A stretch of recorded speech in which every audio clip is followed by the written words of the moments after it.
we had a doozy.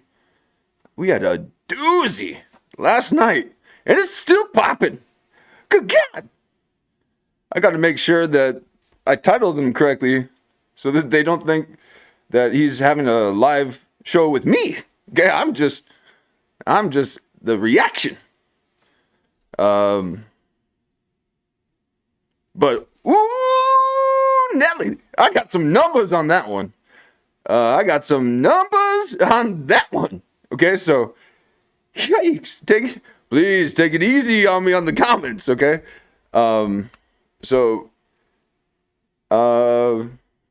We could talk numbers here. But thank you so much for showing up to last night's show. And what a show it was.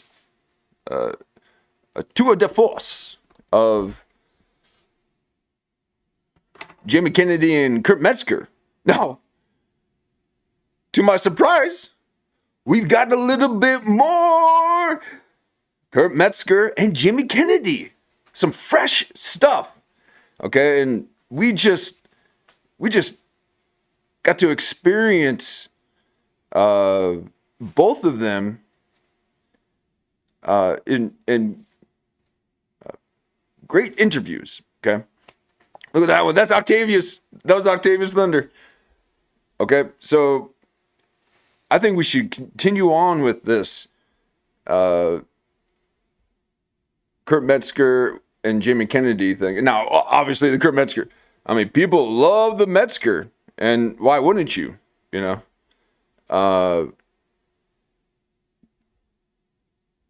Let me kind of slow it down here. Why would it? No, let's keep that slideshow going. I think it helps me. Oh yeah. But I say we keep going with a little bit of this Jamie Kennedy. Oh, that's in solo shows, folks. Solo shows. Now, I bet if we go back and watch Kitty, I bet she's doing pretty good on the show. Now, this moment right here was his last. No, not the last interview, but maybe a couple of them where he's like, I bet you. And it was such a beautiful moment. I will go back and capture that and use it as a sound drop because it was amazing. But amazing stuff yesterday with Kurt Metzger and talking with old Gary. Okay. Gary, it was a Mason man. Okay. These are the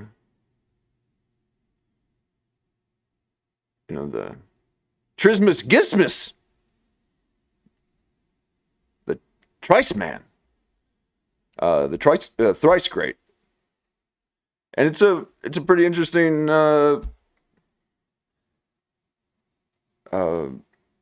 story if you can kind of follow along there, because if you try to read up on that or listen to Manly P. Hall on that, as nice it is to kind of fall asleep to, which I appreciate the opportunity to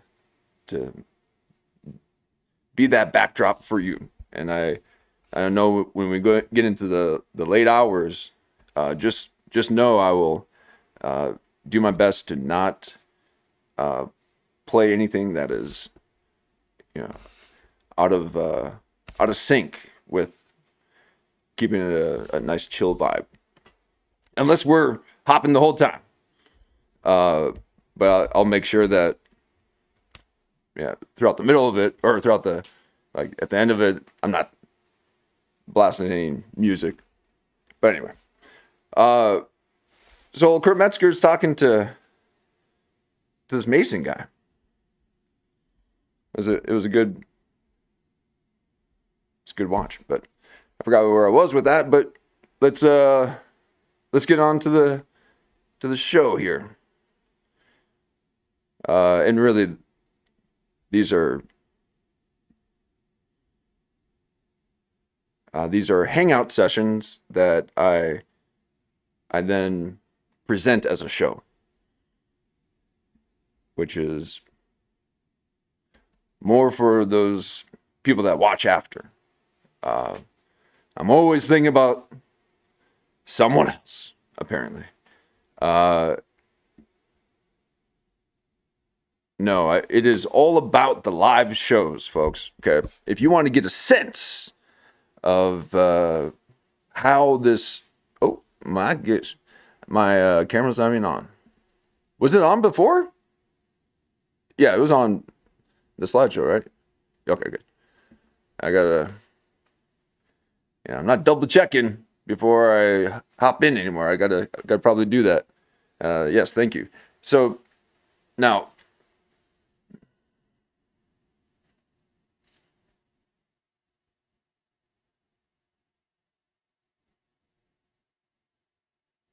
I forgot what I was going to talk about, but here we are with old Andy Dick on Jamie Kennedy. Okay, I can't believe it because we were talking about that. I was talking about something else and I forgot. But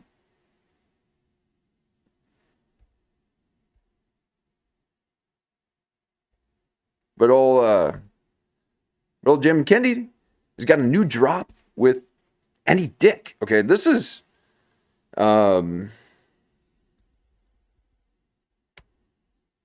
This is going to be really interesting. Because again, I can't really handle listening to this guy, let alone looking at him. Okay? So I can't believe that there's this kind of coverage for Andy Dick in this studio setting, because that means he's sitting on the furniture. Now, it wasn't too long ago, he was sitting in the corner of a grocery store outside, jingling money, trying to get,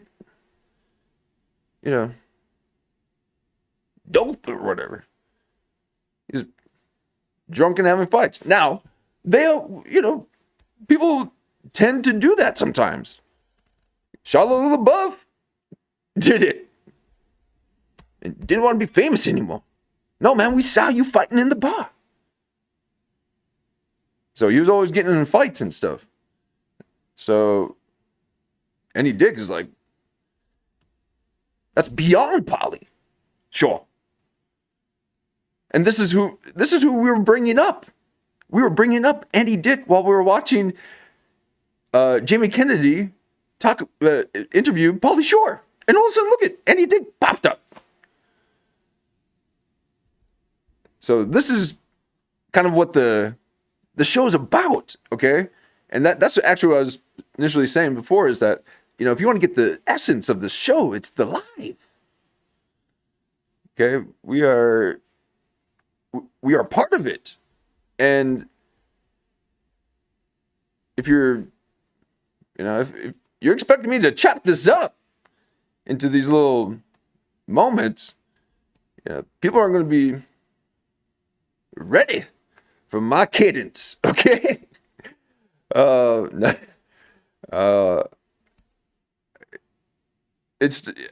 still got to speed it up a bit, and I recognize it, and I'll get there. But throw me out in the wild like that, and people are expecting, a lot of vocal work and stuff. So maybe down the road, okay.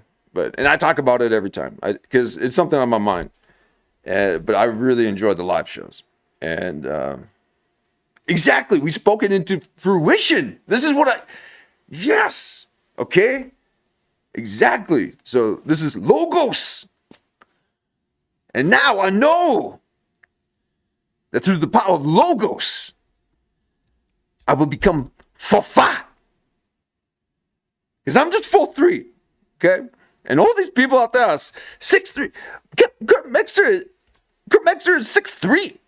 he's got a producer who's 6'8". He's enough of them.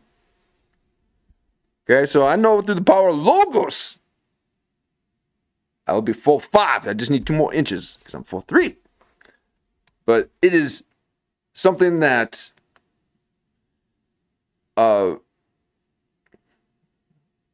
we're able to witness and experience, and let's just say it had absolutely nothing to do with us, which it's still not the case, because even just as an observer, things change. So there's just that, right? So but even if it had nothing to do with us, it shows that you can watch something in succession like that. We were watching Jamie Kennedy, and also now he's interviewing Jeff Dye and Pauly Shore, and all. So, and then you can kind of pick up on certain things. So let's just say, they probably saw what we saw in the Pauly Shore interview, where there was, a bit of this similarity. Now, what had happened is I believe Pauly Shore actually mentioned Andy Dick, which was still, I believe, only after we had talked about it. Because we were kind of sensing that there's this kind of Andy Dick-esque thing happening with Pauly Shore. And then all of a sudden he brought him up, I think. I mean, that was a while ago, okay? But here we are, with this an opportunity to just participate, and that's, and that's what it's all about, okay? So, thank you. So these are the long-form kind of live stream shows that you guys are all well aware of. I mean, there's plenty of them out there.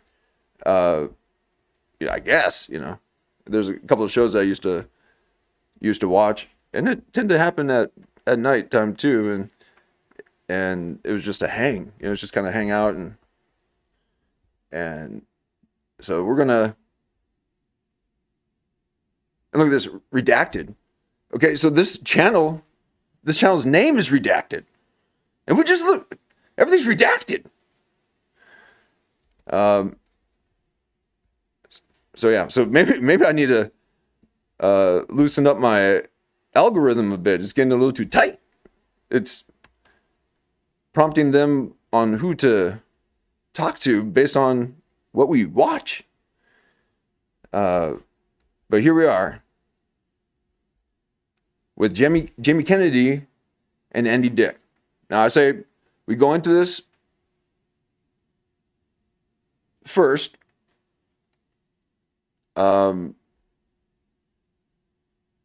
because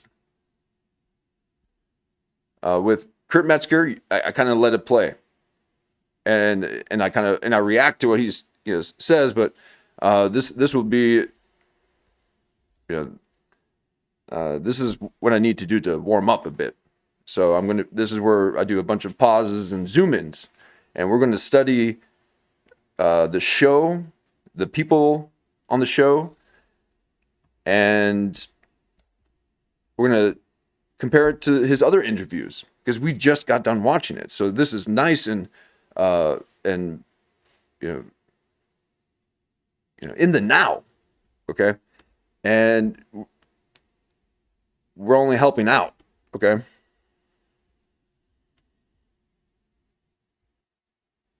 Because he better get over Jeff Dye, because Jeff Dye only got 6.7. He better not break 7K. If Jeff Dye breaks, let's just check real quick, and we'll get into this. But it's about the journey, not the destination. You all know that, but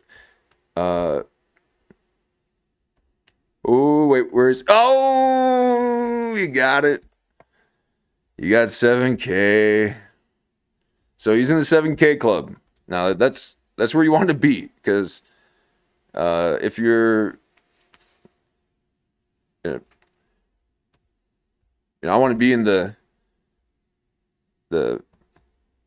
1500K, or the few hundred K. So he's that's, you just barely made it. Barely made it, Jeff Dye. So yeah, if you get in that, you get into the 15, 18, 22 range, and then from like 2200 to I would say 5,000, and then 5,000 to 7,000. So yep, you barely made it. Okay. Well, let's take a look at Any Dick, and this is amazing, because this was insane. This was so crazy. Get that thing off of me. Sorry. A lot of twists and turns, and he it did not look good. Okay, it looked like the early days of my streams. People were concerned. They're concerned.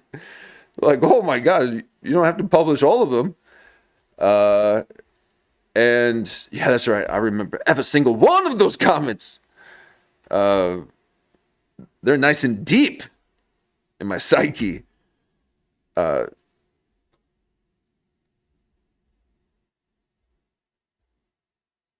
it wasn't looking good for this guy. Okay, so there's some drama. There's some past drama, and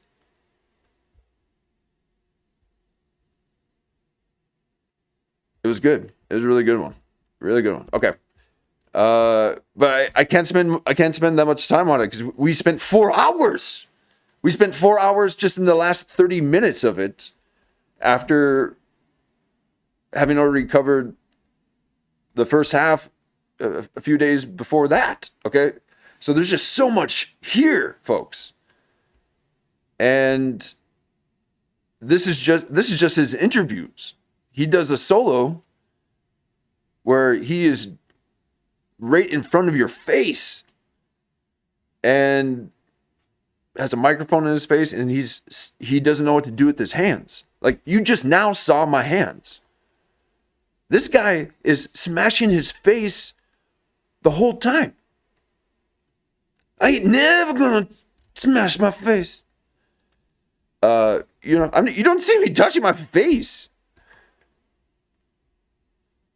And that was, oh my God. And remember Pauly? Remember Pauly kept doing this? Okay, Pauly Shore, every time he lied, he went like this. He went like, yeah, yeah, yeah, yeah. Or, yeah, oh yeah, yeah. Okay, Pauly Shore.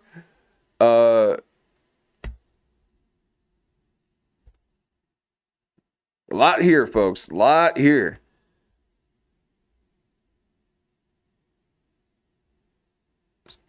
So just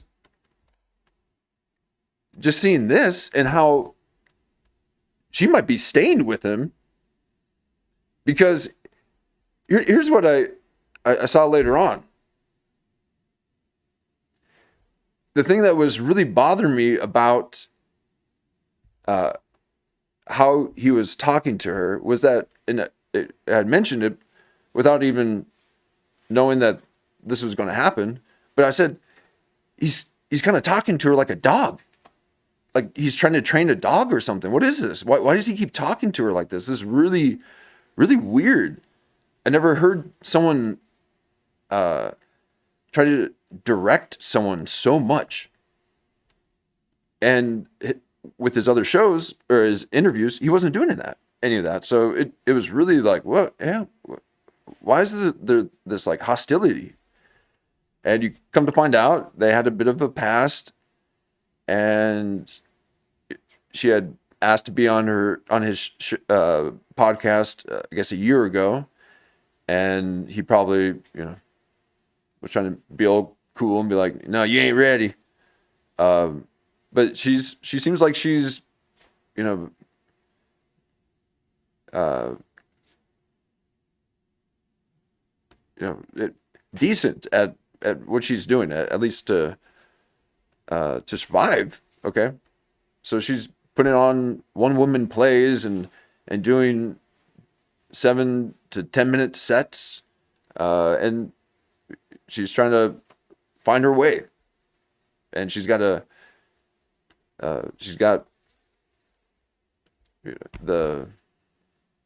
what do they call it? Because they don't call it really homeless. It's like the other PC way of saying it, like home. I don't know. Okay, well, yeah, well, and that would be the good way to say it is nomadic, and yeah, maybe a little bit unhoused. Yeah, it's just these nomadics, they like to be part of different cultures and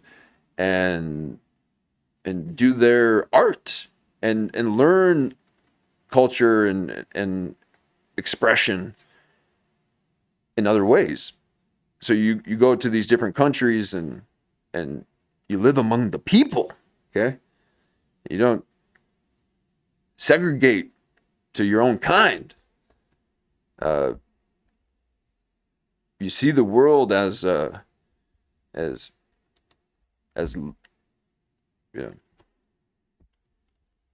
love and people around, and not enemies. And then you can kind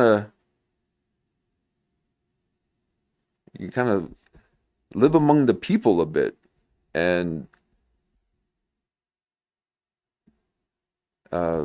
just kind of be a bit more open. You gotta be able to sleep on a couch. Okay. So these and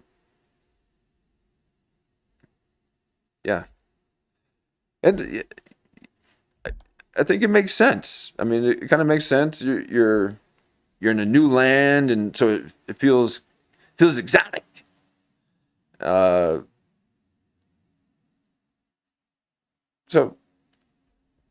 but you can only do that for so long.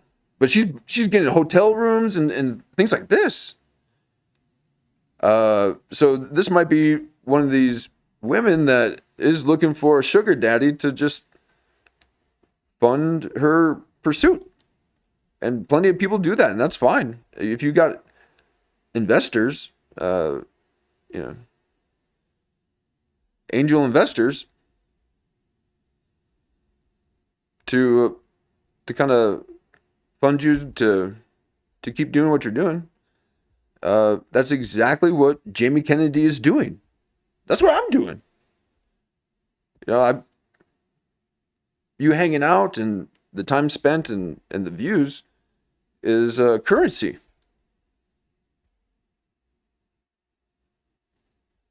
So he's hating on it. It's really odd, but it ended up having to do with this other dynamic, which was, the dog was at the studio, which we kind of sensed that it was, and then he started talking to her like a dog, and she had her dog with her. So, if you were that comfortable talking to a dog, that's not yours. It must be because it's not just the studio thing. It must have been back at their house, and then the dog running around like crazy all the time, and he's like, "Stop! You got to tell your dog to." I mean, because there was this kind of built-in frustration from somewhere. And but anyway, it was wild. It was wild. So let's just move on. But you know, old Jamie Kennedy can really you know, find the good ones. Oh my God. Because you're not going to want, that's why you know, I'm not going to watch Bert Kreischer on Too Drunk to Funk, whatever it's called. We Might Be Drunk podcast.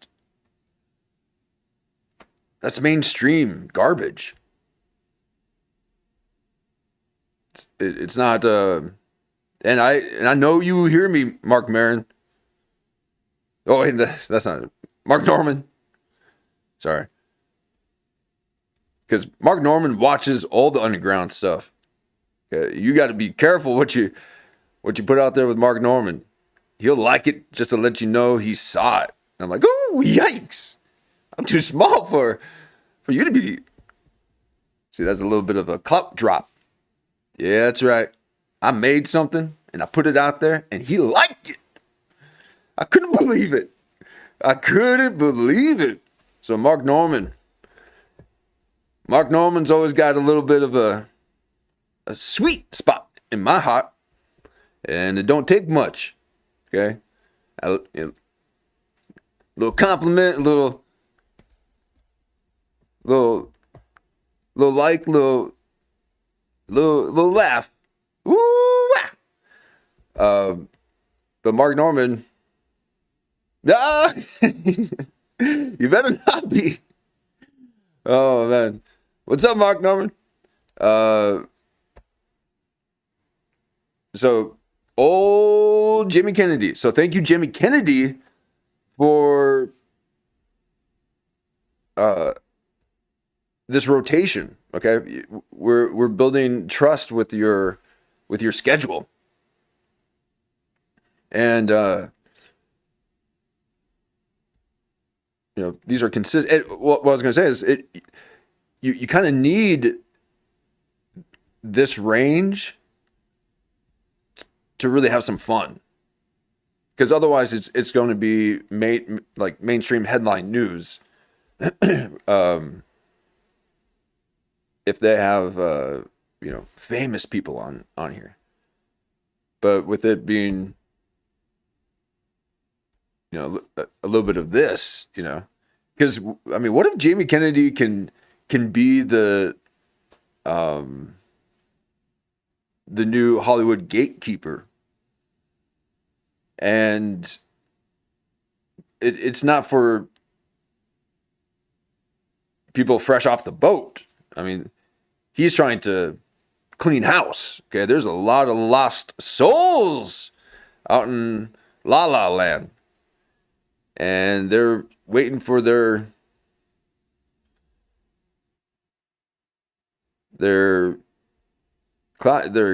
agent to say, "Hey, you got a job." No, they're trying to get auditions and stuff. Well, you ain't gonna get it. What you doing, man? Oh man, just waiting by the phone. What's up, Dice Clay? Thanks for joining.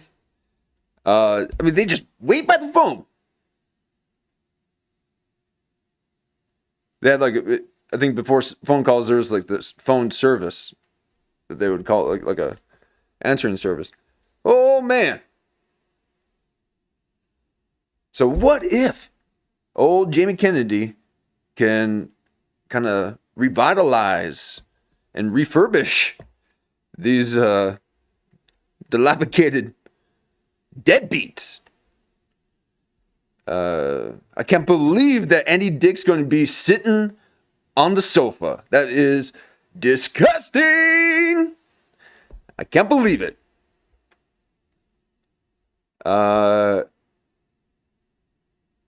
And after Nasia didn't, or I mean, after Nasir was playing footsie with Jamie, okay, we had some shots in there where he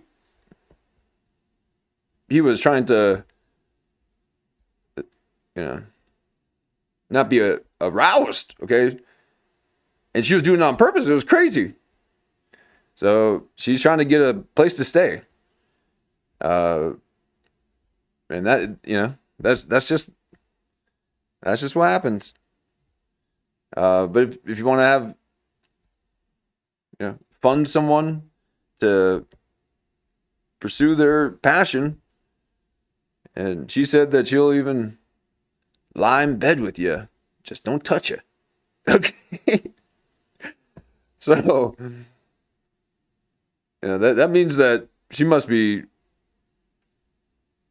going to those rich daddies, or it's a small bed, and maybe it's actually pretty poor, and they weren't touching her. It was just, it was just a bump. Okay. These narratives that these women weave. It's like, no, it just accidentally bumped you. I wasn't trying to touch you. Oh my God. Oh, so here we are, old Andy Dick. Thank you, Jamie Kennedy. It's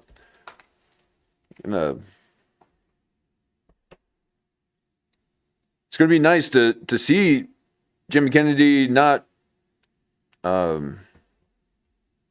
slumped over on the streets, and now I was gonna say, and perhaps not saying such vulgar things. There's there was a lot that had happened with that TV show that Joe Rogan was on with Andy Dick, the On Air or whatever.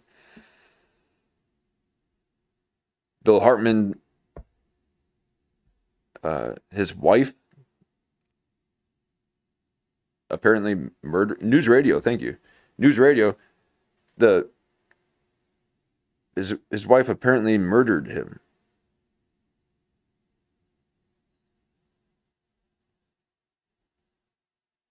And I think there was, something happening. Okay, and I remember hearing about it, and I'm just like, oh, okay, well, that's crazy. But it still seemed like, but did it happen like that?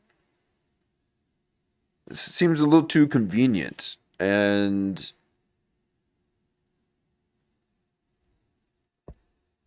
in order to get into these inner circles, you got to be willing to do what the other person is not. And so that's why they go for them really nasty ones, because they will carry out the wish of the donor.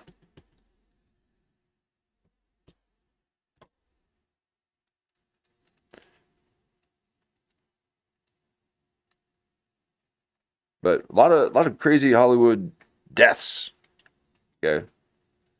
A lot of wild stuff in that whole realm. And I would say, well, probably because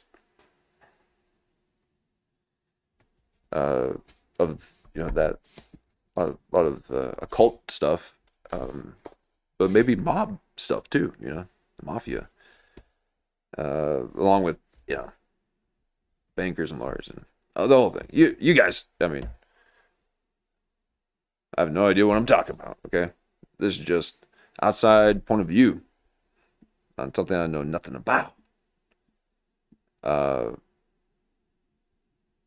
I got, it's definitely curious on the whole thing, because I it doesn't look good. It doesn't look good for old Hollywood. And maybe it's more than just what we're doing here now. But maybe this is a result of just, maybe not like a lot of good stuff out there, and we just want to do what we want to do. Now, I wish I had music going and we can kind of do this thing. So, but you got to play by the rules. So we still can't do everything I wish we could do. But just so you know, along the way, it'll be ever changing, and we'll try out new things. So, thank you. This was the intro and a recap, and we're going to start our first segment with Jamie Kennedy and Andy Dick. Last time we did 30 minutes, and then we got to Kurt Metzger. So, and we got Kurt Metzger after this. So, stick around. You get a sense of how the show goes, and then it'll switched on you on old Kurt Metzger. He'll get you. We'll be resonating in no time. But here we are, old Jamie Kennedy.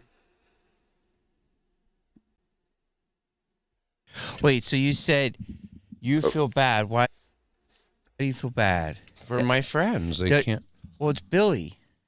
You know Billy. I know Billy. Can you guys hear that all right? Stay? Because I like to have, he's right outside. We talked about this last night. It's better to have a conversation one-on-one. Yeah, but I thought he'd be just in the next room able to hear us. But you're like this. You have this thing that you do, Andy, where you go, "This is my friends," and then I'll talk to the guy and I'll be like, "Yeah, I just met Andy at a gas station." Oh my gosh. True. But you're like, I become friends immediately. I know, but you're what like, it says. You're like, about me. this is my friend from 2:30. Oh, you're gonna text him? No, They're fine. I'm trying to see if my ringer is off because I want it to be on. Why? Because it could be somebody fun. No, dude, you gotta. What if Marilyn Manson calls me right now?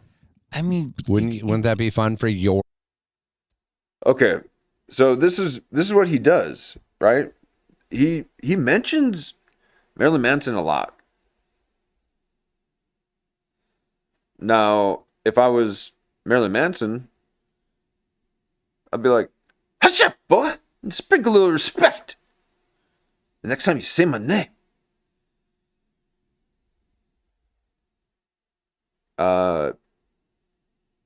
Like the old bird guy, I don't know, that producer guy.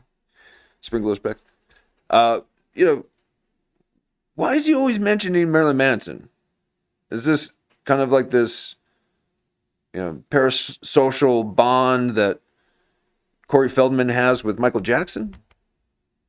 Because I'm getting tired of it, and I need someone else. What about the Seven Nation Army guy? We need to hear something about him. He's too clean.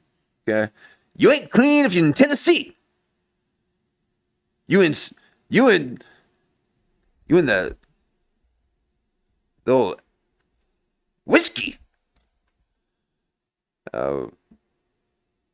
Dive boss or something. Trying to bring back records. How dare you?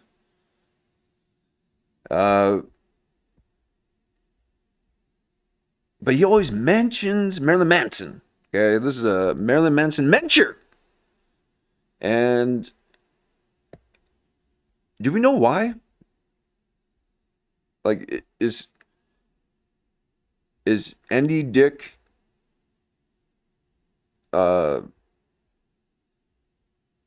like a dealer for Marilyn Manson?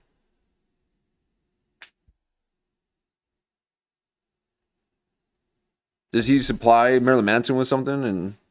And oh, okay, yeah, that's right.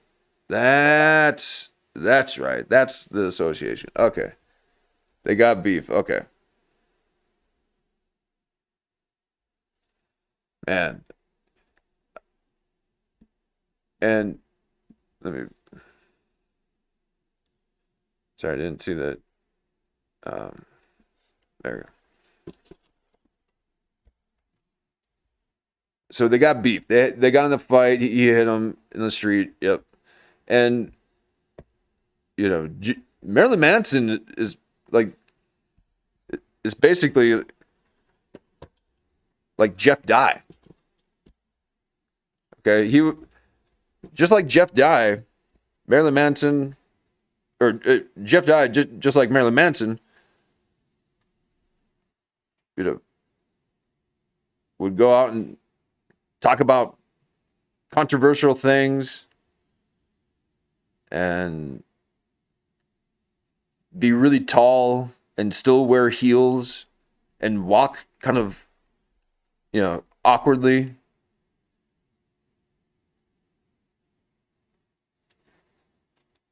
Marilyn Manson's Jeff Dye are very similar, and we need the world to know.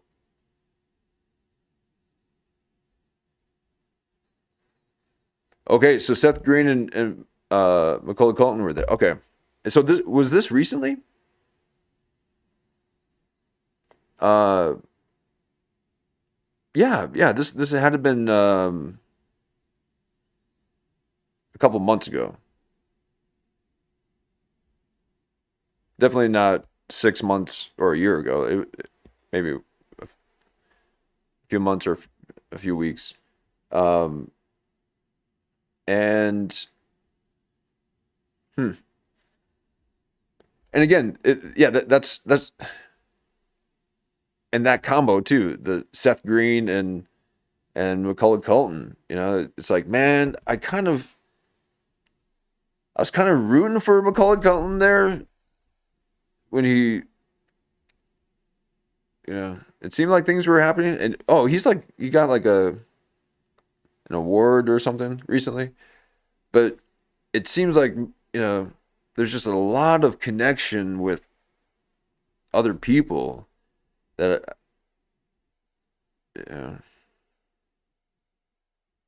it kind of makes me wonder too if maybe the whole Michael Jackson thing, and this is kind of wild to think, or it's a bit off topic, maybe it's not, but with the Michael Jackson thing, what if that had to do with something about supplying kids to world leaders or something, and he would buy children from these people. They would stay at the place and do all that, and then they eventually were taken to do what these Epstein files are revealing are sacrificial rituals on children. And all right, doing other stuff with the children, and eating. So that's there's a whole other, whole culture out there that's that people are starting to take notice of. And well, anyways, so there's the Macaulay Culkin and the Seth Green thing. Okay, so I was really rooting for Macaulay Culkin there for a moment, but I'm like, no, man, no, he's just always around Seth Green, man. And what's wrong with Seth Green? Well, just stuff out there, and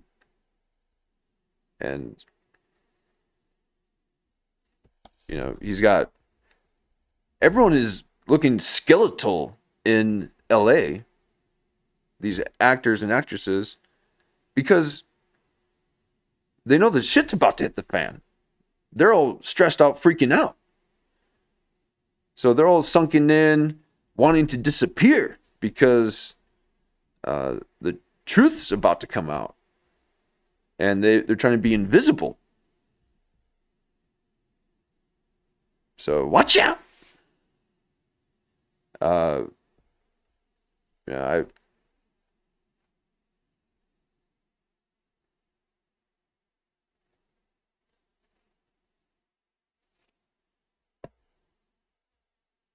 so I mean, I like the way that Macaulay Culkin conducts himself, kind of.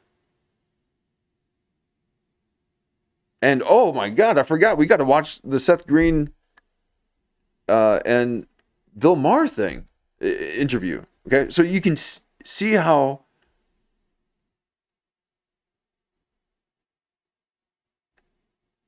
much Seth Green has over time manipulated his voice that he can't speak for real. And it's not even in a cool Johnny Depp way. It is in this very defensive way. Oh, it is. Woo-wee.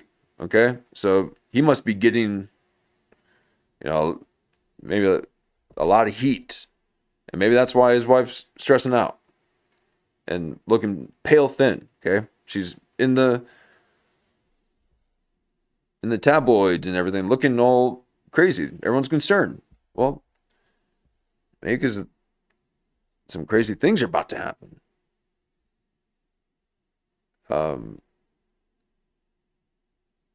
So it's kind of heavy stuff, and we're gonna try to keep this light. Okay.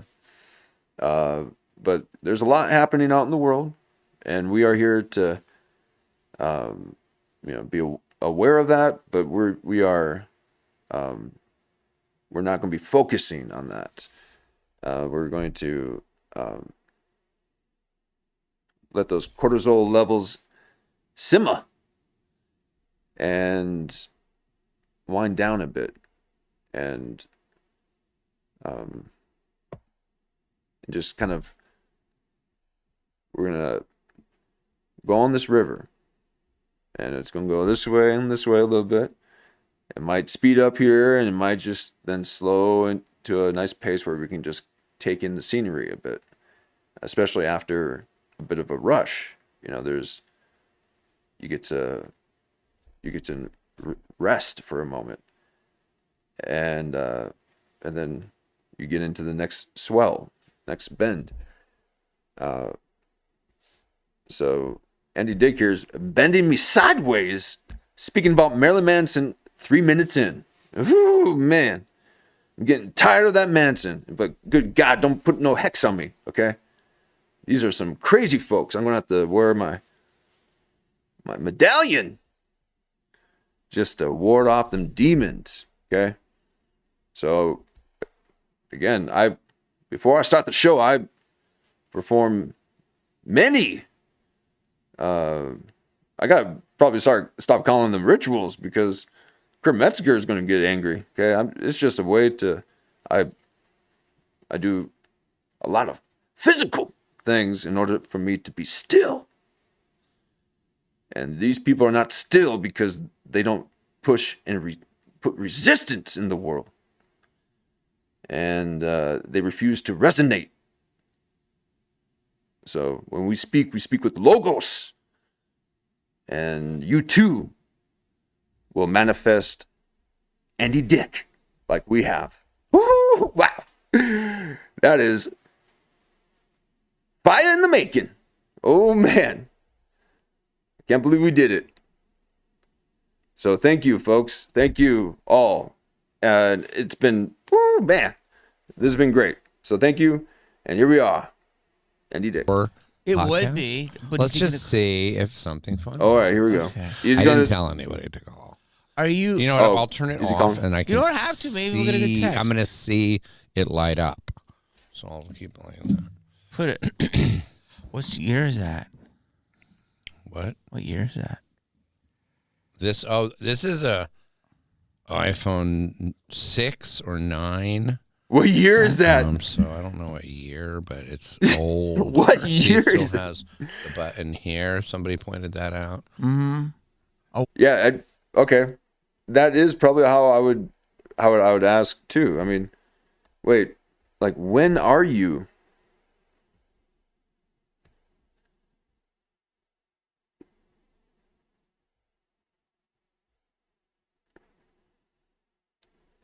And wouldn't it be just great if we could just hold on to an iPhone and just not have to adapt everything. We already have to adapt the software constantly, right when you get it going. And then we got to get a new one this is, like, it's not meant for the creators, okay? These things that would last and then we could just use over and over. No, we have to buy into the ecosystem and purchase these things that have timed obsolescence. And it's to keep you shackled. Sugar daddy shackled.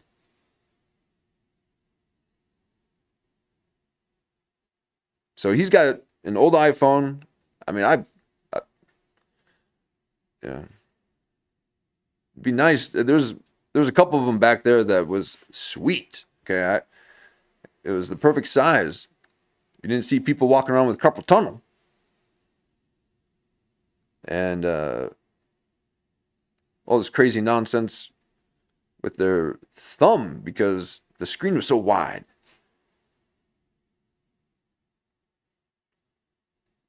So we're their guinea pigs, and we need to be able to choose when to participate and when not to.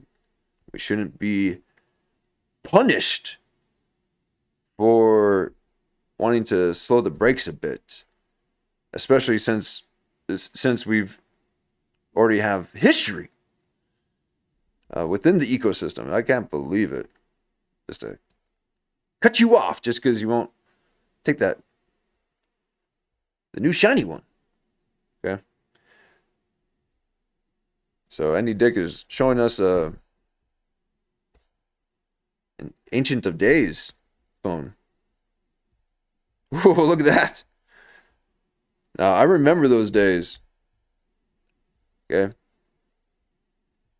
That was with that camera that had the autofocus, that with just the slightest little thought, it would go whoop, whoop. It would just like that constantly. And then, right then and there, I knew that they were starting to read our wavelengths, our brain wavelengths. Okay, they can detect that now. It's like the whole wave thing in the Matrix, where he's like, and it goes. So the phones detect that. It's a strong thought. It's, intention. It's a very strong inner, and it will distort the field. So these phones were the first ones that started to detect this thing. And I had some fun recording myself on those. Watch ya. Got me thinking I got chi or something. Okay. And that's QI. Chi.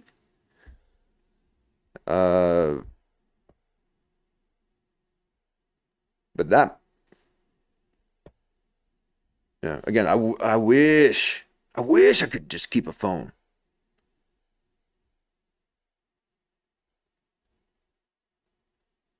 How dare you want me make me want something you got, Andy Dick? How dare you? I'm becoming envious of Andy Dick. See, it still has the button here. Somebody pointed that out. Mm-hmm. Oh, wow. It's because I break my phone all the time, lose it, whatever. But I have the insurance, the best insurance you can get. So every time I would break it, I can replace it. When's the last time you talked about iPhone insurance? I haven't talked about that for a while. Maybe I need to get it. Wait, do I got it? Oh my God. I haven't thought about iPhone insurance for a long time. But I replaced too many times in 1 year. So I had to go down a grade or something. Really? Strange. Do you understand that? Yeah. Strange. Yeah, it's very... How are you feeling? Very I'm basic. feeling great. Nobody's controlling that board. I know it's a robot. Really? Yeah. Oh. But Oh, okay.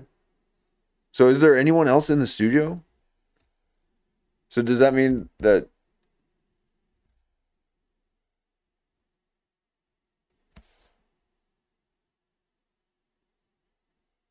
I wonder if his previous guest knew that. Nancia. Home button yes. Yes, home button and I don't need anything too big. Okay. I mean, and that has nothing to do with my hands. That has everything to do with carrying the thing just over on me. It's like, oh my God, I can't carry these monoliths. All right, here we are. That's a robot. Well, that's cool. Controlled by the system, but the system's being watched by Jason. But he's not even in the room to watch it. No, Jason's on the other side of the curtain. Oh, okay. It's so colorful, and I don't understand it. Well, it's like different functions for each. If you're looking at, he's looking at one of those really bright boards that we talked about before, where it has, the brighter the the thing, the brighter the buttons, the worse the tech, and especially that blue. I think he's talking about it. I don't understand it. Well, it's like different functions for each. If you're looking at it like now, which you're not because you're looking at me, but I can see it. If something was to go wrong with different lights, it's like Buck Rogers. It really does look like something from the 80s. It looks fake. I know, but and what are all the fucking lights for? It's just different things to show you your volumes and lights. But you're not even looking at it. I know because I trust it. It's not doing anything. Maybe if the lights go off, you're like, hey, the lights are going off. That would be a problem. They're not even moving or turning color. I don't understand. It's technology, Andy. Okay. Oh my goodness gracious. So so this is like a mini. Okay, so he is he's doing his kind of what dogs do, what cats do when they go into a new environment. What, again, homeless people do is that they kind of have to check their surroundings a bit. They gotta be like, okay, so this could be a place that I can. Yeah, I could probably, if I move this over, then I could block that. Yeah, I could probably defecate here and sleep right in that corner. Okay, yeah. So that's what he's doing that. So he's taking a look at the environment, making sure that he understands it and is aware of it, and if it's safe for him to squat. So we got a squatter. Museum. Baby museum, yes. Tiny museum. Baby Jamie Kennedy Museum. Yes. Can we go through everything? Or have you done this already? I haven't. Like, what's the this is Ventriloquist's head was a puppet that Charlie I did. McCarthy. Charlie McCarthy, and I did a show called the Jamie Kennedy Experiment. Oh, right. I totally agree, Jen. This is that great. Was one of the best pranks. So the puppet, I wouldn't hit on the girl, but the puppet would. So the puppet was being you're looking good. Yeah. What was that? What'd you just say to me? Did you just screech like a brake? Hold on. He's starting to sound like his environment. Sleeping on the streets and hearing like little dogs yelping. Maybe it's from him stealing them from people. These little yelp. It was even higher than that. McCarthy did a show called the Jamie Kennedy Experiment. Listen to this. Oh, right. And that was one of the best pranks. Look at here. So the puppet, I wouldn't hit on the girl, joking. but the puppet would. So the puppet was being looking good. Yeah. So what was that that? was something. Did you do the voice? yeah, I think it was like, No, hey, how are you? Listen, looking good, toots, whatever. But it was like that. I was like a nerdy guy, so he got away with it. And then his hand would go over and start touching them. Okay, now I'm kind of, because I can see Jamie's a little bit concerned. He keeps asking, "Are you okay?" But why is he? Let me. Everything's on him. I wouldn't hit. I kind of like how sedated On Andy the Dick girl, is but right the puppet now. would. Is this wisdom, or is this yeah.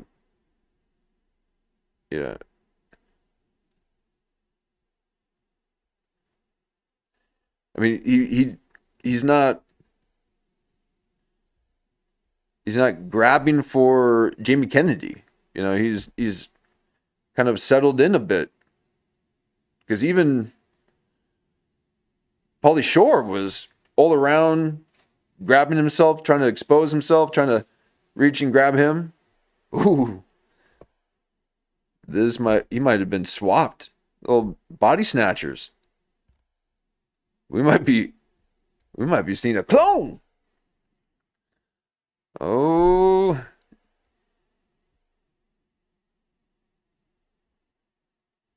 See, like, yeah, Janet gets it. Okay, she sees it.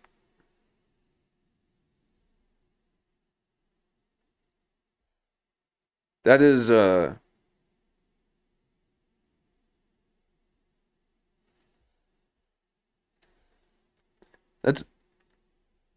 that's a little bit of what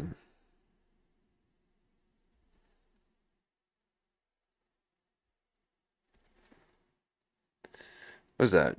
Yearning or pining? Are you pining for Jamie? Good God. I think he wants Jamie.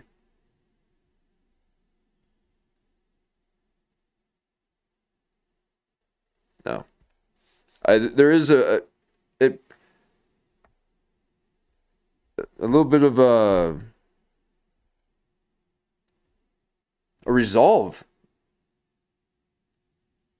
So I wonder if Manson knocked some sense into him. Kind of got his wires uncrossed.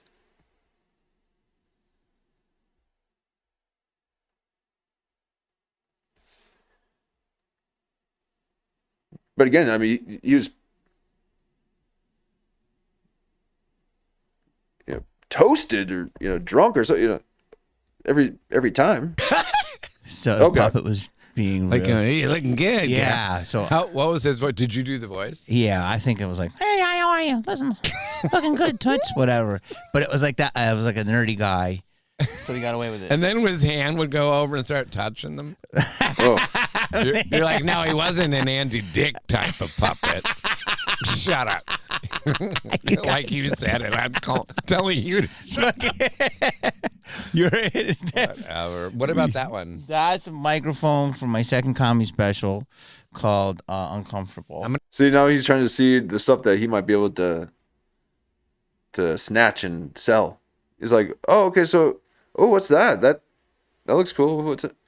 And so he's trying to make a mental list of then, okay, what would be worth pocketing. And he went in already thinking ahead with his big old baggy clothes. Okay.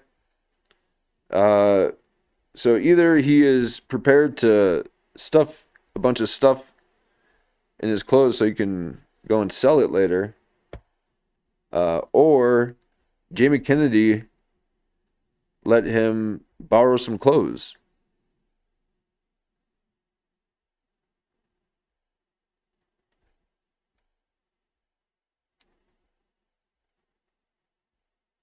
No, I don't think he even has that.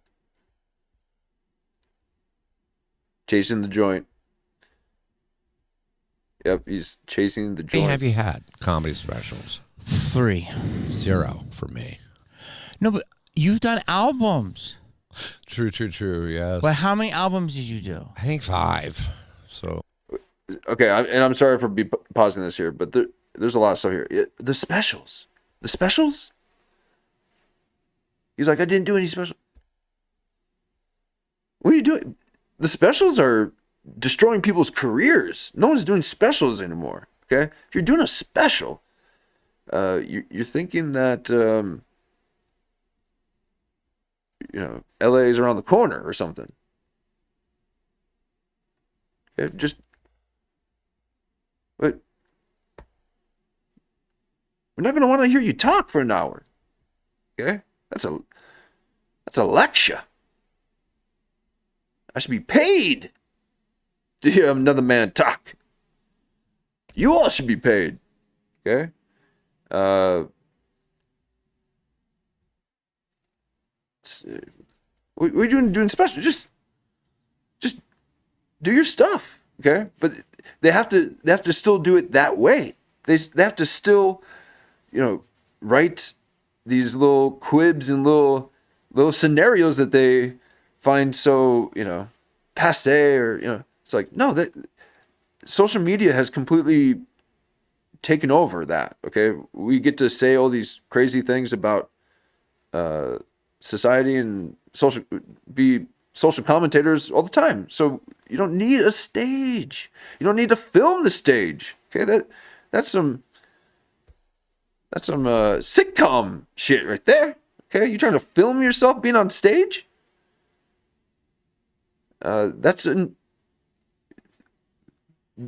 Stand-up was that liminal space when those industries were thriving. Okay, it's not anymore. So move out of the way. We don't want to watch you guys talk for an hour. That's crazy. Okay, paint, make something. But many authors have just done podcasts. Okay, you're communicating, and they don't have to. They can watch it anytime. Okay. Now there is something nice about gathering. Okay, there is, and that's what these are. So the live streams are a way to gather, and kind of do this together. And that's why these little things that we're noticing, kind of hold some weight to it. But we can't be fooled into thinking that stand-up is something that we need to be paying attention to. Okay.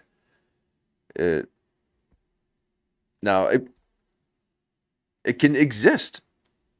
It can be its thing, but it's not this. It shouldn't be a dominant thing. So that's just a large cry for comedy, and people are trying to find it. Okay, and we know that it's not really in movies anymore. There's some funny shows, but now it's just a free for all. We're gonna find comedy and find the funny everywhere. Okay, and they push us here, so we're gonna gaslight them and say it's their fault, that they're crazy. So here we are, but I can't believe it. I can't believe it.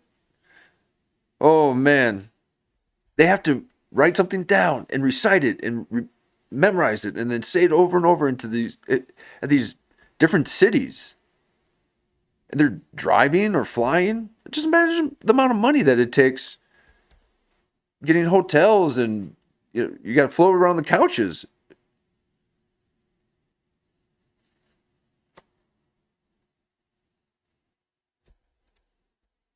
That's wild.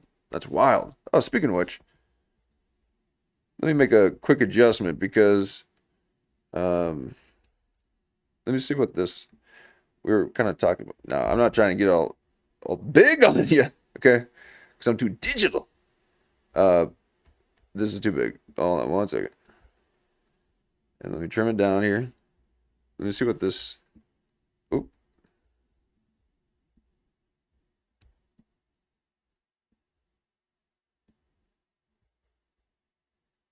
I don't know if that's going to work.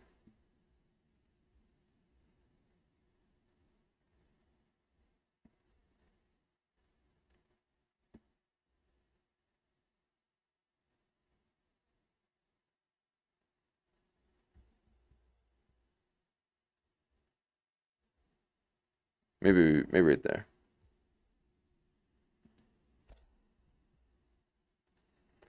All right, here we go. A bunch of Did you albums. never do a special commissioned by a network? No, but I've been asked to multiple times, but then something would always go wrong with me, you know. So you had a chance, but A bunch of times. And drugs. again. In fact, they're doing this movie, but no one's here from the movie right now. Which movie? It's a documentary about me that Little they've Easter been shooting egg. for 6 years. It would be great if they were here, but they're in Rhode Island or somewhere. 6 years.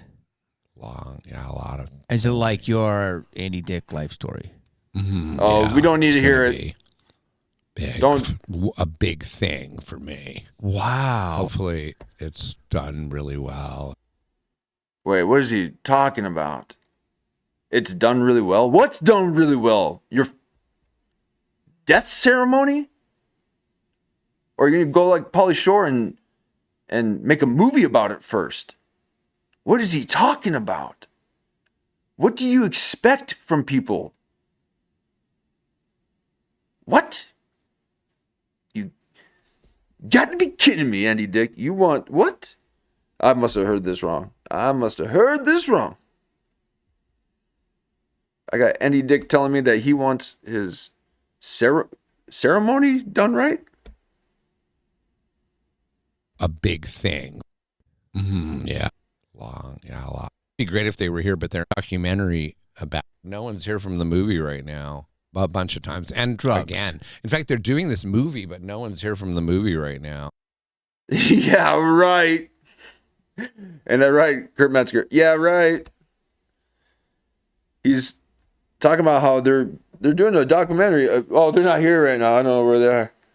But I got a camera crew following me around. That's what every actor says. Okay, it's so cliche that they put it in that movie with Seymour Hoffman. It was awesome. Man. And he died. I mean, come on, man. Like, this is crazy stuff, man. So many good ones are leaving. And then Andy Dick is wanting us to send them off?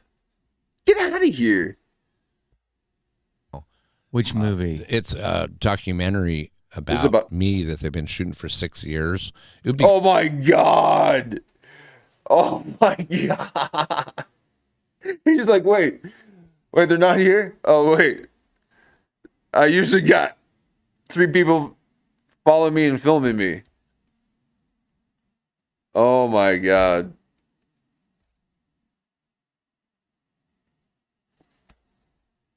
What is he talking about? Great if they were here, but they're in Rhode Island or somewhere. 6 years. Long, yeah, a lot of. Is it like your Andy wait, Dick? do you say a lot of? 6 years. Long, yeah, a lot of. Is it like your Long Andy time. Dick life story? Yeah, it's gonna be big, a big thing for me. Wow. Hopefully, it's done really Okay. well and it looks good, and So you it's all the ups and downs. I say I want. Well, I don't know. That might be cool. You know, maybe it'd be nice to see the Andy Dick documentary. Now, I haven't seen the Chevy Chase one. Okay, I'm not really that interested. But I heard it didn't go so well. So now Andy Dick's got a 6-year in the making. Yeah.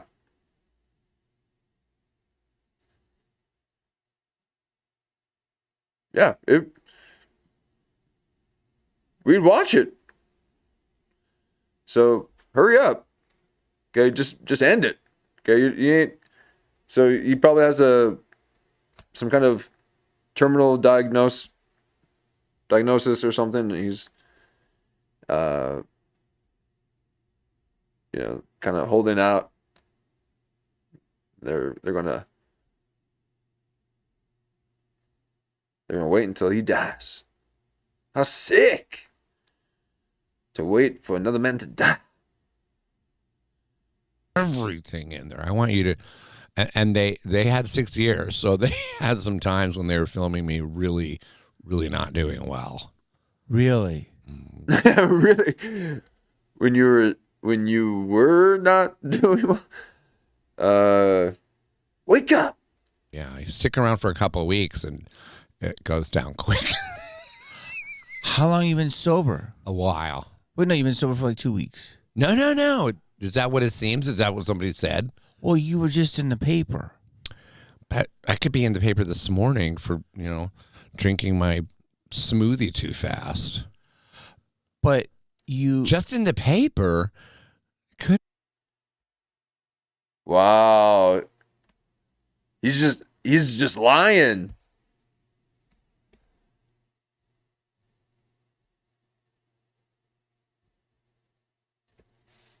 I could be in the paper this morning for, drinking my smoothie too fast.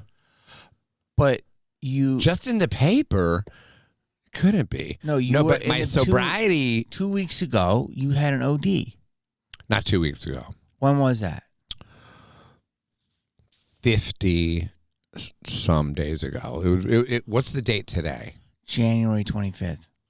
So it was on the 11th or 12th of December. Okay. And so, dude, what happened? I OD'd. But you didn't. I heard that you didn't tell me what the correct thing is. You didn't. I really don't know, and that's where now I remember why I wanted Billy, because he was there. Should I get Billy? I think you should, because I can't even tell you, because people have been asking me this, and I'm like, I don't know. Billy said you were sitting on the stoop.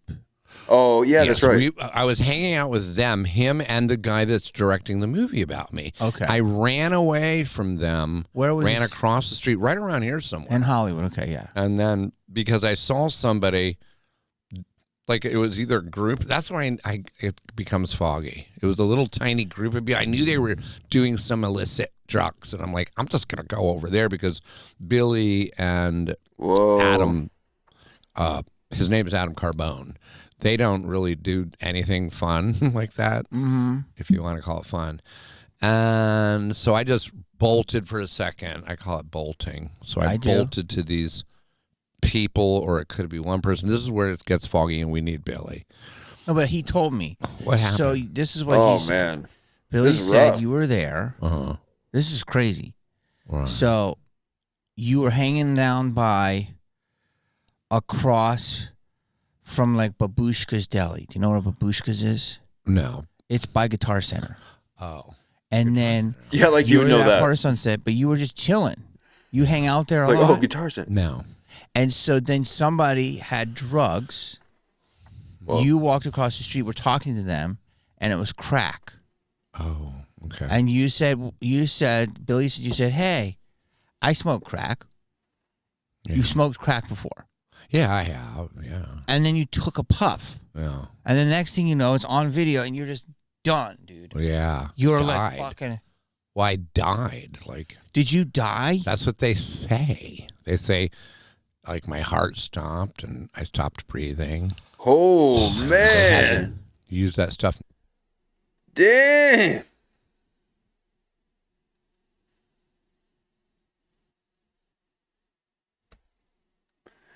Whoo.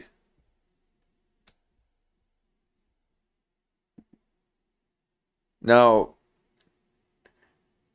did they just give him the one that was laced, or was it all laced and they got it too or something, like, or maybe you didn't have the resistance for it yet.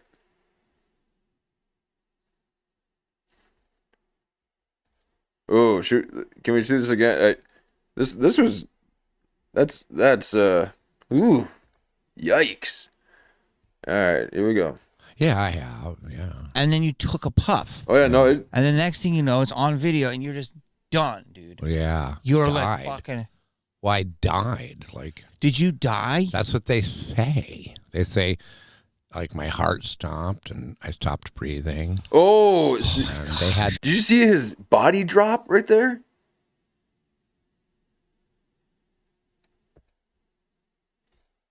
Okay, look at his legs and body drops. Like there's nothing on. Okay, that's not even like being knocked out. Okay, we'll do it one more time. I don't want to be looking at it. Like my heart stopped. Look at this. I stopped breathing. Whoa, oh. And they had to use that stuff, Narcan. So then Billy You know what said, Narcan is? Yes, it's Pulp Fiction. Oh, they use it? Remember? They had to do like 5 of them. Billy said that 5 Narcan. He was filming. He stopped. Billy is like such a beautiful soul. Yeah, he put this camera down. So today's society would still film. Billy put the camera down, and they were filming because there was some kind of the streamers were all. Wait a second. Ooh, yikes! What if? What if?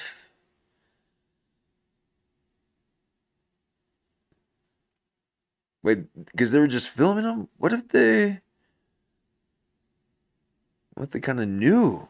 Ooh. What if they kind of knew and they wanted to film it happen? Yikes. Ooh, let's not think that, okay? That's the other type of films. I don't want to say what those are.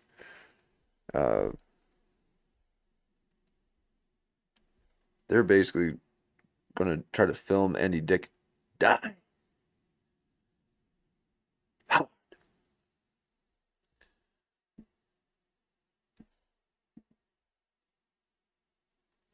Now, that's just me. That's allegedly and just, whatever. But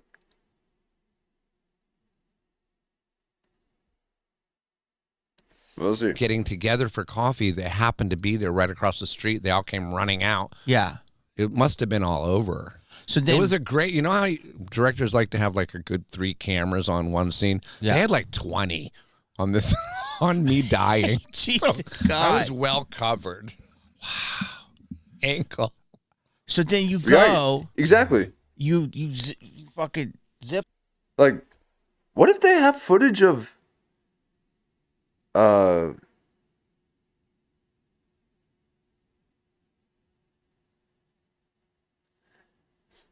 Matthew guy on Friends, or what's the one who died from Friends? Matthew Perry.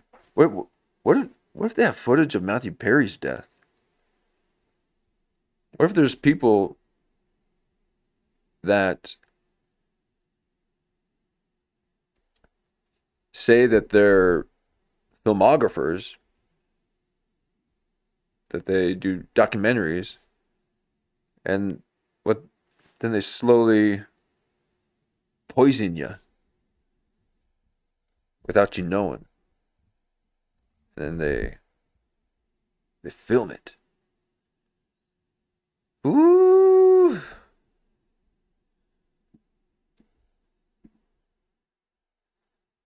Because there's like strange Matthew Perry stuff, and even with Batman, there's the same thing with the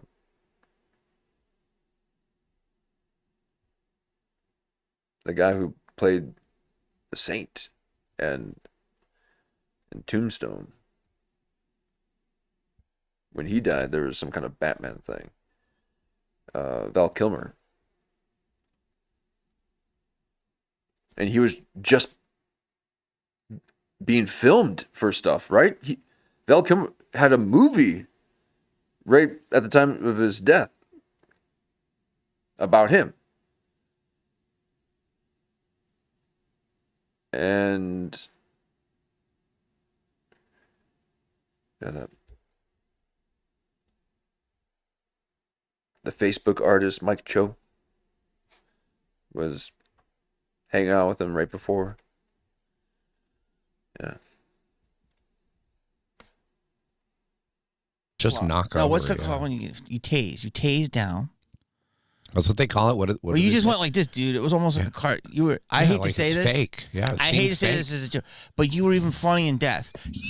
You're so fucking funny, and you just go, "Bah," and you fly down like fucking dude. You lay down like a fucking fish. I remember that I was going into a story, and I think I was being Val very Kilmer animated. Yes. And then just And then you went, done. and you're like, "Bah," and you're like, dude, it was fucking a movie must have death. seemed fake. It did. I was like, that's the craziest way to die. Like, You know it's real because it looks fake. Oh, Elon Musk. You know it's real because it's fake. Because it looks fake. I'm like, is he dead? Please don't tell me he's dead, right? Because I like 3 texts are like, Annie's just fucking OD'd. Wow. Okay. And so you laying there, Billy puts down the camera. Yeah. They get, thank God, he either said a streamer or somebody had Narcan. Yeah.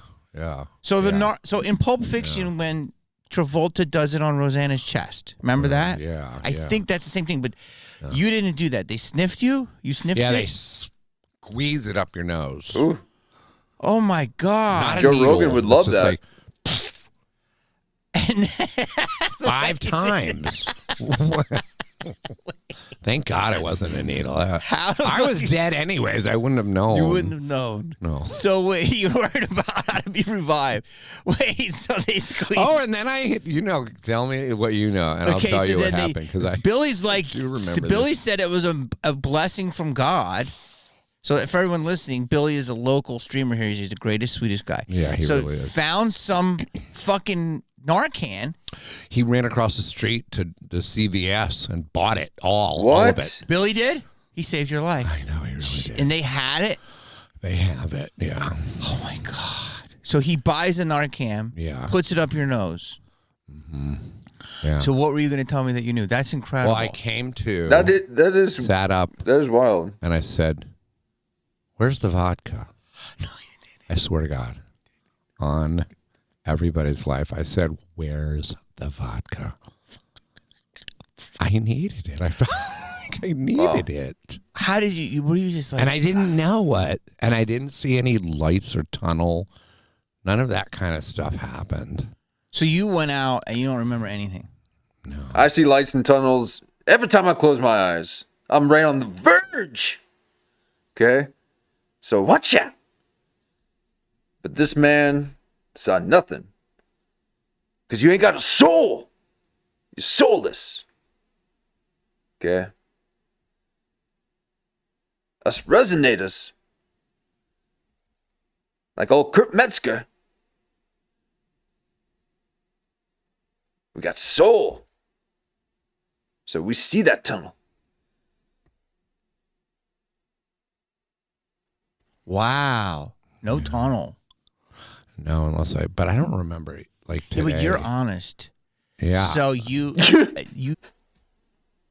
Oh my God. Imagine telling any dick that he's honest. Oh, honest Abe, any dick. What you talking about, Jamie? Trying to butter up any dick? Oh my God. This is wild. Now, you guys stick around. Hit that like button. Subscribe. We'll get into the we're getting into the analysis, the behavioral analysis of these of this interview, these people, and we'll get into Kurt Metzger in our next segment. But this is good. Woo, man! This is a heavy story, and you know I feel nothing for old Andy Dick. I don't even have one thought, okay? And he's not going to get any of that out of me just because he almost OD'd. So, here we are.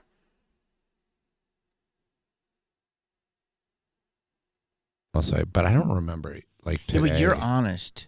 Yeah. So you could have just exposed the whole death. Wait for the thing. vodka drop. But also, I have a bad memory, so it's not coming from a good source. Yes. You know, I died, and maybe I did go down some tunnel. Just don't remember. Yes.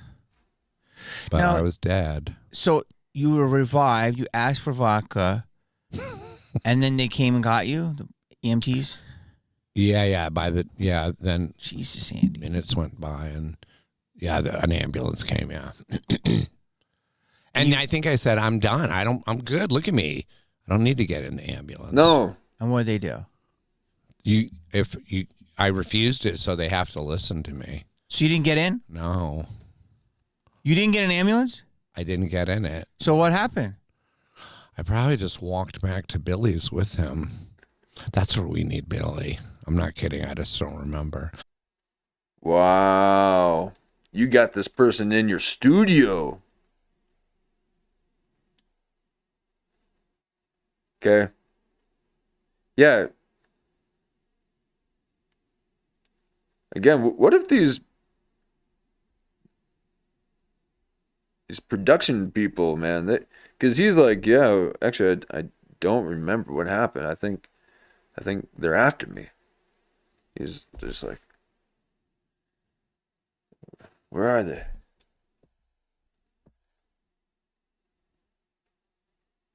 I don't know, but I mean, because you got me coming up with storylines for a psychological thriller.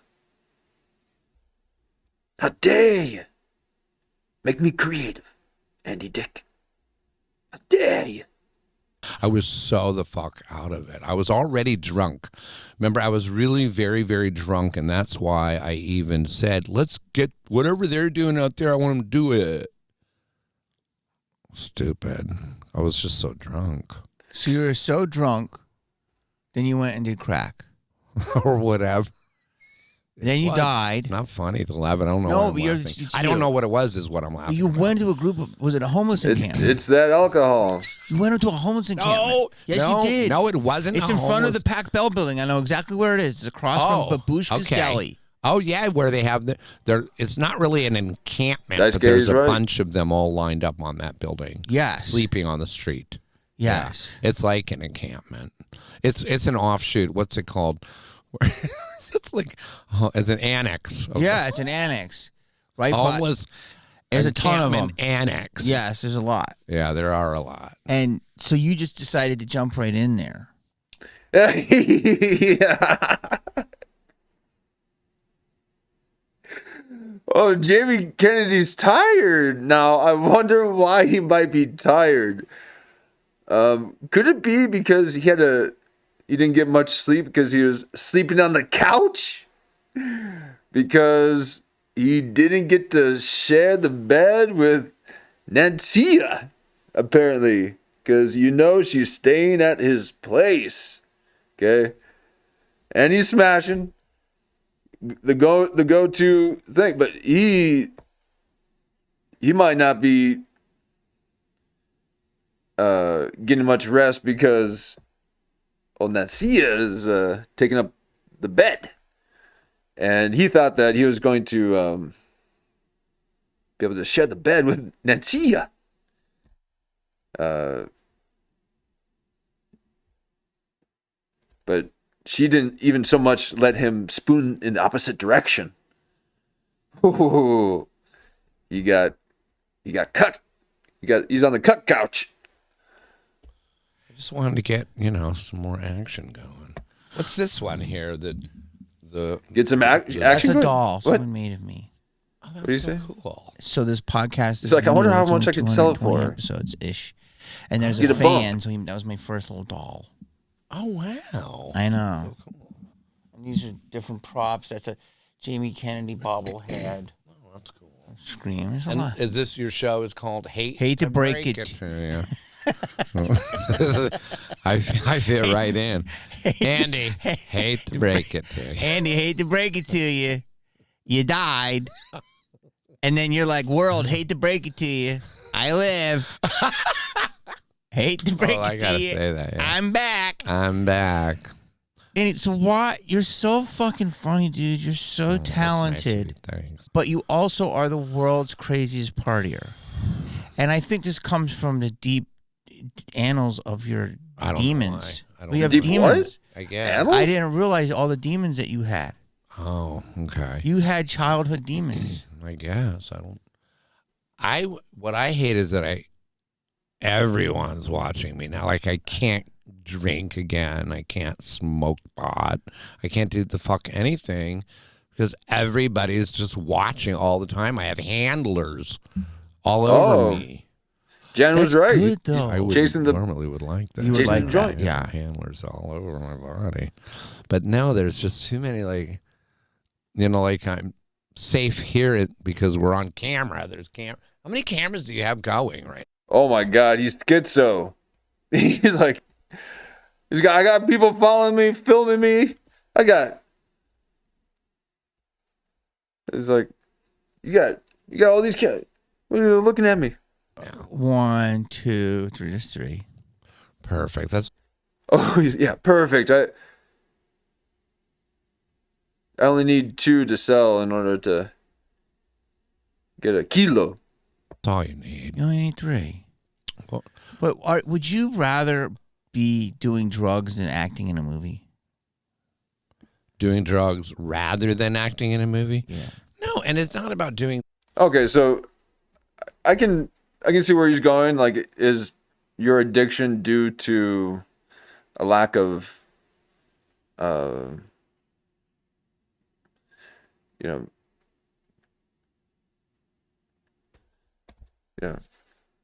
purpose and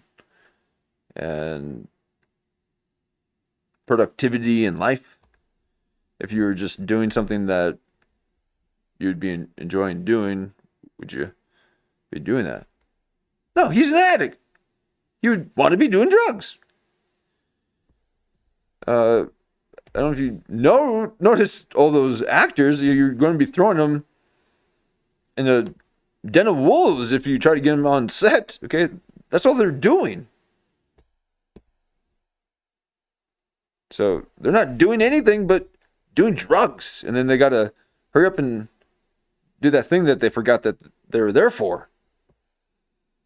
So Jamie's just going to throw him in the wolves and say, well, let's get you some acting gigs. Again, Jamie Kennedy's trying to be the gatekeeper of these. Yeah.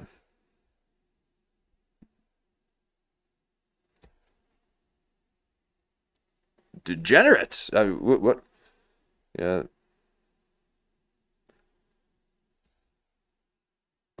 But hey, someone's got to clean up the streets, okay? So Jamie Kennedy's cleaning up the streets of Hollywood. I don't mind it. Drugs, I'm not like this big fucking drug addict. I enjoyed drinking casually, and I enjoyed drinking casually and doing the movie like simultaneously. I don't really like pot anymore. I think my cannabis receptors, they call them, when you smoke pot, they snap. Like the synapses, they go tss, tss, tss, when you smoke it. But I think I've smoked so much pot, and I did look it up, that the synapses go tss, tss, tss, they just fuse together. I'm the perfect serious. union. So I'm always just have a feeling of a slight high. So you literally are a burnout. That must be where it came from. Yes. Whoa. I'm a fucking burnout. Wow. They fuse together so much that you're just a fucking burnout. And I can feel it in how I think and how I feel. Like I don't get, look at me, I'm like high right now. But what is happening? Oh my God. So, I don't know, he must be on something else. he might be on edibles or something. I don't know what's happening, but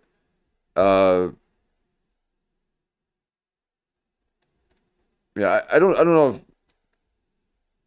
if I think he's I think maybe the crack fried your mind, okay? You're trying to do a cannabis cope and you're ignoring all the other things that you've done. I can feel it in how I think and how I feel. Like I don't get. Look at me. I'm like high right now. But I'll agree. Okay, that's what I was saying earlier. What I was like, wow, Andy Dick seems very subdued. Okay, he seems like, is this like a bit wiser? Is this what happens after you've come back from the dead? You're no longer trying. You just are. So Andy Dick's doing a hard R on us right now after he came back from the dead, and he's in this divine state of consciousness that only the brightest of light bearers and avatars achieve. And it's one where you can't even bow your head, because if you were to bow your head, the whole world would be bowing. So you have to be upright and wear your crown. So he's got the 1,000-petal lotus crown chakra activated because he had a near-death experience. Everyone goes through this. Everyone has this story of, afterwards kind of being in this heightened state, but in a very calming, but aware. I mean, the whole time he's just, oh, look at that. Oh, this, okay. But still very, somewhat grounded. I wouldn't call Andy Dick grounded. It's a sandpit. But he's either lying again, okay. But I guess there was a movie that they were doing, but or he's on. I mean, but I guess he's supposed to be sober. But maybe he's on something. I don't take any drugs. I don't take pills. When I went into all these rehabs, and I'm currently in a sober living, you know that, right? Mm-hmm. I don't take the pills. Jamie Kennedy doesn't buy it. They highly suggest certain. I can tell you the medications. Like, have you heard of Seroquel? No. Yeah, these are some newer medications that at first I took them because they're like, you need to be taking a few of these things so you don't fucking have a heart attack even in your sleep. And I'm like, whoa. Oh, okay. Mm-hmm. Let me have them. And then I noticed I was just like a zombie. Mm-hmm. Like, you know what? Is it okay? It's been a week of taking these every day. Can I be done and not take? I don't want to leave here addicted to, these medications. Yeah. That, you know what I'm saying? Mm-hmm. That's what old junkies say. They're like, no, I got my own, thanks.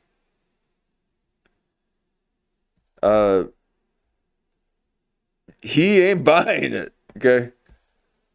So when people don't look at you,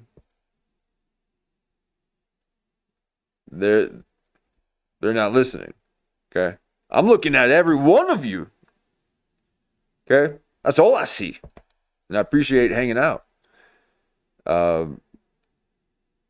And I do that because I'm listening. I'm listening to everything. No, I'm deaf in both ears, and I only operate in Braille. So they let me wean off them, like taper off, like a. Have you ever heard this joke?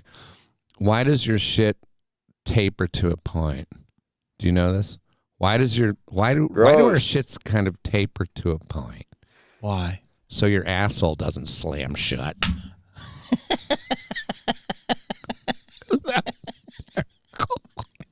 It makes sense. So your asshole doesn't slam shut. It makes sense. Wow.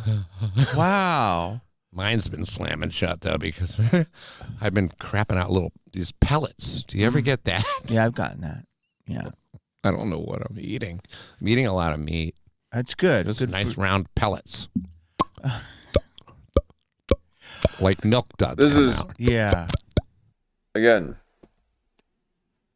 base level kind of stuff. Okay. Like they're not even in Earth. Okay. This is low stuff. And so that's why they talk about their anatomy and their body and sex and jacking off, all that, like, all that stuff. Okay. That I'm not into the vulgarity of that. Okay. And then you talk about,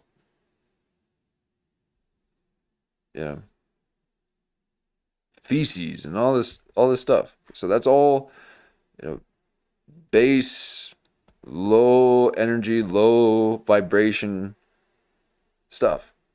And yeah, we're soaring. That's what I'm saying. We're causing colado up in here, okay? Because we burrow through the ground, so above their heads, okay? But you ain't gonna see us walking upright like these surface dwellers walking on the streets. Nah, we soar. But this is such base level stuff, okay? Like that's why I'm not into a lot of the comedians. When you got someone, I would say probably like Chappelle, Bill Burr at a time. I guess Shane Gillis is kind of doing this a bit too. Tim Dillon, they're it's a bit more social commentary, more cultural kind of approach. These prophets, and they still talk that base level. So it's almost like it's a psyop on our minds, okay, getting us used to thinking that postmodern art is good. Don't get me started. And just trying to keep us at a very low vibration, low thinking, never thinking, that things are possible or that there's life beyond this, sugar daddy shackles that are on us, telling us that we gotta do it this way and have this type of education so that we can do this type of thing and all that stuff. Okay. So, that was somewhat okay when it was thriving, even though it imprisoned you. But now it's not even thriving. So why wear the golden handcuffs? Speaking of which, Jamie Kennedy's got a couple. So you're not taking any pills at the place? No. And so, nope. You went right into rehab. Yeah, somebody paid for it. To. No, it's I know so many people that own them. Own them, so that it's not like being paid. It's not having to pay for it because they already own them. You know what I'm saying? So it's but they paid from the food because you have to eat. So there was at the rehab. There's 3 meals. I was just so happy to be alive, first of all. I know Billy said you're doing really good and you were enjoying doing rehab. Like, very well. can you go back? I was. Can you go back to that rehab? But what? Yeah, but I don't need to. What are you Okay, talking well, about? apparently, So now I'm in a sober living. Okay. In fact, I know how you're thinking, because that's how I was thinking. I'm like, why don't I just stay here forever in the rehab? And they're like, you kind of got to go, Andy. No, they really? Yeah. Okay, that's the thing. These people want to be institutionalized. Okay, we got to open up these psych wards again. Okay, they closed them all down, all because the doctors were getting a little power hungry, trying to play with the minds of the people. I mean, who knows what kind of experiments they're doing on people? But open them up, back up. Okay, I'm for that, and he wants to. He's just like, hey, it's not good for me to be out in that world. It's not good for them to be out there. If they want to just kind of hang out and get cleaned up, and they have no aspirations. Okay, they're not trying to. They're not even at that point yet. Okay, it takes a lot of energy and momentum to actually have a bit of willpower. Watch out, Kurt Metzger. That's right. I said will. Okay, that thing that you set in motion. And they don't have that. They barely have the will to live, let alone do the dishes. So they want to be in these little care centers. Yes. Start that. Do it. Make those things. People need it. Get them off the streets. They're ugly. I'm tired of seeing this messed up geometry. Okay? Mine's sacred. And there's nothing sacred about this guy's geometry. All right. It actually does look pretty good. I will say, this is actually probably the best I've seen Andy Dick. And that's what I'm saying. He was just he's kind of mellow. And I'm like, man, coming back from the dead really kind of calmed you down a bit.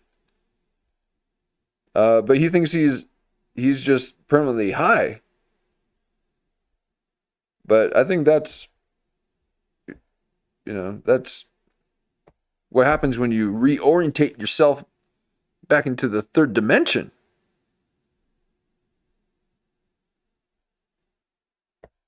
You got to recalibrate. So you'll get all crazy in a couple months, if that.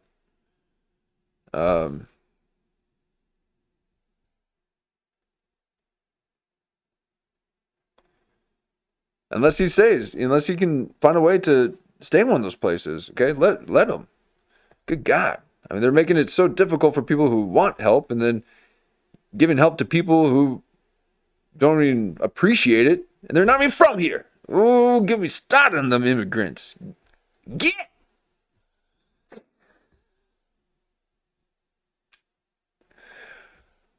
Sorry. Oh, that gets my goat. But he wants to be in a little care center. It looks like he's got a little bit of he's got a lot more color to him than the Freemason guy that Kurt Metzger talked to. Oh, Gary Ghostly. Good God, Gary. That Trice white man. White man McGistimus. Woo, man, that was a pale mother. So he's got a little bit of color in him, which is good to see. Okay, I don't like seeing people just drop down dead. Okay, that's I'm not Tom Segura.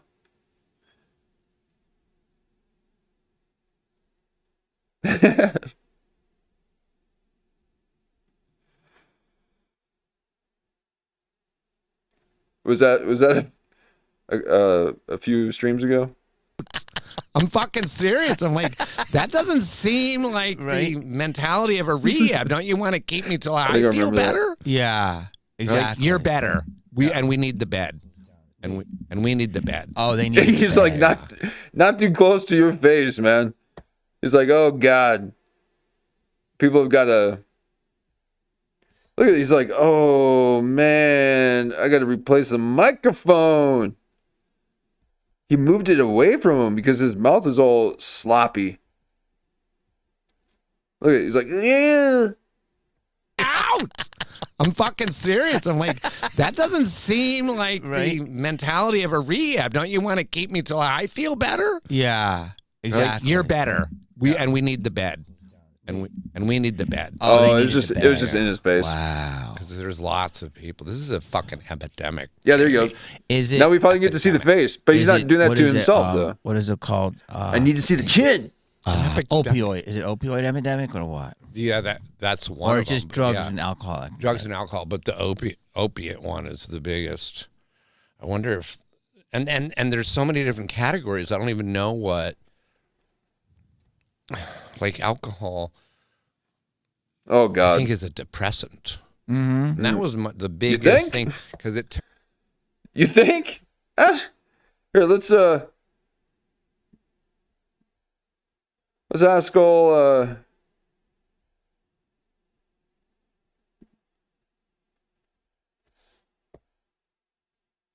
So Andy Dick is illuminated, coming back from the dead. He's in the seventh realm of the planes of spirit, and he's coming up with all sorts of haikus of. He thinks alcohol is a depressant. So we're in his wise years right now. So let's hear from old Jeff Dye about alcohol, or better yet, people making fun of him. You at least didn't have the entire internet shitting on you and your colleagues shitting on you. It was so humiliating once it was public that I was like, all right, I'm going to kill someone or myself if I don't like. Okay. You heard it. Now I'll let it play. Stop drinking just to deal. There you go. So he'll do that just to stop drinking. And your colleagues shitting on you. It was so humiliating once it was public that I was like, all right, I'm going to kill someone or myself if I don't like stop drinking just to. So that's another comedian. Here's another one in the whole mess, okay? Could it be because of the environment? Could it be because you think saying 5 minutes worth of dialogue for a year, pretending like it's the first time you said it, every time, you think that that's normal, okay? So you guys are losing touch with reality. And you're just a spectacle. You hold no gravitas. And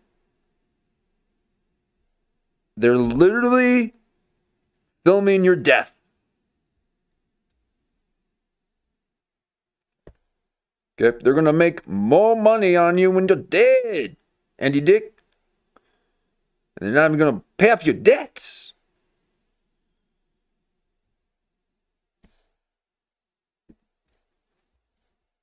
Took away, everything so that I was more prone to doing anything anybody had.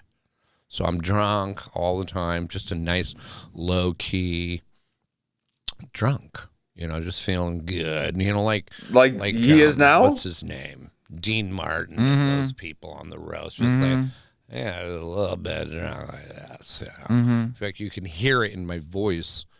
People, all my friends would know that, when I'd be, and it was all the time. But then I don't have the wherewithal, or what's the word I'm looking for, to say, oh, I'm not going to do that though. But I'll. Okay, so according to him, he is clean, and he just got out of sober living, and he wanted to stay in sober living after getting out of the hospital.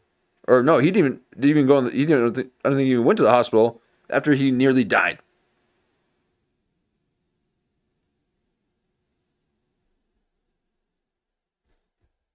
What's the word I'm looking for, to say, oh, I'm not going to do that though. But I'll be a little drunk. But I'm not going to do that. No, I'll be like, what are you doing over there? Let me get a line of that. What are you smoking? Let me have it. You know what I mean? You would do a line in this day and age without even knowing what it is, assuming it's cocaine. Which, by the way, cocaine, there is really no such thing anymore. People cut it with so much fucking shit. Have you ever done cocaine? Never. I know it's hard to believe. Laxative. Do you drink? I know it's not hard to believe. You seem pretty clean cut, and you have your brain cells still together. Knock on wood. Yeah, I haven't drank in 7 years. This is not wood. I know. Oh, okay. Sorry, that's what I was gonna say. So if he's sober, because I was talking about kind of how his demeanor is. Okay, so he's just kind of recalibrating, trying to figure out how to be sober, but we don't need another Jeff Dye, okay? Because he needs a drink. That guy is dry. Okay, that's Jeff Dry. And I don't mean dry because he's not drinking alcohol. I mean his humor.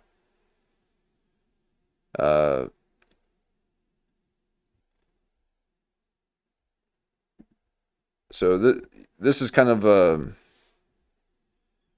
this kind of afterlife of all the drugs. Pretty clean cut, and you have your brain cells still together. Knock on wood. Yeah, I haven't drank in 7 years. This is not wood. What? It's like plexiglass or something. How does he have the face of a German then?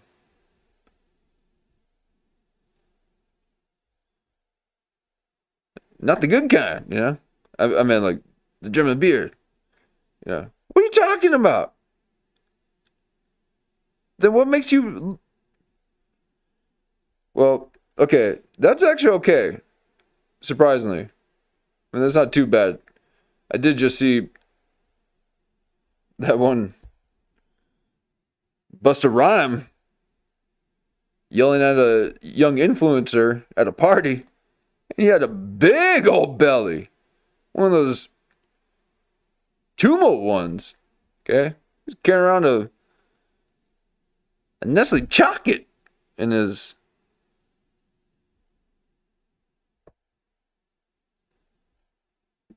womb. Okay?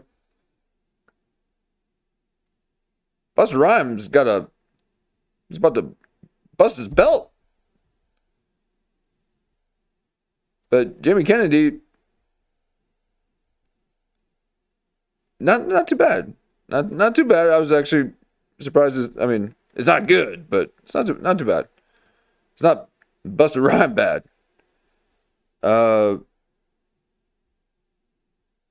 But we're gonna just do a quick zoom in, just because he said he didn't do alcohol, and I want to know. Oh, he won't let me. So, okay. Yeah, I mean, I haven't drank in 7 years, only because I was looking at myself on camera and I was starting to get fat. Funny. We were just doing that very thing. Jimmy, are you watching? Good God, he's watching our show. He got Andy Dick on the show after we talked about him. I can't believe it. And he just said he's watching himself.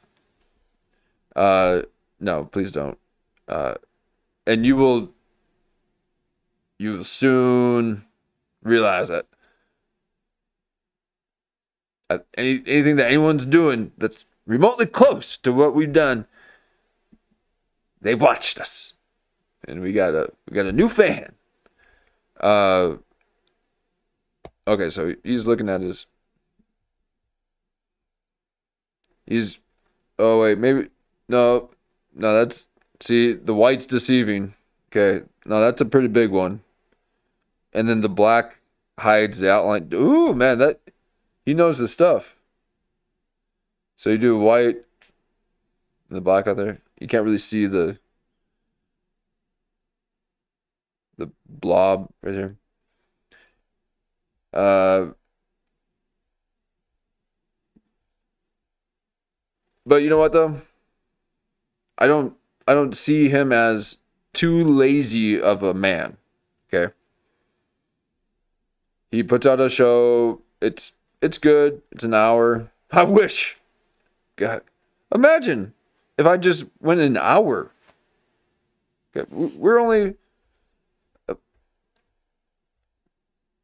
20 minutes into this interview, in which maybe we'll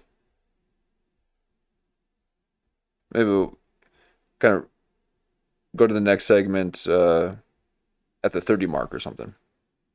But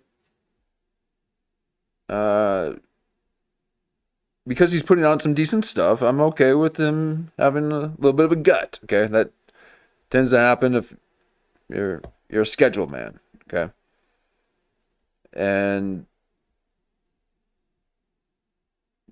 but yeah, there's a little bit of a low vibration. No, it's okay. He just needs to get a little bit of rest, and he'll get the energy to take care of himself again. 7 years. This is not wood. I know. Knock on. It's like plexiglass or something. Not complex. I haven't drank in 7 years, only because I was looking at myself on camera. I was starting to get fat. Why drink your calories? And Why? I stopped because. So when are you going to stop that part? Never. That's my favorite thing is to fat shame people. I agree with you. And you're not fat. I think I've seen you bigger. You're looking good. Better. You're looking good. Thank you. I appreciate you. Yeah. That's what a we're big doing. compliment coming from you. Yeah. Coming out of rehab, telling me I look fat. Oh wait. So Well, you can do. We can do some. You know what's the best thing? Coke. Oh to God. lose weight. Yes. But Why are you talking drugs to a druggie when he's trying to get sober, Jamie? no walking. I started walking. Good. I walk all around the city. Good God. How about you learn how to... Perfect. I got a pair of fucking Skechers Perfect. and hookahs. Perfect. What? And no You're Ubers. No Ubers. Just walk. You're so right. And we can do everything if we need. Wow. These coming to life epiphanies that you're having. You're realizing that alcohol is a depressant and that you should walk. The thing that takes up most of our real estate, our legs. It houses the largest bone in our body. 2 of them. Well, Jan knows. Okay? Yeah, use them. They're right in front of your face for a reason. But you guys want to be sitting down doing podcasts. You want to sit down and hover over the ground as you drive real fast. Well, how about you stand up and speak?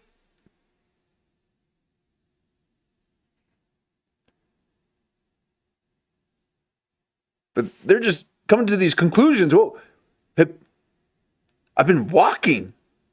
Oh, have you? Well, I guess you haven't hit the... it takes about not very long, at least the 30-mile to 50-mile mark, where you then learn to keep your mouth shut. And just breathe. but you're too loud. You ain't no walker.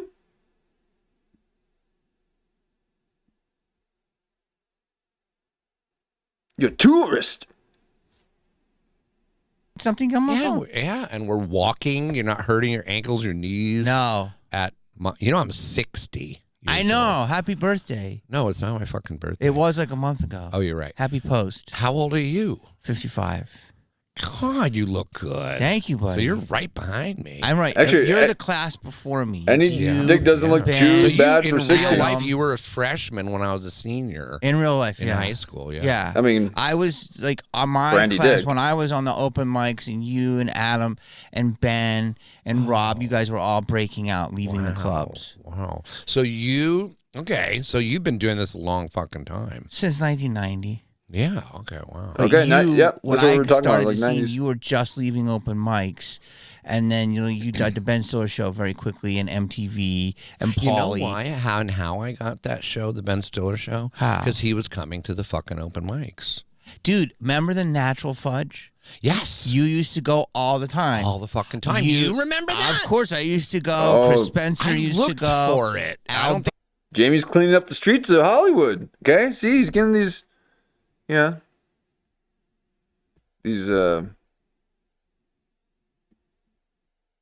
these lost boys, and playing his flute, gathering up a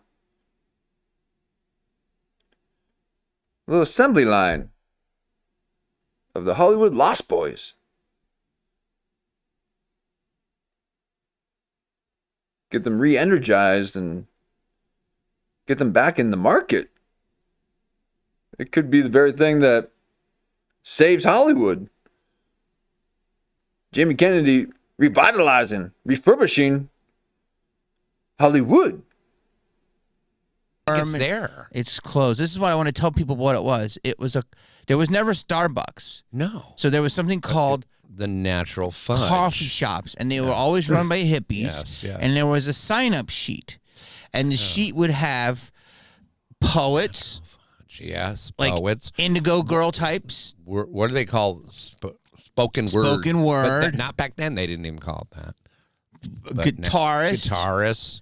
Singer-songwriters. Yeah, a bunch of people came out of that. and comedians. And Yeah, we're talking about a place that could fit maybe 30 to 60 people maximum. It was tiny and thin, if I remember. It was tiny and thin, and it was run by Brenda. God bless it her was soul. two women. It was a husband and a wife. Oh, yeah. And it was the Natural Fudge. It was And in they were East, very big hippies. They were Huge like hippies from hippies. the 60s. from the fucking 60s. Yeah. And it was in East Hollywood, down by Western. And it was a Tuesday night staple. And all you had to do to perform is just buy a muffin. Yeah, was you a- had to buy one thing. A $2 Got muffin. that party. I know that was like, it was hard to do because we were so broke. Yeah, we were fucking. I was so broke. I'm like, So please. broke. And I just remembered who I used to do it with. Who? Dino Stamatopoulos. Dino? See, Jamie Kennedy right now is doing what music does to people with Alzheimer's. Okay, he's breaking open those synapses and making them fire again. You can see the lights being turned on in Andy Dick. Look at this. And you had to buy one thing. A $2 muffin. That party. I know that was like, it was hard to do because we were so broke. Yeah, we were fucking. I was so broke. I'm like, So please. broke. And I just remembered who I used to do it with. Look at him. Who? Dino Stamatopoulos. Dino was there. Yep. We would do a thing together. Yeah. And I had this thing. I was very like, if we're gonna go up again, it has to be different. So every That's the week best we he's did ever something looked. different that would Look at him. fuck with the audience. All you did, you never did comedy. You did like interactive Kaufman, and it was like, and it was insane at this club. And This is what Jamie does, okay? This is what Jamie does.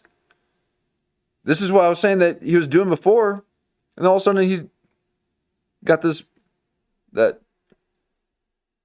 sugar daddy girl on. But he allows, he's kind of he's being playful within it. Okay, so he'll let them be themselves, and then find the humor in it without being too judgy. Okay, and that's why I was really taken back by his last interview. He was just trying to train her like a dog. And so Jamie Kennedy right now is doing a DMT detox, and smoothing out the ruts within old Andy Dick's consciousness. Okay, so he's doing the Great Reset. It wasn't just performers. There was like 15 of us, and then there were like 30 hippies. That was a cool time. But I think Janine used to go. I mean, there's so many people that went that were in. Bob Odenkirk. Bob Odenkirk would go. Darren Carter, I would see there. There was just Dana Gould. Dana Gould would go there. So it was the tiniest little fucking tiny place. room, but it was a little baby. I was a baby, and I would go up. Here's what's awesome, Andy. I would go up at like 1, because you guys were all more established. So I would get later in the list, and you're like, I got a fucking set down here at the what do you call it? Do you remember? Oh God, the Cow's End. Like I don't remember that. That was another one in Venice. But you'd be like, I got a set on 3rd Street, and that would be the Improv on 3rd Street, which no one remembers. And then you would like go to the basement. So I remember doing. Okay, Andy Dick's remembering stuff. Okay, now he was able to remember just things that had just happened to him, and now he's getting his long-term memory back, and that's usually what you need to do in order to then stimulate the short term. And whatever Jamie's doing right now sobered him up. Like he's not, now all hazy and shows all at that. 1:20 a.m. There must have been no one in the audience. Not many. And then I would go with my buddy Al, and we would go to get Thai food because it was the only place open. Which Al? Al Berman. Okay, no. And Holtzman would go. Like this was Cynthia Levin, everybody. Like it was. I loved Cynthia. She's Levin. incredible. How's she doing? She's good. I don't talk to her in a while, but she's at the store. Lemaire, do you remember Lemaire? Lemaire hair.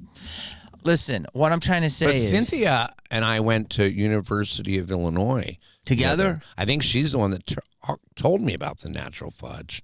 She's a good connector, and she learned. She got rid of me.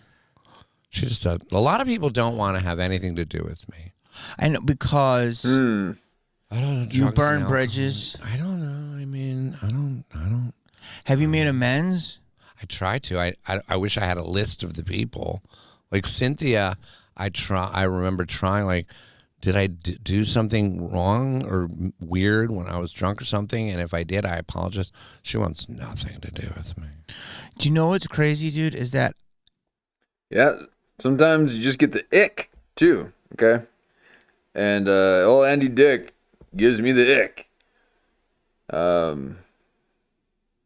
So I can't believe that he got him sitting on the couch, but it does look like he is wearing a brand new pair of clothes.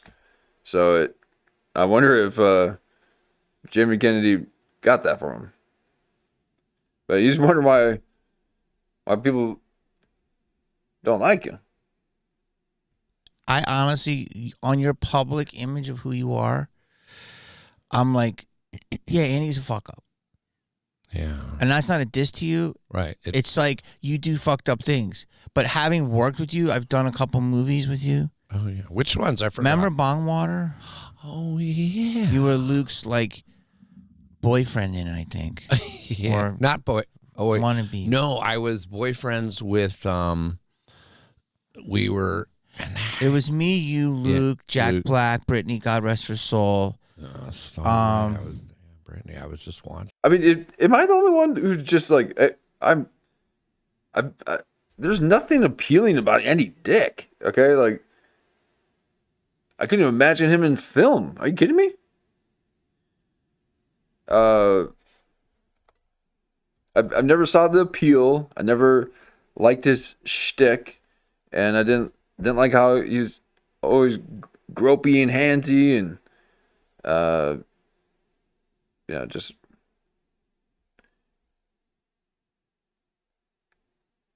just a mess. Okay, it's not fun, and I couldn't imagine being on set with that. So he wants to be in sober living, where people just kind of, you just kind of sit around and hang out, and you get kind of taken care of it or something. I mean, I don't know. I don't even know, but like they're trying to work with him. Oh God. Amy, I know Brittany's incredible. Amy, I say Amy Locane. But he's been in a bunch of stuff, I guess. Amy that played my love. Amy Dolan's, maybe it's Amy Dolan's. Something like that. It was a cast. It was an amazing cast. Really wild. Scotty Conn. Oh yeah. So wait, let's go back for a second. Yeah. You're not. Pauly Shore was in it. Pauly wasn't in that one. No, not Pauly. No, I'm thinking of Luke Jack Wilson. Black. There's Alicia the Pauly Shore. Witt. Yeah, that's who I'm thinking. Yes. Of, Alicia. And I was thinking of Jack. Yeah. It was a time when we would make these little independent movies, and they'd actually get a theatrical. And if not, they would kill it on Blockbuster. Yep. Yeah. Different time. Yeah. Very different time. What I'm saying is, the way the press presents you is that there's a fuck up, but you actually just get consumed by. I do miss those times. You don't remember, and then not for people that I know that are on drugs and alcohol. I actually have. I feel for them because you're taken over by a thing that you don't know you're doing. Yeah. And I really do see that with you, because you are a completely different person now than when you were sauced. Yeah. And you're not just sauced. You're on everything. You're in fucking vacuum cleaner fluid if you would. And that leads to a lot of stuff. Yeah. You sniff it. No, I'd sniff the fumes. Yeah, no, if I could, but. But then that leads to your sex, because people really can't pin you down sexually. Neither. People always and talk. I have something to say about that. Go ahead, because you're the true, real fluid. I love it. I loved because something happened recently, and I don't know if it's part of sobriety. If it is, either way, I don't like it. But my fucking poor Mr. Mini Dickman. Well, it's not a little, but he died. No. I swear to God. No. I can barely get it hard. The last time I came, it was this week, so I can't even remember when. Oh. Maybe even like a week ago. It's like I'm sweating by the time. Really? I'm jerking off. And by the time it does come. Good God, dude. Do its thing. Seriously. I'm sweating. I'm dripping sweat. And it never gets fully hard, but finally I come and it goes, instead of shooting a nice load or whatever, it just kind of comes out the tip and just drips down and melts down my shaft like a melting candle. It just comes and drips down. So sad. Then I have to squeeze. All right. It's so worse, buddy. Seriously, Well, I can't handle that shit. I can't handle it, okay?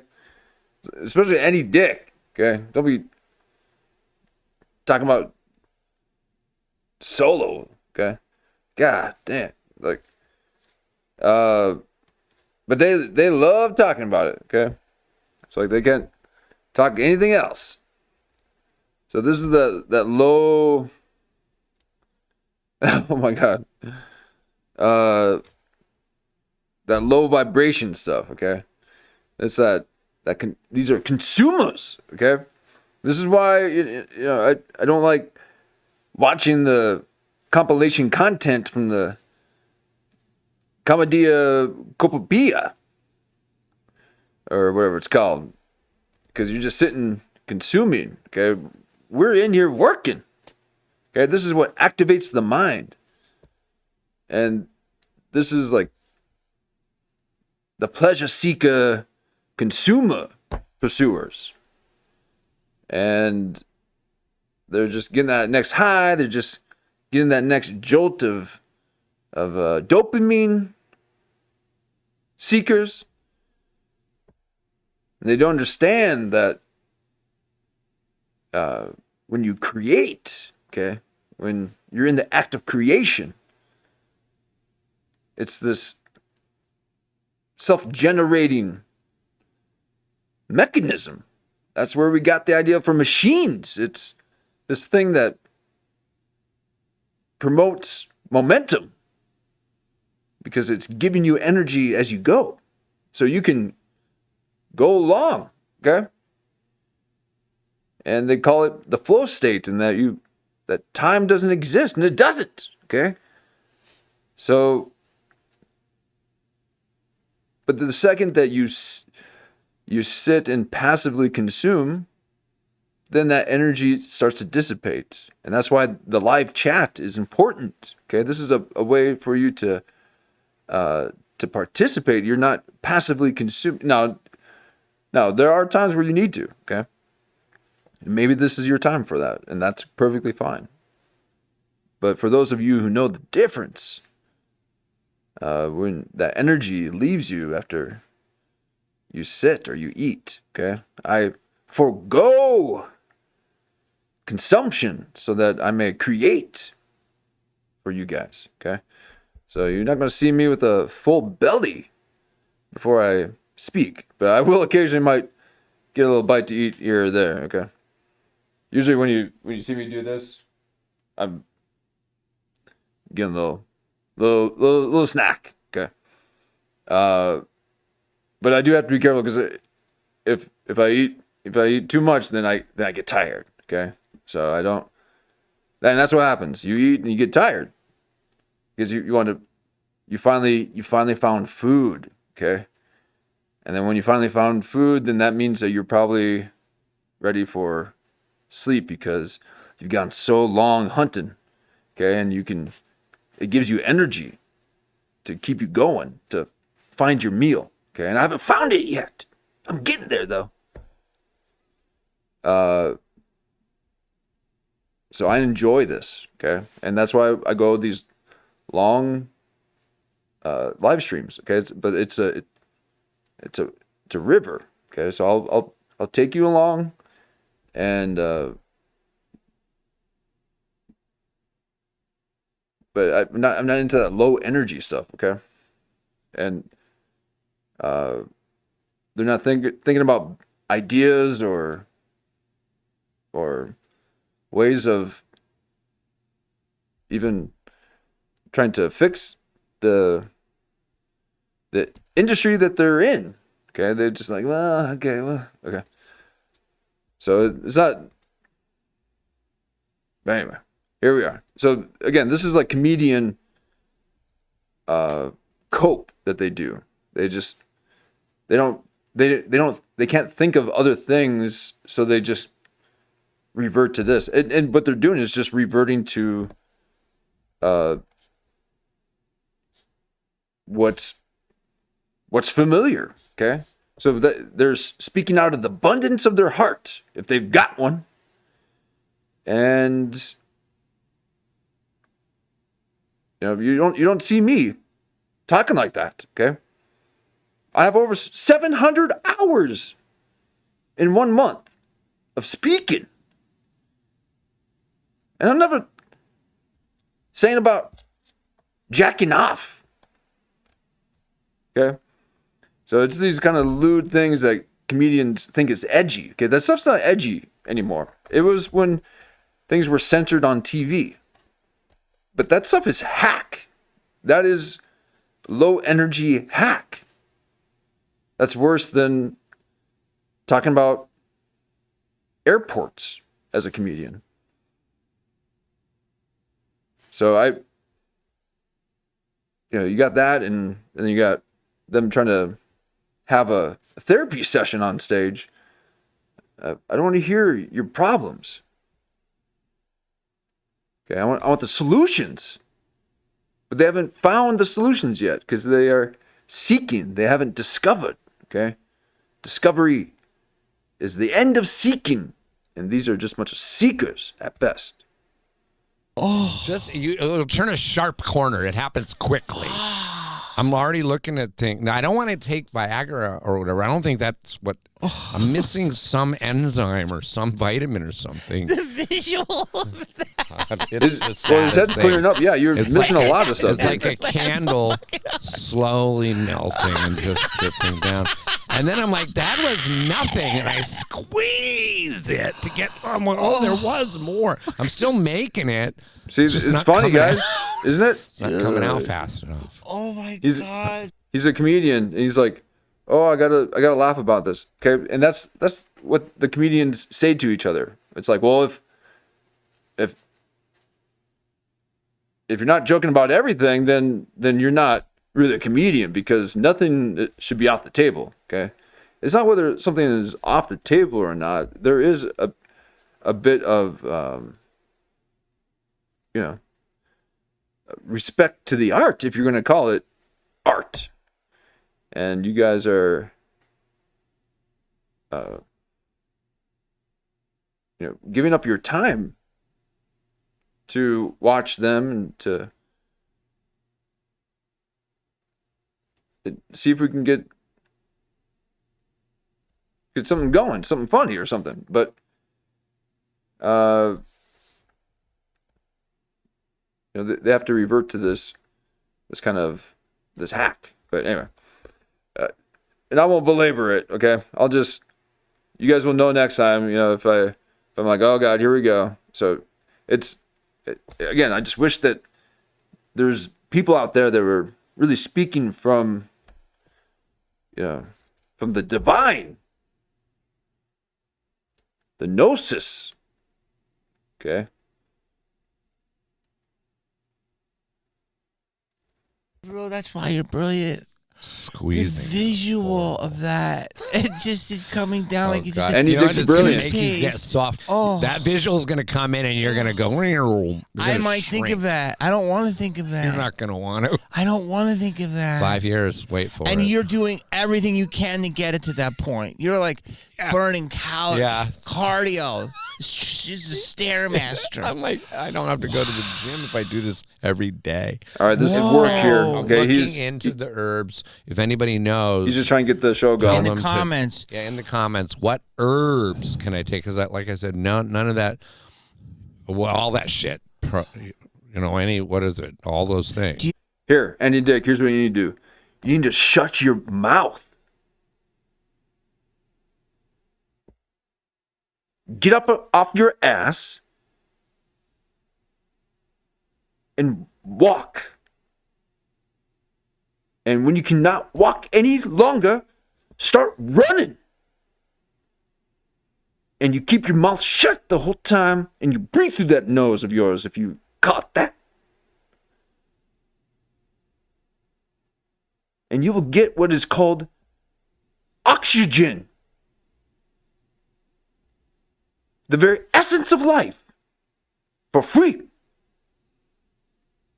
You just have to put your body in motion.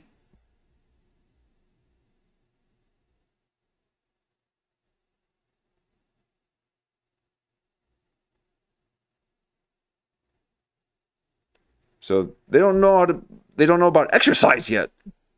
They don't know how to get the testosterone. These are low T count folks, okay? I mean, the things I do before I press live, okay? I'm doing all sorts of rituals and hanging upside down, doing all, I gotta quiet the brain, okay? So these are not even brainiacs, like Mark Norman wishes he was. Actually, he is way more than the other guy. I refuse to remember his name. His partner. You have feeling in your doodle? Not really. That's the thing. So you don't have feeling. I heard that around 60, the doodle gets less sensitive. I like to keep it nice. I don't like to be crass. doodle. Oh, yeah, no, but yeah, I the like fact the that doodle. yours isn't there because you used to do the wristwatch. Do you remember we used to do that? Yeah. Andy used to go around and go, "Do you know what time it is?" And then he would look down, and then it was his dick wrapped around. I wrapped it around His wrist, which is a very. I did that to you? No, I never got the wristwatch, but many people have told me about it. But that's a was a good remarkable feat to be able is to a good wrap one, that though. baby around. And I think you tied it. Yeah. So it went, and you're like, you know what time it is? And it would be his flesh watch. But to me, didn't that's tie. funny, but probably that's a crime now. Oh, for sure. If you walk in the It was store, a crime back then. it was a crime bro. then, yeah. Okay, so he's like, oh, so he exposes himself all the time. Yeah, talks about jacking off. I'm trying to get at where we're at the time here. Okay, so we're about at the halfway mark here, and we'll visit some Kurt Metzger. I say we can wrap up this little segment, and I mean, unless something happens here, I say we save the second half like we did with the last one.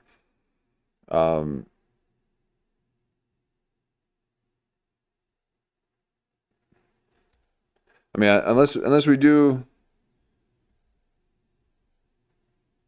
a full one, I mean, let's just do half. Let's just do half. Yeah. But so your noodle doodle is just fucking not al dente anymore. It could be drugs. It could be age. Or it could be What? I know I've had plenty of sex. You've so done maybe great. It's just the well is dry. you did it. Yeah, I did. Okay, it. you like half? Okay. But Yep. doesn't mean I don't miss it. But how do you miss it if you're not even horny? I can think back on times when I'm like, I think I remember I used to like it. I used to love it. Yeah, I mean, But also it's a good thing because I loved it so much that, I pursued people. If I liked somebody, I really pursued that person. well, you showed up on the set of Pursued. Bowfinger. Okay. You were on Bowfinger? I mean, Bongwater. Oh, I was in Bongwater, Bowfinger yeah. too. And You were? I was. That's the Eddie Murphy one. Eddie Murphy and Steve Martin. I was his Oh, assistant. wow. It was incredible. Nice. So you were on Bongwater, but you had a wife. Yep. And then you had like 2 twinks with you. Yeah. And you were like married. You had 2 kids. Your wife had 2 kids. I wonder who the two. And you had like 2 twinks with you. And I'm they're like, just two hot and- boys. and you're like, that I would be living with. and I'm like, are you gay? And someone's like, you're like, no, I have a wife. well, that your voice Kind of. And they're not boys. They were men. Yeah, They were like men. young 20s. and they lived with me, and my wife was okay with it. Whoever I was going out with, I think Bongwater. I can't remember if I was going out. I don't want to say their names, but Don't say their name. so like I'd be with a girl for a 5-year period, up to 7 years. The girl I'm married to now, that I have a couple kids with, I was with her for years and years, all the way back to the Ben Stiller show. So you're married now? Yeah, we To got the married. same woman? No, because I went off on my own treks and Yes, you trials and tribulations. did. Twinks. They're not fucking. You had twinks, dude. Well, when I was 25, calling them out. I my was boyfriend- 27 during that movie, so you were Okay. 32. You had 2 young twinks. Okay, but they were in their 20s. Yeah, they were in their 20s, Yeah. but that's a twink. Yeah. Yeah.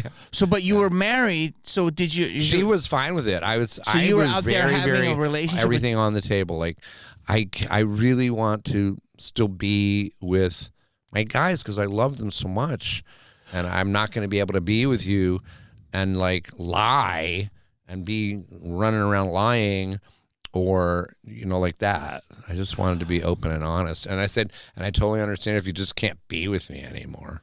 But why not just be gay? Because I'm just not. You're not. So you like women too. If there's the right woman, yeah. You strike me as a tit man.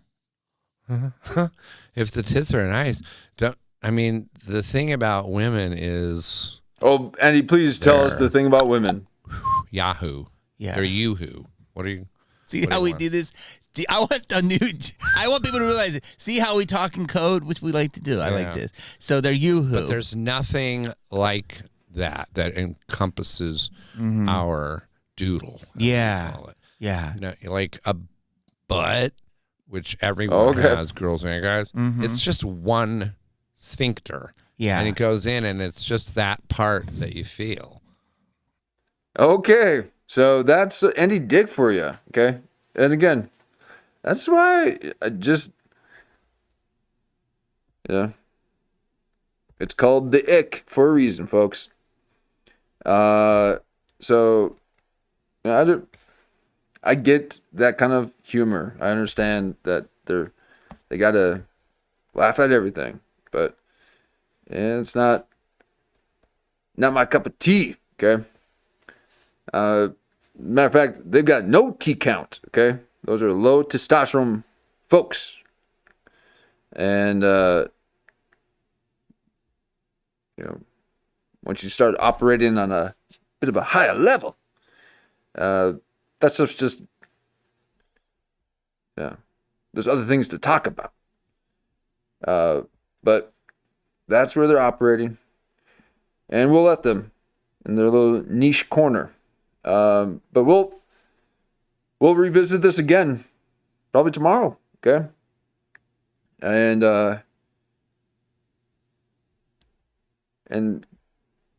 see where this goes. But I like that Jamie Kennedy is kind of cleaning up the streets of Hollywood. He is going around and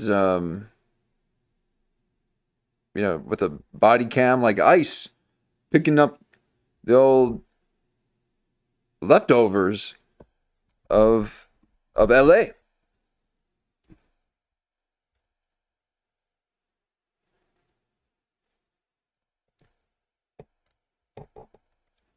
So we'll see how this whole thing goes with Jamie. I like it. Okay, I think that with his demeanor, whether you like it or not, it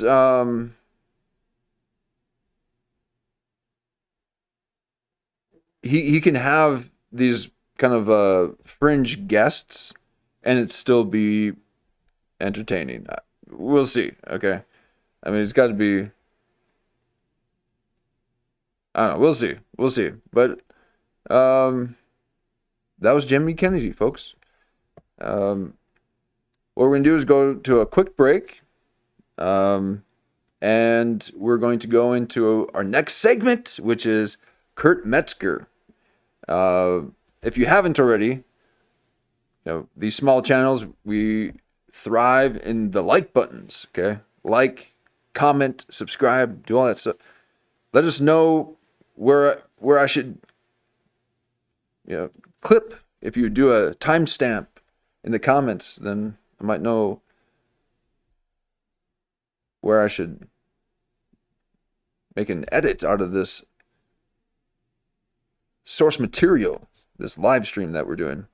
And I appreciate you guys, hanging out, because again, this is a way for a passive entertainment to be a bit more interactive. Okay, so when you're in a position where you can be a little bit active, join in the chat.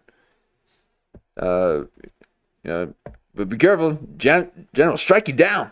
Okay, I'll give her the old wrench again if it gets too crazy in here. So Jan's a mod, just so you guys know, and I've been sitting close to 10 past couple of days up in here. Okay, that thing hits 12. Jan's getting the wrench. Okay, can't be having that many people in my chat. That's too many eyes. But again, thank you for subscribing. Oh, I see that we got a few new subscribers. Thank you so much, folks. Because I know this might be really, especially looking at some of those old streams, what's happening. Okay, no one knows. No one knows, and this is ever evolving. And this beginning stages. So those likes and subs go a long ways. And having me play in the background as you fall asleep. Oh man, that helps my algorithm so much. Thank you for allowing me to, to help you get a night's rest. Okay, and I want to feed your soul. And the watch hours are amazing. Okay, so thank you so much, you guys. I can't say it enough, really, truly. So we're gonna go on just a 2-minute break, like 2 and 2, and then we'll do some Kurt Metzger. So we'll get a slideshow going. I'll soon figure out how to do music. Okay, I can't quite figure out how to do music that won't copy strike me, and especially with the slideshow to it, because it's got to be connected to the whole slideshow somehow. So I'll figure it out. But here's a little slideshow for you, and we'll be back in a moment.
All right. Okay, we'll be starting here shortly. Get settled in for old Kurt Metzger.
Thank you. Thank you. Uh, oh, that means we are live.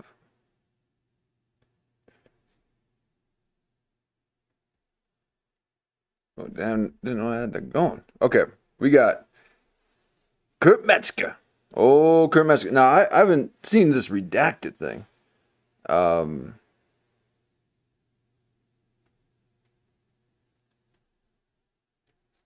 And it's nice to see Kurt Metzger out in the wild.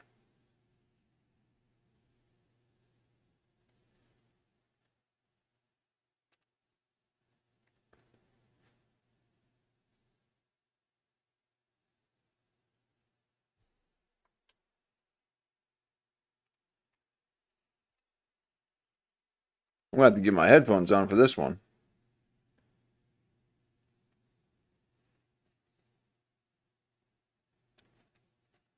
I need the full experience.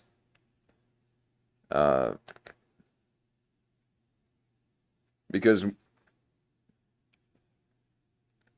when you get to see Kurt Metzger out in the wild, all sorts of things happen.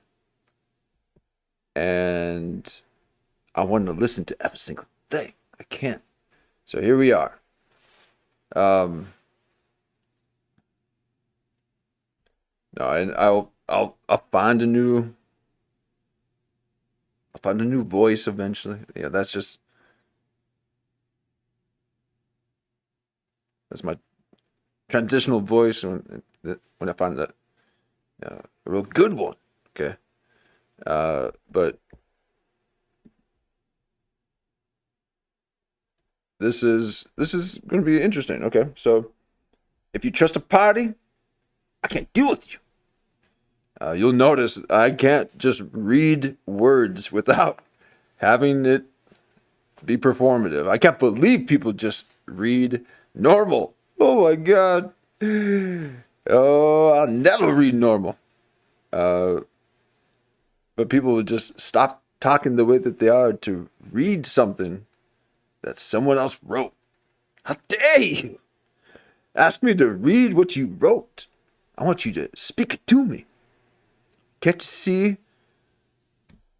I'm showing the way that I want it done for me. That's a love language. But you ain't never going to get me to read something without a little bit of sauce to it. That is because of disabilities, folks. Okay, there are disabilities out there, and you're never gonna know mine. I've got so many, and words are not one of them. So don't even worry about that. I speak them, but all you brainiacs can read them. No, I operate from the mind because I got no brain.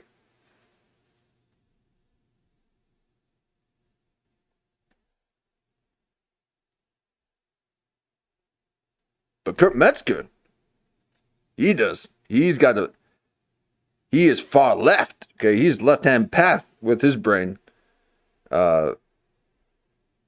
That's logic in your face. But he weaves like a far right winger. And that's that beautiful collection of the homeostasis of Kurt Metzger. He finds you right down that middle part where you're asking all esoteric questions you never knew existed. So I'm interested to see what happens here. Now, he might be on his best behavior. So he's not going to go, too carried away with the screaming thing where he then goes, who am I even talking to? Because him even doing that is just a nod to the fact that people have mentioned that, which that's a great solution for that, because, ooh, man, when you find out what people think about you, I dare you to try to be the same, okay? That will change you. No, I'm never changing. But these are shape shifters right before our eyes, and old Kurt Metzger is both right and left hemisphere. And thank you for watching this with me. Channel, really good guy, and he's a guy that got out late in life from Scientology. Oh yeah.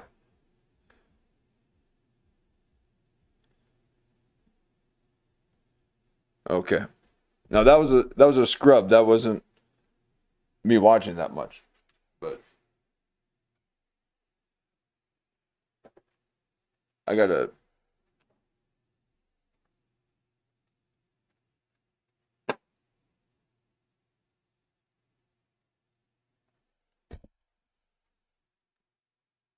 Yeah.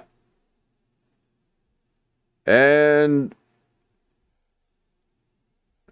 we got the true cowboy, Kurt Metzger. Now, he ain't touting around, telling people that he's a cowboy.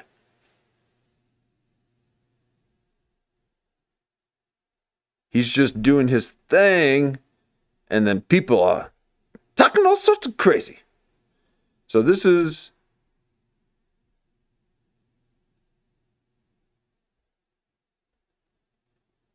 old Kurt Metzger, American hero.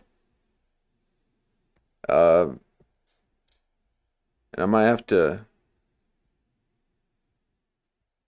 get out of their sandbox a bit here. Let me adjust my settings. I've never seen this show. It's called Redacted, and it looks like it's a bit of a political commentary show. If Kurt Metzger is going for Trump, we got stars, so we got some banners. We got the overlay, which they do have that blue or purple fuchsia thing, whatever that thing is.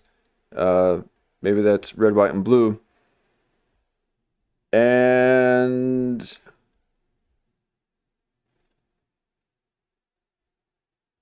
so political commentary.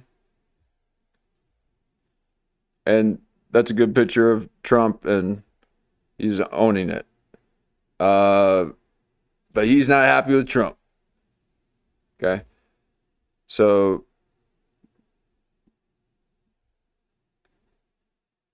and who would be? Ooh. But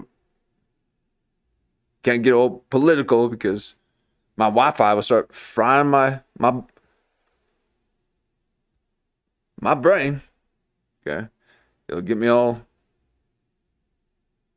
thinking in that delta wave. So we don't really go political here. You can have your political fun and all that. But I mean, we're political. But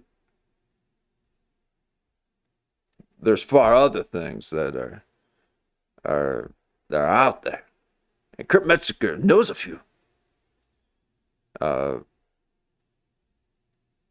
Kurt Metzger is an acclaimed comedian and writer, one of my favorite independent voices in geopolitics. Not only does he have a measured take, but he usually has a funny take, which is needed. You may have seen him on the Jimmy Dore Show, other independent shows. Now, I invited you on Redacted because I wanted to meet you, most of all, but what I hope my listeners will take away from this is some... Whoa, this is her talking to him now? I thought she was doing an intro. A pre-recorded intro. I was going to go get a drink real quick. Kurt Metzger, you in trouble. Because you're speaking to a professional.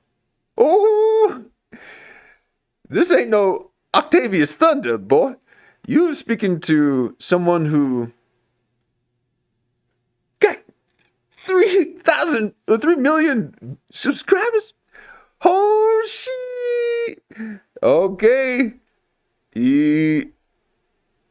Okay.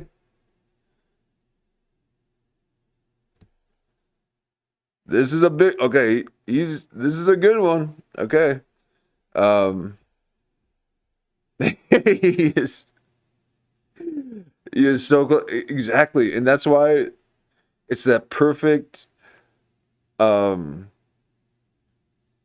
production quality that works so perfectly with this medium, and why the more you put into production, the worse it is. And that's why the film industry is just collapsing, because you're trying to share it through this medium. But this is what looks best, or it can at least be suffice for what's happening. Okay, but you can't bring in the other stuff here. Okay, but anyway, here we go. And let me give a give them a little bit more room here. Let me. And I wish that Matt would, or Mark, I wish that Mark would do this. Okay, this is what I was trying to tell him to do. I'm like, can you please quit making these thumbnails that you leave all this room unused. So during the Derp with Kurt, they don't realize that they can do this, okay? Like they can just make their boxes bigger, just like what I just did here, okay? This is what I just did. I'm a part of the show. No, this is all beginner broadcaster humor here. I'll burn through it real quick, but you can adjust your screen size, okay? And for whatever reason, the Derp with Kurt, when they're doing their StreamYard thing, they're leaving out all of that real estate. So they're only using this anyway. So thank you Redacted, for seeing that you can use the whole palette, okay? I don't know what's happening over there, Mark. So that's what I'm saying. Like, put the needle down for a minute, okay? The sewing's going to have to wait for a second and produce the show, okay? He's sewing patches in the middle of the show. Like, he's not even just doing that when it's not airing. He's doing it when it's airing. He's knitting sweaters. When he could just extend it out like this. So thank you, Redacted. That's why you probably have 3 million. But here we are. No, I like Derp's style. I like that they can keep it however they wish, but this is exactly what I was trying to tell them. I'm like, please do one each down the middle, right in the half. They each get half. But usually you have to be a bit further away for that kind of real estate. So you have to have a better camera, and you can't be so, perfectly close like Kurt Metzger is on a constant basis. That's why you have to have a little bit of depth like she has. Because you are really close in our face. But looking good. Metzger, how do you do that so well? Because this is beyond generational run for Metzger. This is his stride. That's why he's full cowboy. He's in that stride, and there's he's beyond saying the speaking points, okay? But we all know the things that he's going to say, and I'm considering making a list, okay? Because he'll go down the list of things that he's got to say in every single one, as if no one has heard of it. So, but I'm not even going to give an example of it because it's fine. It's fine. It's fine. We can hear the stories over and over. Kurt Metzger, I know you like to have opportunities to hear something new. How about your audience? Okay? We need some new stories, man. And that's just his, Come on. No, it's fine. It's fine. I'm trying to be a little edgy, but never step into Metzger, okay? He saw a brawl unfold right before his eyes at a comedy club with Luis J. Gomez and someone else. Who was that? And they started fighting. No, Luis J. Gomez was trying to fight Kurt Metzger. Probably because of something he said. And Gomez got up and threw his drink at him. And they had to break it, break it up. And Kurt Metzger just sat there. He just let it happen. He didn't stand up. He didn't defend himself. He just sat there. That's a cowboy. Accepting fate. And welcoming it. He just didn't care that there was about a 2 centimeter space between the glass and his face. But this is just a quick observation, and I won't be lengthy with these rants. Okay, when Kurt Metzger talks, we listen, and a little bit of a yeehaw and amen occasionally, but this is just a little bit of an intro to Metzger, and just kind of what I'm initially seeing. I'm going full Andy Dick on this thing, and I gotta check my surroundings. And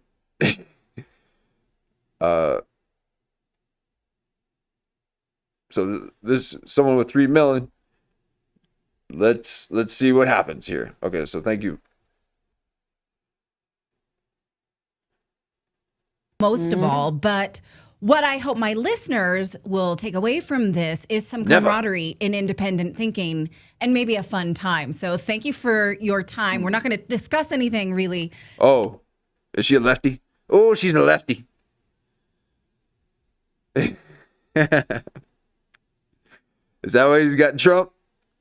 She's a centrist, but really she's a lefty?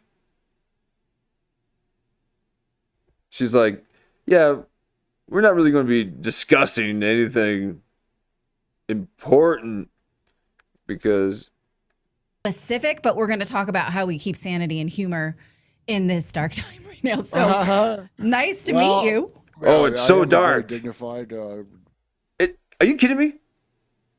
It's so bright. I could wear sunglasses. So does Metzger. And these brainiacs think it's so dark. I could barely stand the light.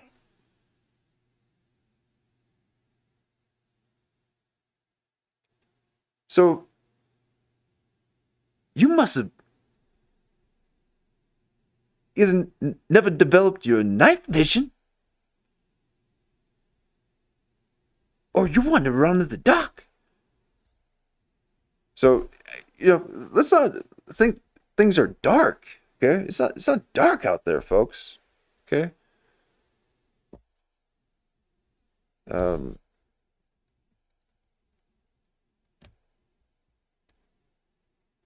Things can get heavy, okay? But,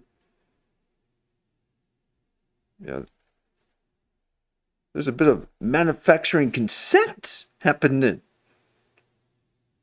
And people are just doing what they're being told, okay? Like all of them will consume us.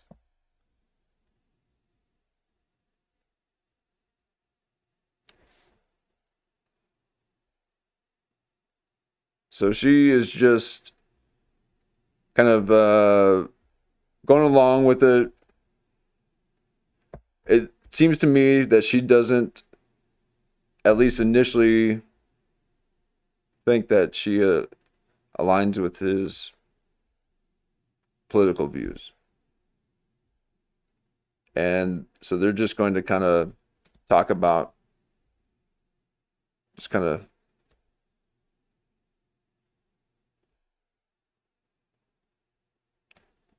the state of things and just kind of the comedy. Okay, that's kind of what I'm gathering. Judge, I don't know how to change my bottom thing, but we're just gonna say because it's supposed to be at, but we're just gonna say it's a tribute to Bibi Netanyahu. That was Mike's idea or Dave's idea. Excellent idea. Dangerment Yahoo is. That was your Zoom login. Yeah, we won't see that. Don't worry. Oh, nice. Don't worry. I was afraid. I'm looking at it and I'm like, am I going to have to explain this? Dangerment Yahoo? No, you don't crazy. have to. Okay, but everyone else now knows how to get a hold of you on Zoom if they want to bother. At Dangerment Yahoo. Okay, should you want to. Also, I assume that the Jelani is satire behind you. What? This guy? Yeah. He's a tough guy with a tough background. I'll tell you that much. So how are you? We're talking in the beginning of January. We are 1 year into. Oh, she's not used to laughing.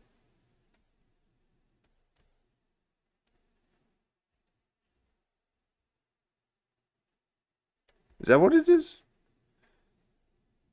She's got to be all serious all the time.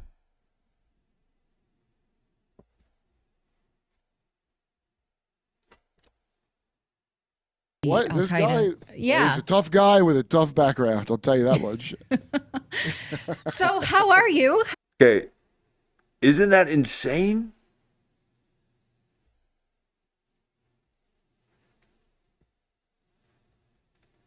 So, the fact that as a kid he was with Bill Clinton and Epstein? Man. We're talking in the beginning of January. We are 1 year into the Trump administration. Oh, man. We have more war than ever. We have more debt than ever. Yeah, What did you think? Oh, this is a dark doom and gloom.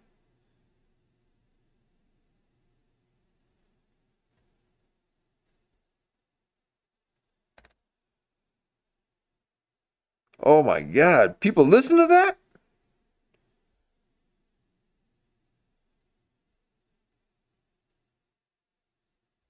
Oof. That's an energy shift. Okay? That's not my energy. No one talks to me like that. I can't believe you're talking to me like that. Even Metzger's like, whoa, hey, what? How come your face just went back so quickly after you laughed about my background? Oh, wait, you're a serious one. Oh, shit. And he's like, oh, it's going to be a tough one. So this might be a good one for us, folks. This might be a good one. All right? Because I can't imagine that you were just in Octavius Thunder's studio talking about geometry religions being established, and now you are in some really serious podcast. Oh, it's going to be a good one, folks. Voted to take Greenland, so what I voted for was to kidnap the city president of Venezuela and kidnap Greenland. So promises made, promises kept. Exactly right. And continue to bomb Somalia at record numbers. Somalia. I didn't even know it was on the table to stop bombing Somalia, but now that you told me, I'm glad he's keeping that promise too. Yeah, it's real weird, huh? This guy, this should make, I don't understand how anybody is like in the military, if you got your, am I allowed to swear on here or no? You can swear. Well, if you got God your damn dick it, blown George, off, swear. Oh, you get your dick blown off in the war, in Iraq, fighting ISIS and Al Qaeda. She's like, oh wait, why are we friends with them now? And why would Petraeus sit down and have a lovey-dovey thing with this guy who, if you look in his vacant eyes, I would say is clearly some kind of Manchurian candidate. I mean, that's certainly what Osama was. He was I thought that was like the guy that shot Reagan, Hinckley. From the Sinclair family, I think it's just these rich families give up a child to be a chosen one. Yeah, exactly. And oh my God, the family that exactly. The golden child being a fake whatever, but just that should tell you it's true. Just the fact that Trump's shaking This guy's in the Daniel Pearl video. Woo. In all likelihood, I think he's definitely there. But let's leave a little room that maybe he's not. But he's a founding member of ISIS. Do you understand? So, yeah. Like after that, I don't want to hear from anybody else about terror ever again. What is going on? I mean, the thing is, our show sort of got going during the Biden administration, and that was so comical that we thought, well, we can't do any worse. And so we aligned ourselves. Yeah, and so I think that the American right really sees Redacted as a right-wing show. And then the Trump administration part 2 got started, and we have more war than ever. We have more debt. We have, sort of these distractions around ICE raids and things like that, which I don't think are actually the No. This is psyop right. This ain't right. This is government psyop right. It's what Candace Owens been talking about. The military's infiltrating in everything. And they need to be. I don't want to be sharing another man's ideas, but I got some ideas from military people. They should be teaching kids. But anyway. So this is right. This is right. Okay. It's kind of like Ian Carroll's psyop. You don't quite know if it's really like, who's funding you, and you're kind of a little too polished to be right. Okay, we like it really distorted. And I'm far center. I'm way down here.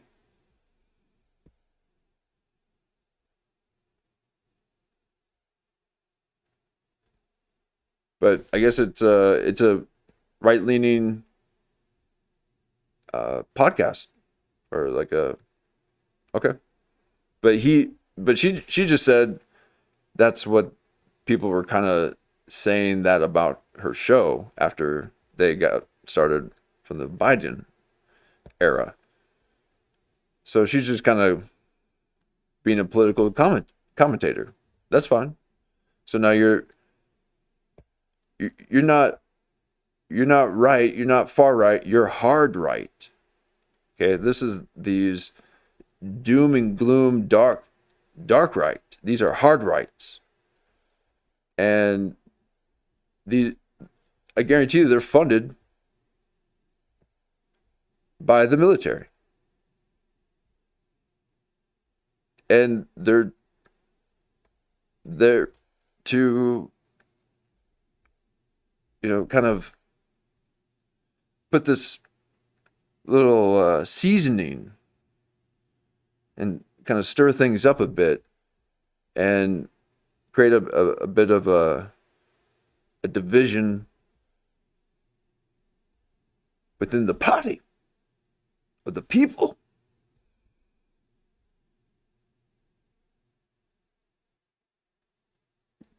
So Tucker Carlson already talked to Ian Carroll, called him out, saying, boy, you're CIA like Fuentes. Okay? You're too orchestrated. And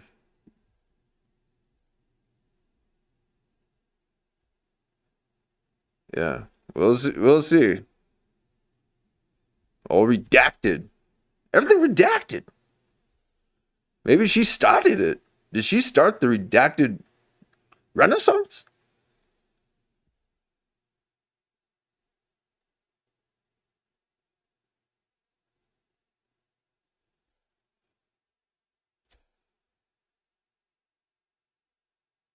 But Kurt Metzger, please do this format for your show.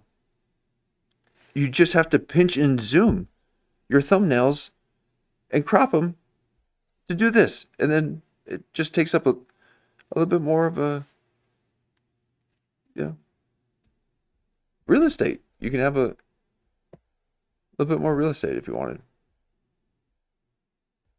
But maybe they don't want to. Agenda of the powerful. And so then people are confused. Like, wait, are we right or left? We're neither, really. And that is a weird place because... Ooh, it's a weird place. It's so weird. Being way down here. Yeah, that's what I just said. I just said that. I'm neither right nor left. I'm way. But I don't believe you.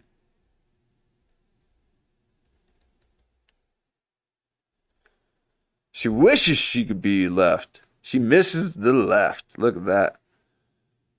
That's a left linger. She's lingering to the left. She ain't far left. She's a left linger. She's linger left. She wishes she could be left again. But, you go woke, you go broke. Okay? All these businesses becoming activists. What you doing closing your business down, thinking that you're going to do good? You closed your business. You're no longer a man for profit. And you must be a man for propaganda. Because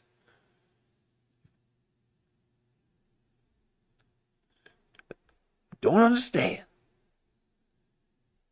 But she wishes she could be left again.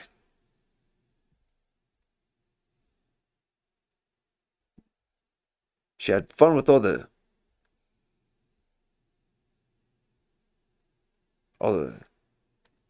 gays and trans. They felt more comfortable. They would jump around and hug her and swing her around like it's a little Disney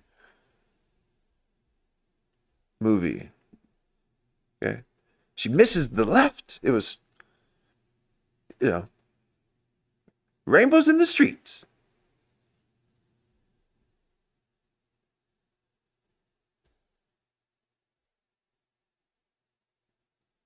You ain't never gonna get the left again. Oh, man. You ain't never gonna get left. Now get out. Okay? Because this is way down here. In the center. We're in the outside looking in. You can have fun with all this politics stuff. But as you can see, maybe it's not good. She wishes she could be left. But the audience, the audience tells you, okay? They told me, you guys told me you want to listen to Kurt. And I'm like, are you kidding me? Yes, I love listening to Kurt. So you got to listen to your audience a bit. So she's now right. But she's dark right. Okay, they missed the left. That's where you're supposed to be, unless you're stupid. Listen, unless you're stupid, or you're in on it, you should not be on right or left. There you go. Or if you're in and she's like, oh, you calling me out on my own show? Oh, she's right of Kurt. Oh, yeah. Yeah, because, I mean, I'm not even saying that Kurt is right. Or that right is right, Okay, but So this is a conservative. So she's playing the conservative, the concerned conservative. Oh, the world now. It's so dark out there.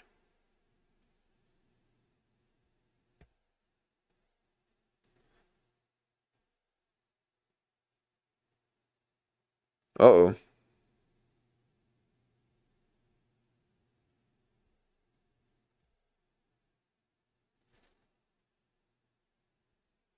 Now, the majority of people are cows, so that's why they're. And when I watch, this is why Ben Shapiro I find like one of the most despicable people I've ever seen on anything. Right after when the JFK stuff, remember when he was like, "Don't worry about JFK," so we know for sure Doesn't Israel's matter. involved. Yeah. That's how we know Israel's involved. I'd never even thought that until I watched him say, "Get over it." Oh, Ben, should we get over things that happened a long time ago? No, you don't say. Anyway, he goes, this large she goes, conspiracies, that used to be the left, but it wasn't in the right. And the right needs to move away from conspiracies and the left. So that is get back in your pen, all the livestock back into your pens where you belong. And anybody trying to, on Jimmy, we covered when Rogan said, because Rogan gets attacked all the time. He doesn't care. But Jimmy will get upset when he sees because Rogan goes, everybody needs to get past left and right. He said that on one of his, and you can tell who's no good by who goes against that. Yeah. Oh, that ain't it, pal. All the morons on Twitter that are, I don't know, getting clip house bounties. That ain't it, pal. Screw the midterms. I don't understand how anybody could worry about that after this Epstein thing. Your governor traffics kids on behalf of Pax Judaica. That's literally a term. It's gonna get real weird, man. And that Greenland thing's part of it, and the Venezuela thing is all right. I'm getting off on a tangent, but Professor. Oh no, come on. Oh, he's gonna talk about Professor Yang wanting to start a religion. Thing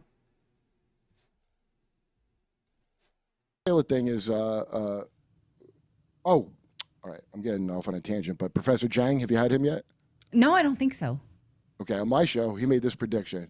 It's not my prediction; it's his prediction. It sounds. Oh, the trilateral agreement, the Chinese, Russia, and America, and then run by AI. Woo!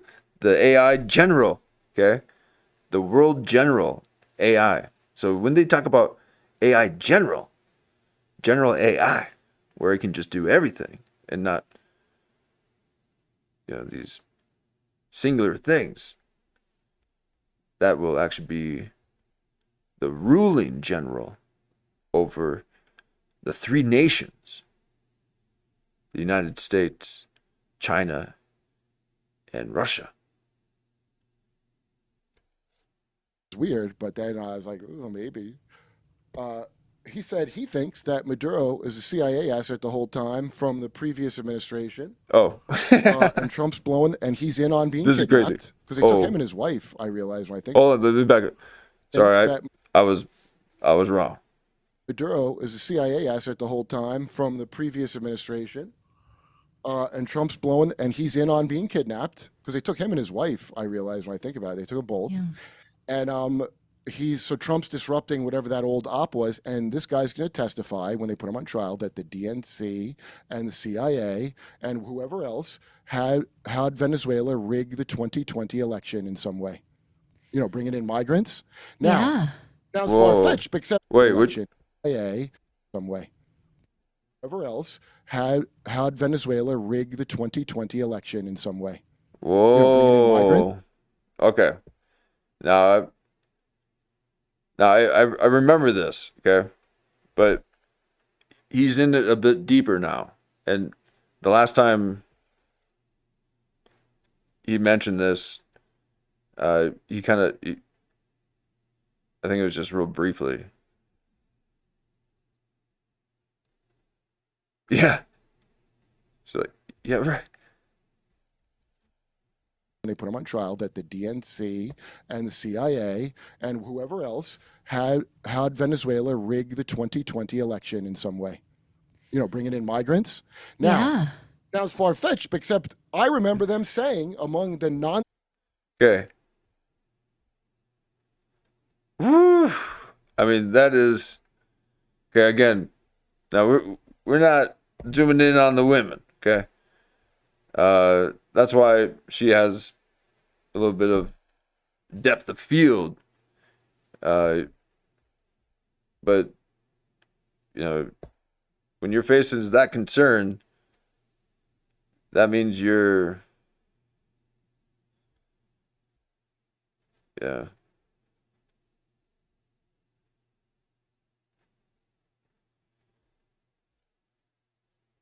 You know, you don't want to be looking like that too much, okay? So she's in a bit of conflict. But still proceeding as what she feels is required. Or is the responsibility that she's carrying. So it does show that perhaps she wishes that she could be left again. Because you don't like saying yes to this. Since fentanyl and not the 2020 election in some way. You know, bringing in migrants. Now, sounds far-fetched, except I remember them saying among the nonsense fentanyl and nonsense cocaine charges and all the other nonsense, oh, and they probably rigged the 2020 election. I was like, wait, what? Where's this coming from? I never heard that Venezuela rigs our election. But I bet it's with something with flooding the immigrants in, you know? Yeah, that does make sense. You know, my experience is that I was left-wing. And then when I started this show and had to do all the research for myself because I was no longer in the mainstream media. Okay, I thought she was, I thought that was a cutaway and that she was doing an ad read. I thought she was about to say, I once was left wing, but now I have meat on the run, where they send you meat. Everyone's selling meat. You know you're far right when you're selling steaks and showing farmlands. But she's got a little bit of the Disney thing going on. Like she's wearing Mickey Mouse ears in front of me. She's wishing she was Mickey Mouse. You ain't no Minnie, that's for sure. You're huge.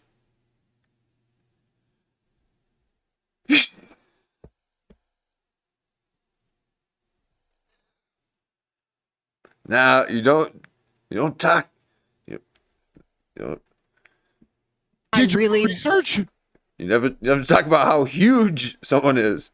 But you look like Minnie Mouse. I began to detest the American left. I felt more comfortable among the right. Now I do see that the right, a large faction of them, are willing to criticize the Trump administration in the way the left will not do for their leaders. So I find that. And that's what it is. And that's why she's not left anymore. Because that's exactly why. So she had to make a choice. And it was because of that. To criticize the Trump administration in the way the left will not do for their leaders. So I find that progress. Okay. So she didn't like what was happening in the Biden administration. Probably more to do with Kamala. And she's like, I can't get behind that. All right. So let's go right. Probably a hard decision that she had to make, but it was more or less having to do with a bit of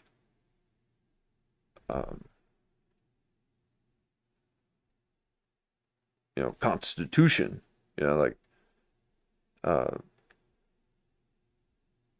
whatever you call it, whatever it is. I don't got it. Okay. Nah. So. But on war and government expansion, the two things that hurt American the most, they are aligned. They are the same. And so if you're playing this, like, I care about welfare, I care about abortion, you're a tool. You're a useful idiot. And that's my experience. What's yours? Oh, she does not like saying that. She does not like saying that. Oh, you're a script reader, woman? Oh, no, that's not. But you're just reading script because you don't believe that. Oh, man. Look at that. And it pains her. She misses it so much. Oh, it was so good back then when those rainbows were just soaring. Man, I missed it. Look at who's staring right at. Oh, man, she misses the left. And look at who's right on her right. No, that is her left. Is that her left or right? Oh, man. Welcome to the chat. Thanks for hanging out. Let's do a quick chat check. We got John in the chat. Welcome to the chat. Glad. No, we'll just take a little brief. This is part of the segment. It's called Chat Check. Chat Check. And where we get a little bit of a report on things that have been happening within the community of Clip Virgin. And I do remember, if it wasn't yesterday, old John here replaced his there's something for 6 hours in the dock and driving out, making sure it works. 3 o'clock in the morning, doing drive-bys in Alabama. And he got the thing working, folks. And he spent probably 6 to 7 hours fixing his car. So that's a mechanical man. All right. So we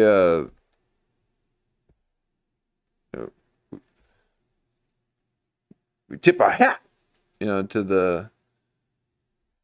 the self-reliant. Okay, that's some good old, like, I love them stories. So thank you for sharing that, John, and so let's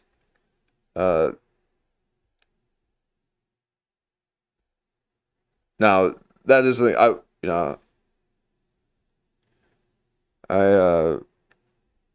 will read what someone writes occasionally, okay, and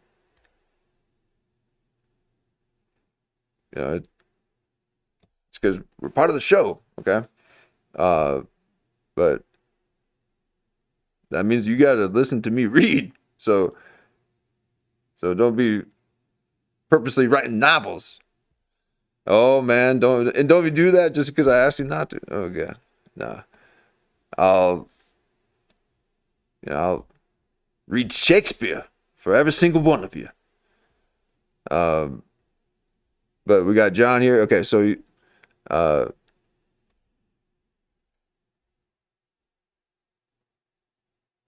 okay, yep, the fuel injectors. Okay, nice, got it up and working. Okay, and we got a bit of an update on the show. Okay, because I've never seen this show. Never seen this before. This is all new for me, and I'm in the fire, looking around the studio like Andy Dick, seeing if there's something I can snatch and sell for a little smoke of crack. And so I'm just saying what I'm seeing here. And it looks like she wishes she could get back on the left side, okay? She wants that demonic path, the left-hand path. Kurt Metzger, watch out. So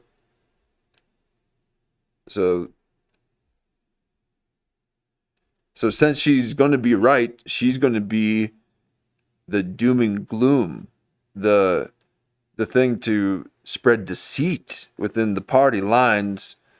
She's doing her work with behind party lines. Okay, so she's, a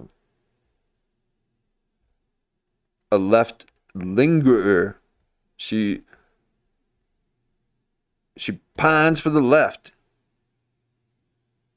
And if she has to be right, well, she's going to go dark right. So she's dark. So everything's dark, gloom. Everything she's wearing, dark.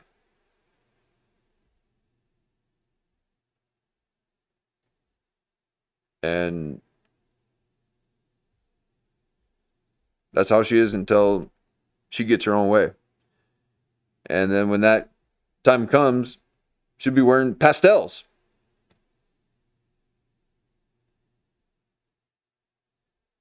So she's depressed.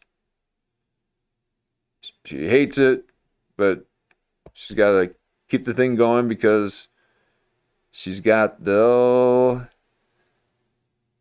sugar daddy shackles on, those golden cuffs.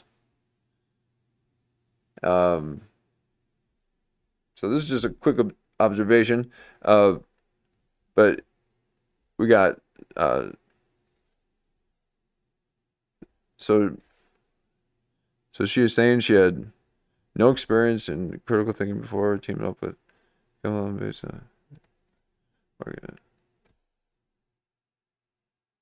okay, so she had worked in news media without doing any legit. Okay.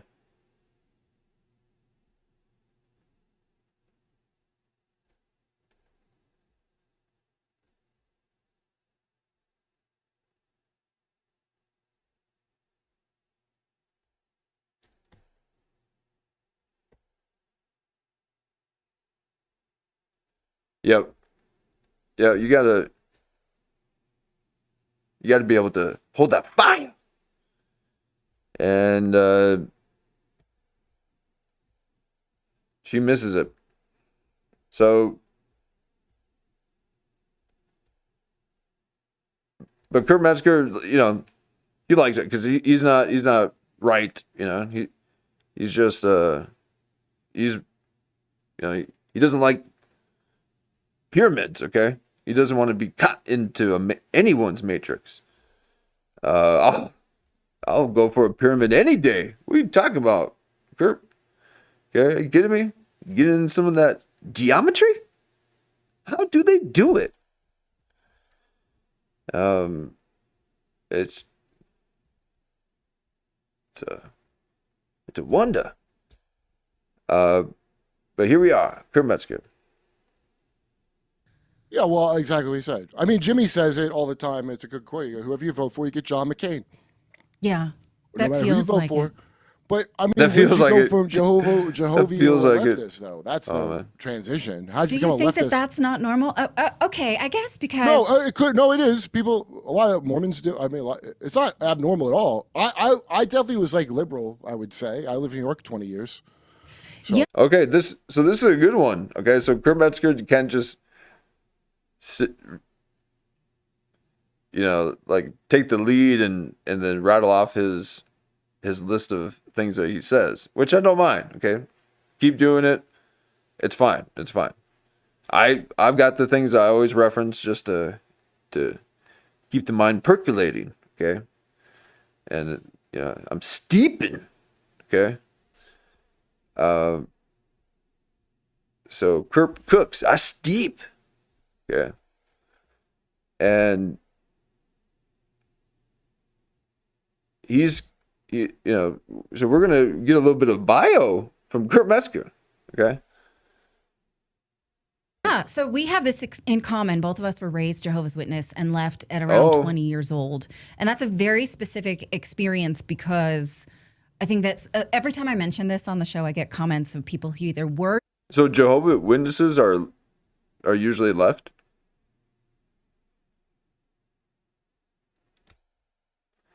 Why is she purposely trying to make herself look like Minnie Mouse?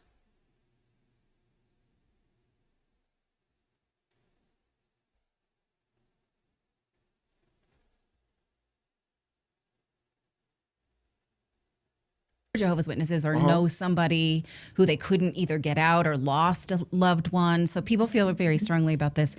And I think a lot of times when you break down the religion that you're born with, you do so because of a liberal education. That was my experience. College. Art Institute. Yeah, I went to Art Institute. Right. And then you become an anarchist. And now I find myself needing to research back into my biblical education to understand Christian Zionism. And I'm wondering what. What was all that flashing? Is he taking screenshots and she just noticed that he just took a bunch of screenshots and now he's looking like, what? No, I didn't do it. And she's like, whoa, did you just take some screenshots of me? What, you think I'm looking like Minnie Mouse? So she knows her lighting, she knows her angles. And she's a professional. She got 3 mil, folks. And I believe Kurt Metzger just took a few screenshots. Let's take a look at this, folks. Let's take a look at it. Now, yeah.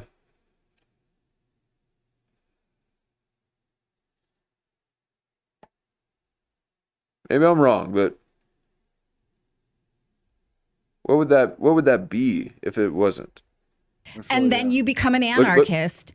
So now look back in here.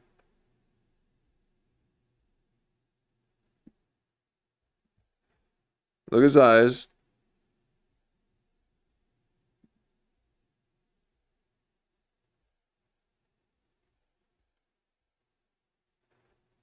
Now he's either going to be holding his phone, taking pictures, or he's screenshotting.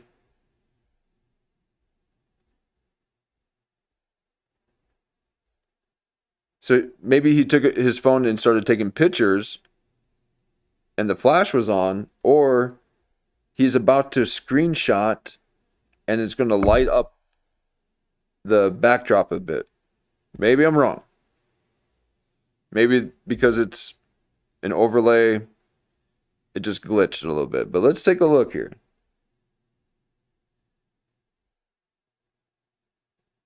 I want to kind of get her reaction. Let's do it like this first, and then we can enhance.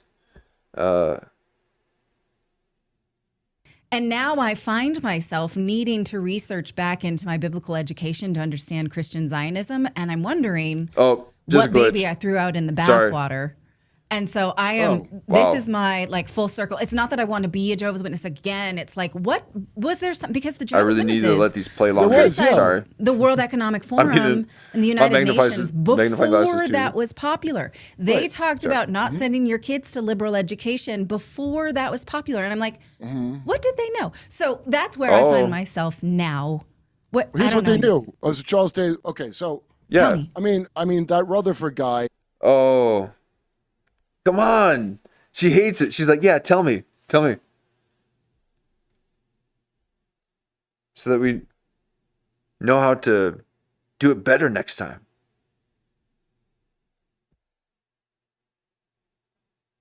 Okay, so you guys like those little quick little deep dives. Okay. Because I can get lost in the zoom ins. But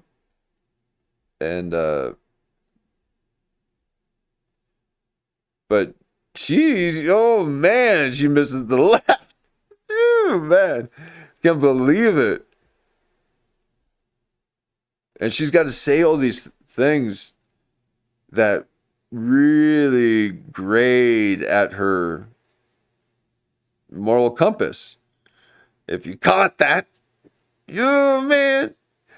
Now, her, her sense of guidance. So she's got a little bit of grit now, but not the good kind. It's the waiting in the wings, because when she gets a nice left party, she'll know all the tactics, won't you? You ain't never gonna know the tactics.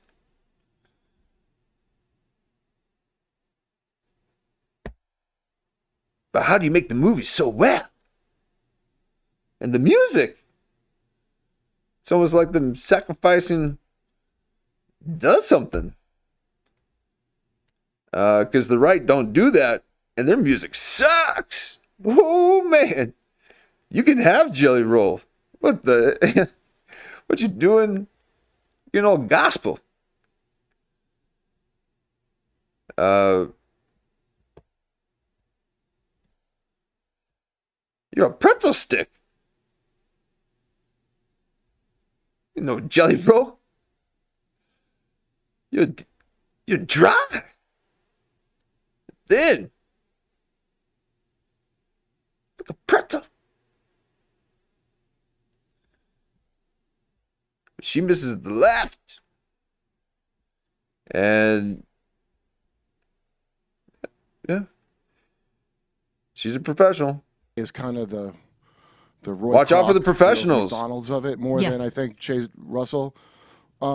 Without getting into all the things with him, here's what they're right about. I say if somebody asks, I always call it a cult, but I don't mean cult how probably people think of cults. I consider a cult like a religion where you like have to do it. It's not a cult. A cult is a brand new thing started by. Because you still wish you were in it. And you miss that too, don't you? She doesn't like being independent. She wants to be controlled and told that she's free. Ooh-wee. Not me. I like to roam the streets and get lost.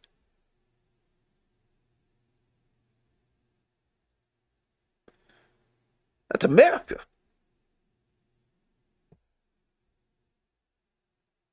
And you're duck right. Spreading doom and gloom on the people going through a revival. Look at the immigrants out of here. Are you kidding me? I'm going to get. Because we're celebrating and you're spreading a little pepper on the sauce.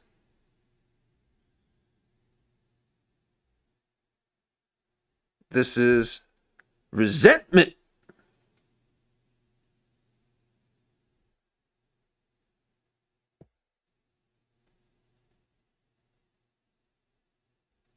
Watch out. She'll get you. Oh man, she misses it. You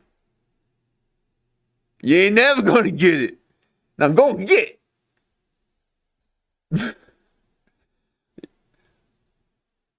Man, they just missed the parades. It was so much fun back then. People were happier.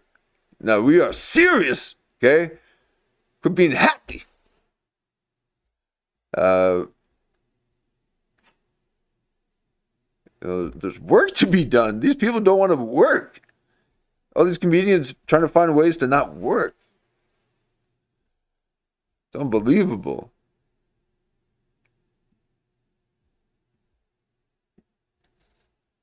So, no, we're serious. We got to get things in order, okay? Law in order.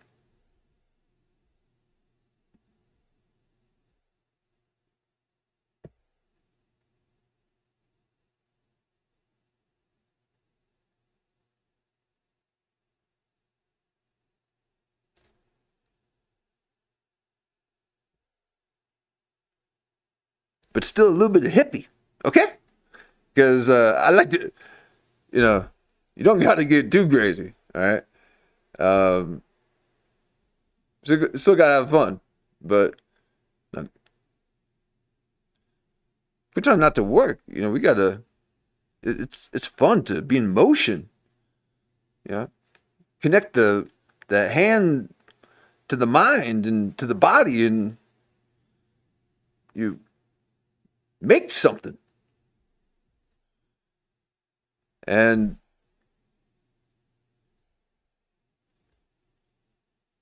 you just want everything handed to you, don't you?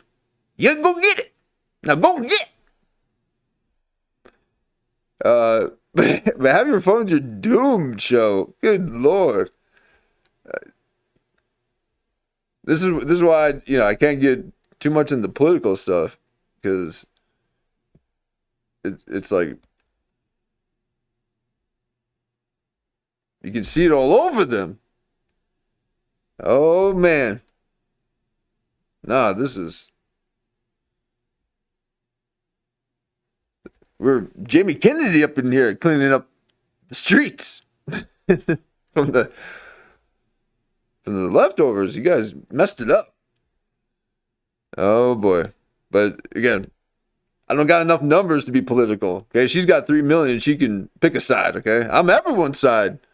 No, we're the woo way, right down the middle. Okay, the deep underground, and we soar. Okay, you have to, in order to achieve these type of heights, you have to be rooted that far below. Okay, so you got to be integrated. And if you got no roots, oh boy, I'll see you down the road. Because you're blowing around everywhere. Okay, we can still handle the wind. We want resistance. That's how we gain our strength. And you got no root system, then you're just going every which way. You're not producing any fruit.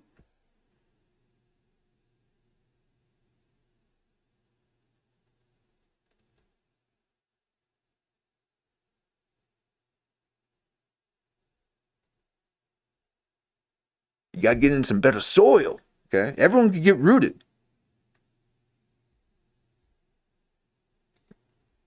And I think even if you think a different way, you can still root yourself. There was something good about the left and the right. And now it's at its height. It's all extreme height. So you just gotta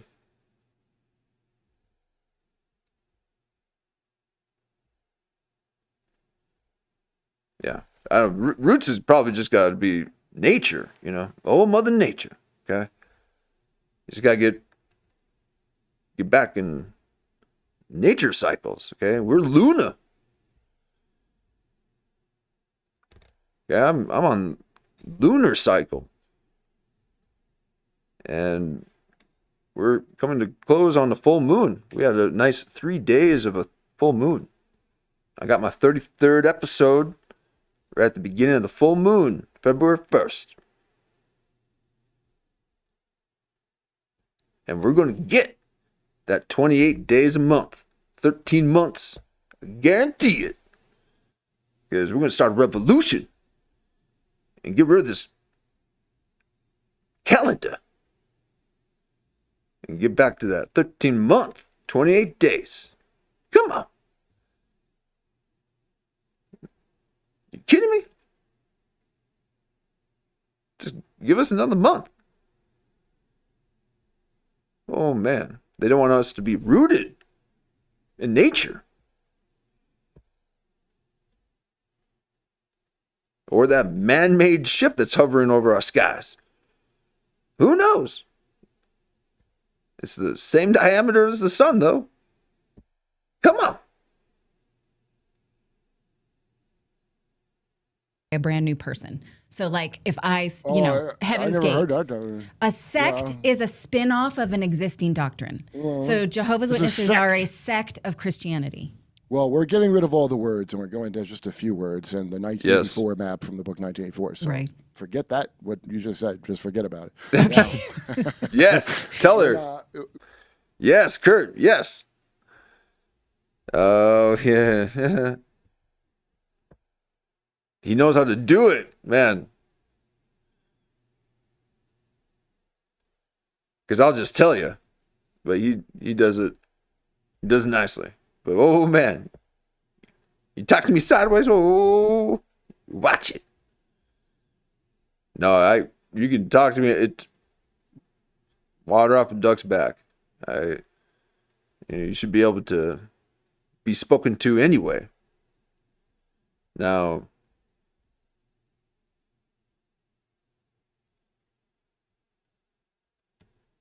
no, you gotta speak with a little bit of respect, okay? Now, don't be talking all nasty to people. But here we are. They don't go to war. I'm getting lost in the sauce. Right. In fact, when Richard Grove, I don't know if you have Richard Grove from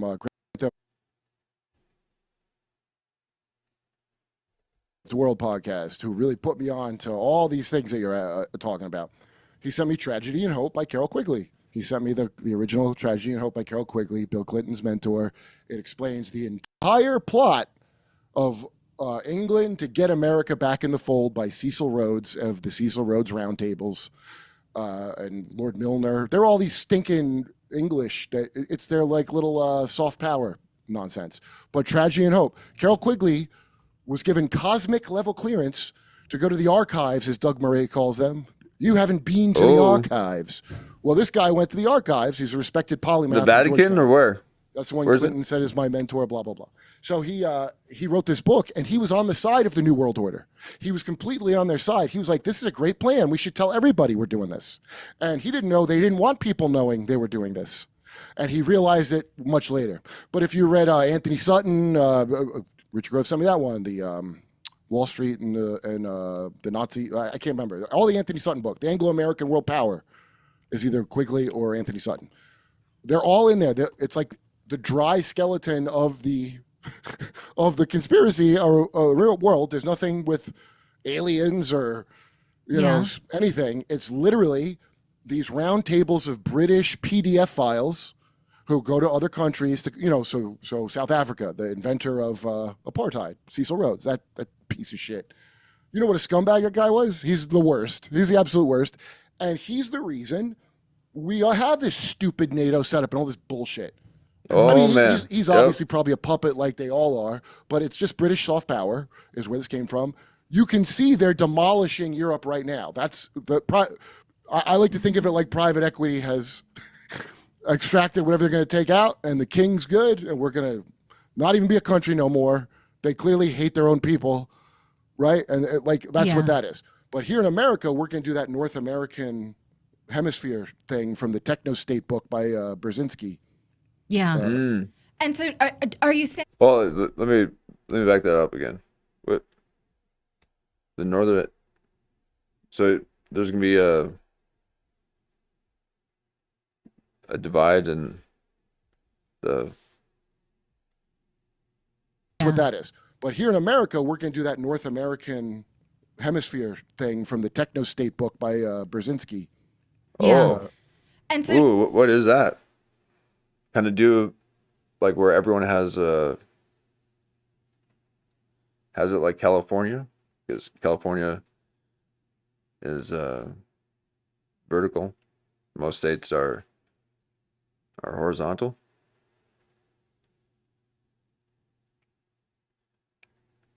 Yeah, exactly. And Europe's over.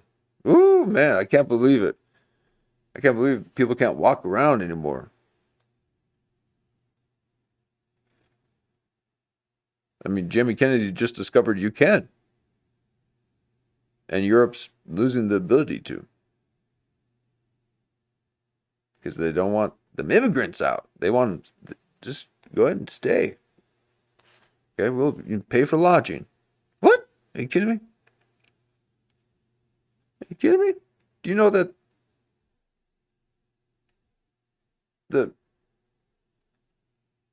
Nancia, the guest that Jamie Kennedy had on before Andy Dick, is looking for a place to stay? Okay, she'll even sleep on your bed for you. Okay, that's a little bit of payment, a little thank you. So as long as you don't accidentally bump her, and I mean just bump her hand, So everyone's getting paid. What? Oh, gee, that's backwards. That's for us. Why aren't you giving that to Americans? We are very independent people. We strive, and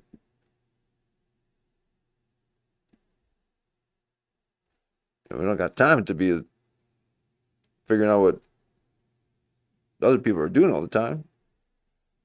We mind our own business. Okay, we got businesses and we mind them. But they be taken from us. Ooh, don't be taken. Don't be taken. Are you saying that these apocalyptic Christian denominations? Oh, I'll go further than Jay. From okay, because I have recently been studying Cyrus Scofield, who brought. Jay's good on that. Dyer, you had him on. Yes, he is, and I've been reading the book called Scofield and his book or something like that. Mm-hmm. It was John Nelson Darby, the dispensationalist from England, who brought his faith over to the United States, and it's a whole. It was born around the same time as Jehovah's Witnesses. We call them apocalyptic Christianity. Okay, so that's up in Albany. There it is. Told you. She's the apocalyptic kind, okay? She wants to get into that doom and gloom.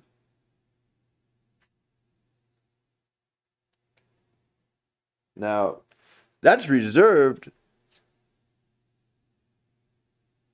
for the people who've been through the tribulation. Okay? You can't just try and get some of that sweet apocalypse without going through a little tribulation.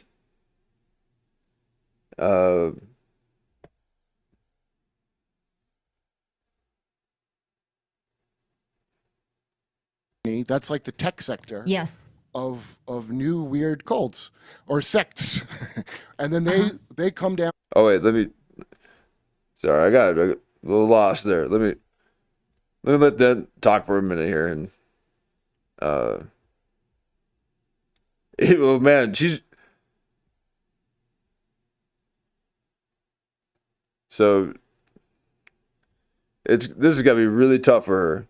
It's gotta be really tough for her to be having to do what the audience wants. Okay, I told you, you get what you want. Okay, I enjoy Metzger. Okay, I enjoy, and so, but she wishes that anyway. You guys know. I don't need to get into it. It was born around the same time as Jehovah's Witnesses. We call them apocalyptic Christianity. Oh, okay. So that's up in Albany. That's like the tech sector. Yes. Oh, that's of new weird cults or sects, and then they come down what's called the psychic corridor, because this is the age of spiritualism and psychic. It's called the psychic corridor, where all those come out, and the Mormons come out of there, and the Seventh-day Adventists, and all the things. So the Niagara Falls conventions were. I'm just gonna cut to the chase. Yeah. Tell us what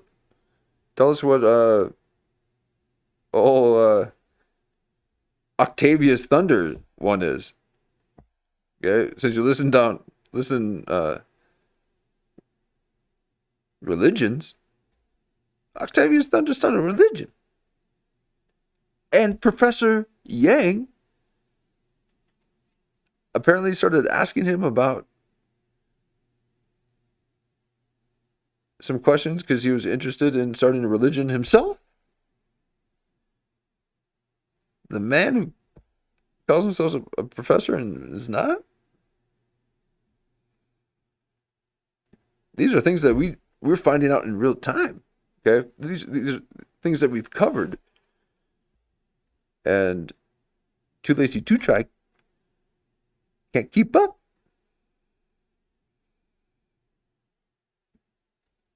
No, we need them. We need them. We're barely able to cover them. And skip a whole, and it's going to sound cuckoo what I'm saying, but I'm just going to tell you real quick. All of these things are stupid Harry Potter wizard schools, and the final initiation is to invent a goddamn religion. All of them. So when Jay was telling you, he's right about everything he said. Just kidding about the religion. I'm just going to take a little further than Jay, because this is what I found since I started looking at it, is that stupid OTO and Golden Dawn and all, and this is not in that Tragedy and Hope book. Now, it's the secular part of the conspiracy. If you want the spiritual part, read Alice Bailey, what do you call it? Externalization of the hierarchy. And it sounds just like, it sounds like a goofy new age version of what's in Tragedy and Hope. And so they got to get rid of, so by the way, Christianity is not a good religion for rulers. It never has been. There has never been a Christian nation on the earth ever, other than Christians who actually practice the religion they say they're in. But America is not Christian. America is the land of the plumed serpent, Amaru. America is based on. Here we go. Here we go. Say it, Kurt Metzger. Say it. Amaru, a Peruvian serpent god, just so everybody knows. That's a fact. It's not based on Amerigo changed his name to sound like that. That's a cult. And that's what your leaders worship. So TPUSA, all Luciferian. If you're a Mormon, now, I know a lot of great Mormons I like a lot, okay, that are not wizards as far as I know where they know. Those are the cattle. It hides a coven. The Freemasons are a coven. Do you understand? Intel, the CIA is a coven. We get it from John D.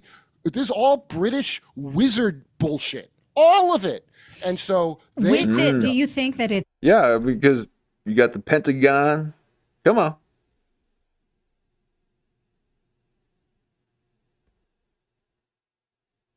You got these stars flying at me. I don't know if you're American or for the other one that's got a star. Who are you for? Whipping these Chinese stars at me. Oh, she's China. Oh, she's Mao.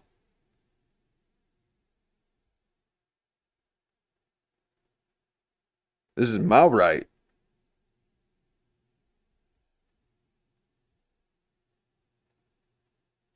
You're Minnie Mao.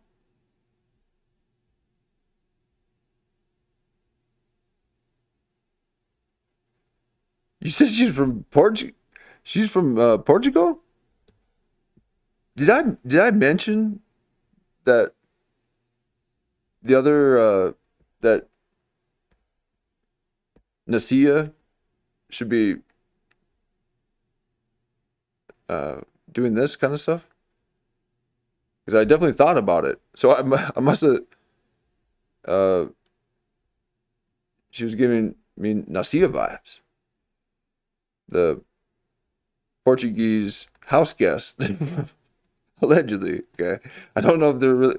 It just seems like she's staying over at Jamie Kennedy's, the little house guest, Naisha, or whatever her name is. She's Portuguese, folks. I can't speak the language. I can barely speak English. But this is Minnie Mao. She's a Maoist.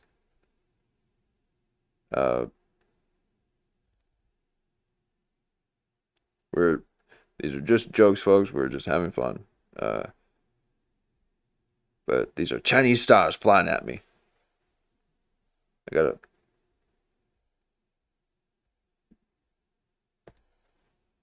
are they Japanese? Which are the ones that you throw? Are they called Chinese stars? Japanese stars. Couldn't imagine a Chinese man throwing a ninja star.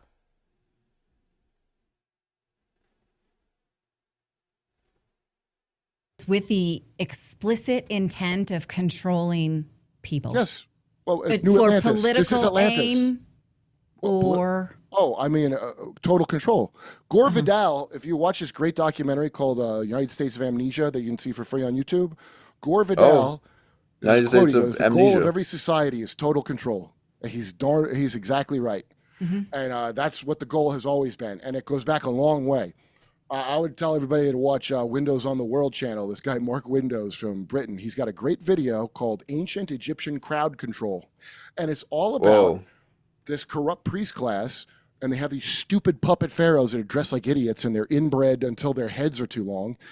And they're basically have OCD all day because they prepare for their afterlife all day while the priests run things. Oh my God. You up with nonsense. Like Andy Dick having his life being filmed for 6 years in a documentary about his life. No, these are people that are trying to film your death.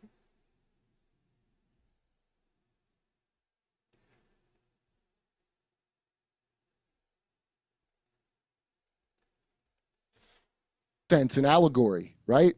When you die in the afterlife and you see the ferryman with the dog head and you say, what how big is the all this like Monty Python-esque absolute bullshit.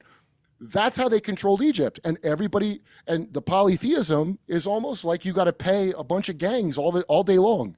Yeah. You know, monotheism is really just consolidating. Consolidating. That's what I think Akhenaten was, that they always say, you know, he had a long head. According to Mark Windows, he probably didn't. He probably wanted you to think he did because they wanted to emulate these older demigods to their people. But what pissed off the priests is he goes, we're just going to worship the sun god, who I guess I'm the son of or whatever. But he's doging their religions, and they didn't want that. Just like they didn't want Elon doging the real. If you look at it in economics terms, it's like real simple, and we've never gotten rid of that. And we've never gotten rid of that. It's like a 4-class system, right? It was like priests, kings, artisans, peasants, I guess. And there is no, that's the only government there's everywhere. It's all everywhere. Whatever they say your government is, you can see what it is. So do you think that it is an organized darkness, or it's a dialectic? It's the dialectic, that stupid commie shit that Hegel loved, where you know, the opposing forces, unity of opposites. That all comes from alchemy. Yeah. And Hegel was an alchemist and a wizard and all that stupid crap. And so it's very eugenicsy. It's like survival of the fittest. So we bash heads, and whoever comes out on top, we move incrementally forward, alchemically speaking. That's what all these guys have found in America and in England. They were all into that. And that's why everything is always like that. That's why that checkerboard symbology, that's why you only get 2 parties, right? The checkerboard. And they. Okay, so we get a little checkerboard action here.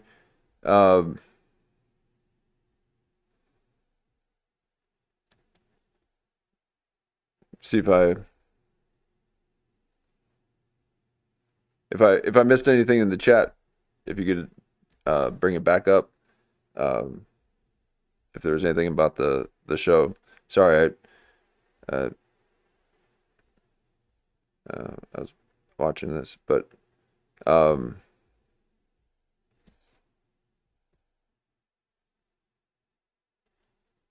we've done these studies. When you only think in binary, your brain does less work, so it reserves energy. Human brains are very expensive.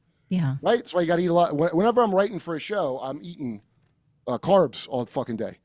Because I get more tired from that than physical labor. Because it's exhausting. You have to, you think of this naturally through a partisan lens. Let's just use the example of the woman who was shot in Minneapolis by an ICE agent, and how 2 different parties were seeing this completely different. It was almost like one of those, if you see the woman's shadow here, then you're right-brained or something. It was like a Rorschach test. Yeah, that's a very, well, and that's why it's set up that way.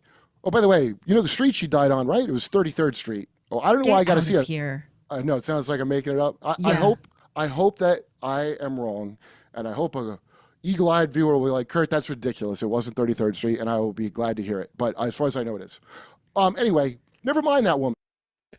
Yeah, I heard it might be somewhere around there. I mean, it's not really on my newsfeed anymore, you know.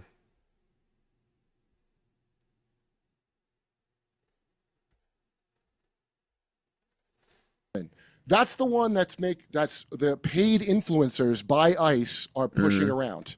Like that stupid Nick Shirley, that virgin Mormon boy journalist. Virgin. Hey, everyone's saying virgin lately. Stop saying my name.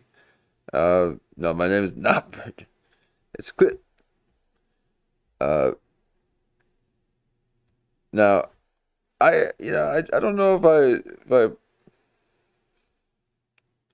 fully, see it that way. Okay. I don't know if Nick Shirley was paid to do that, but maybe, maybe because it's not something I really paid too much attention to, so I couldn't have like a real strong constitution with that.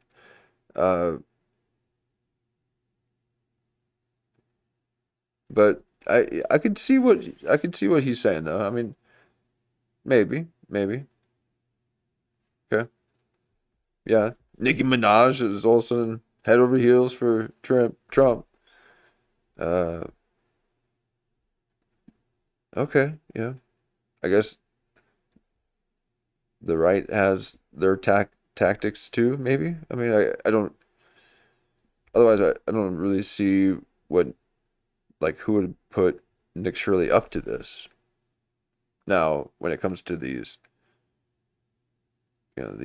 riots that are happening in Minneapolis with this ICE stuff, and after we had to hear about Minneapolis just a few weeks before all this or even less, because of this widespread fraud in the city, it just seems a bit coordinated. It seems not authentic. Just like how this lady is being this whole time. So yeah, you can exist, you can kind of do that, but it's not authentic. So don't push it on us. But they insist at their own demise, because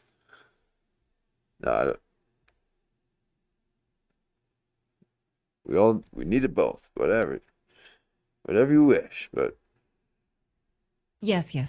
Yeah, which is a construct, an absolute construct, and absolute nonsense. Just like Bob Woodward came out of Navy Intel, and his first story is Watergate. Same bullshit. And I would ask that kid about his Mormonism, because as I said, Mormon were founded by a warlock who uses it as cover. And if you understand how to read symbology, that's why every con man, tarot card reader, close-up magic, Vegas piece of shit I know loves Joseph Smith. Why would both they like him and people that never drank a cup of coffee like him? That doesn't make... Well, because it's like The Simpsons. It's something for everybody. Or it used to be Simpsons. Old Simpsons. Smart people can get it, and the cows can get it, right?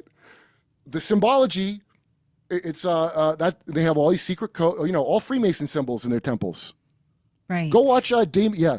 So all these things are saying, they're all programming, and that partisan thing you called it. That's probably a nice secular way of talking about what I'm talking about. I got to split your brain so that you can only see an either or, except about. See, and that's what she's experiencing right now. She's in the void. Her mind split. That's what Shannon Sharp was. That's what I was telling you. He was wearing that split suit, the red and the white, or the red and the blue. It wasn't gang representation. That was his cognitive dissonance ringing. He got that cognitive dissonance bell ringing, and split his mind in half. And you're living with a split mind, not living in the moment.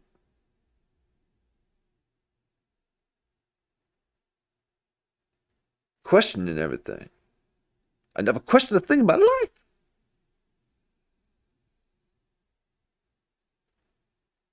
Gender. By the way, there's a multiverse of gender. There's only two parties, and there's only left and right. But gender could be. So do you see the? So here's the psyop. you're going to sit there being confused about a thing that is binary. Right. And then you're going to, things that are complicated, you're going to go, are you left or are you? Oh, man. Okay, should you be going this far on a show like this? Isn't the show a little bit more professional? He's going full manic mock, where you go, I mean, you never change your voice to make it sound like another person. You gotta sound like yourself. Metzger? What you doing? But did he forget for a moment that he was not hanging out with his buds?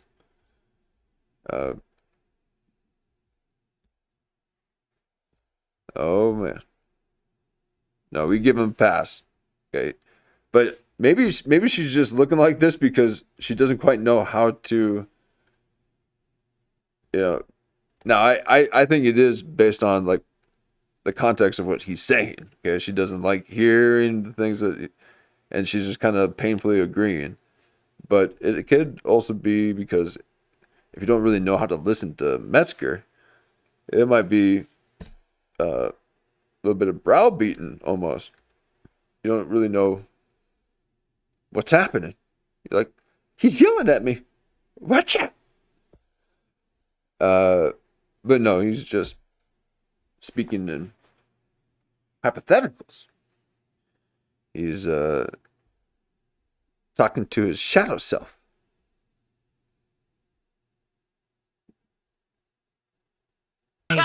And then you're going to, things that are complicated, you're going to go, are you left or are you loyal to MAGA? I watch imbeciles say this. Now, a lot of them I found out do these bounties, Clip House bounties, where they're being paid to use that wording.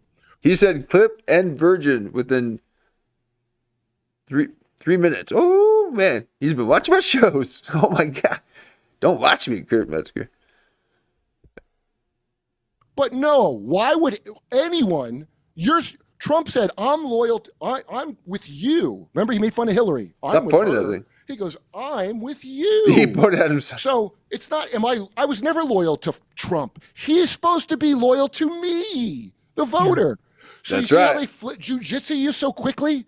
And now there's a rift within the right. No, a bunch of people aren't getting the promises kept that they needed to survive.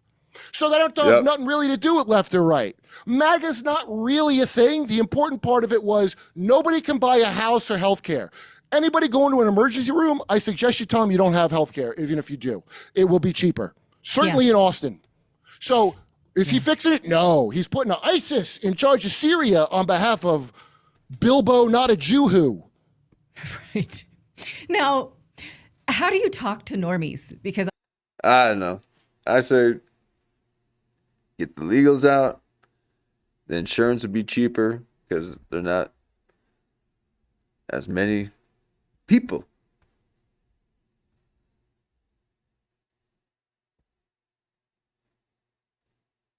Housing would be cheaper because there's not as many people.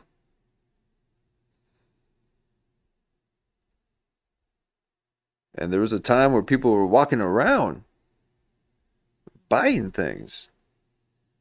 And it felt like Christmas every day. And now the streets are barren, boarded up.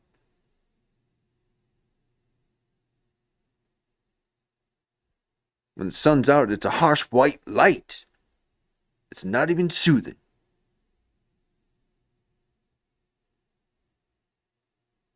They're trying to control you. They're trying to take away your joy. Like this, like a complete asshole. Okay. I don't care. I'm not Christian. Listen.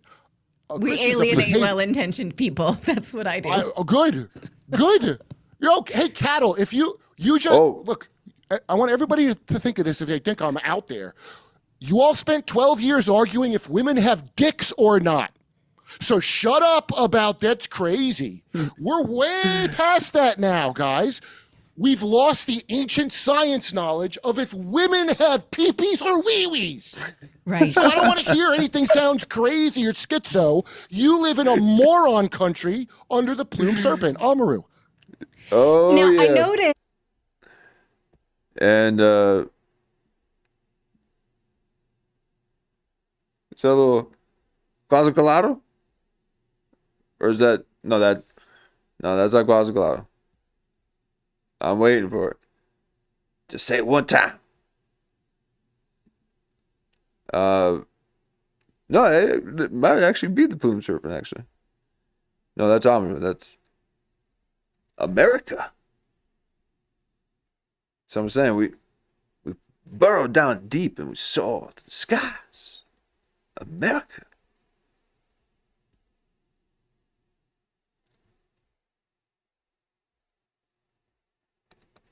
Again, we don't want to try to do the pauses too much for these women, okay? The guys can handle it, but we don't need to, because they'll take it personally, okay? But what you doing making a face like that, woman? Get out of here. What you doing? Geometry? What?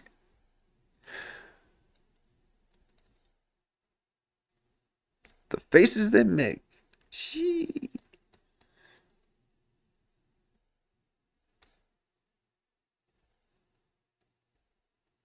Oh man. I hit the wrong button, folks. Sorry, let me get back on track here.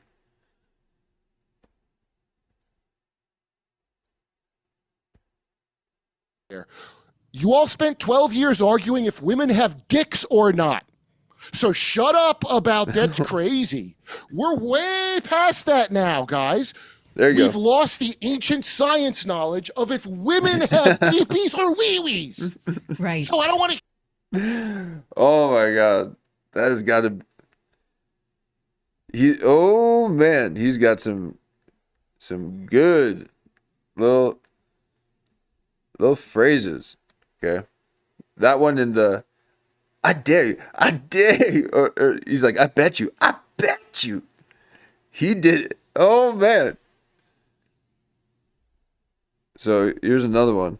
Let's take it back. We gotta clip that.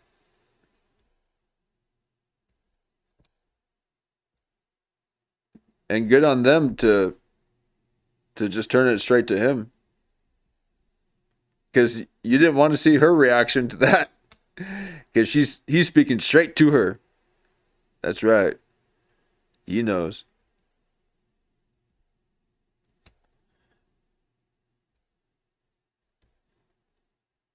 Sorry, I went redacted for a moment and went dark mode.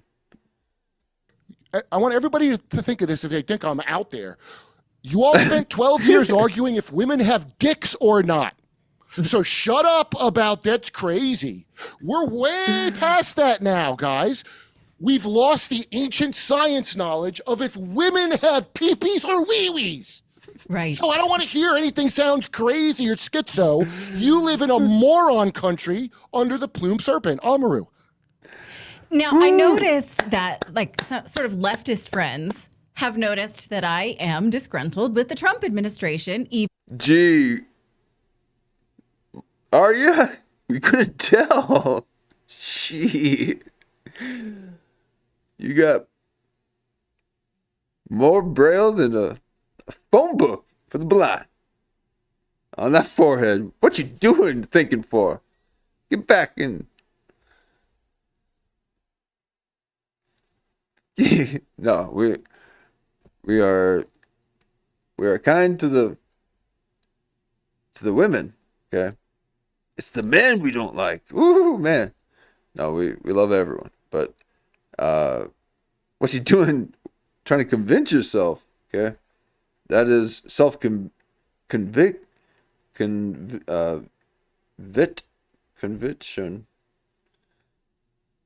You're trying to convince yourself. Convincing.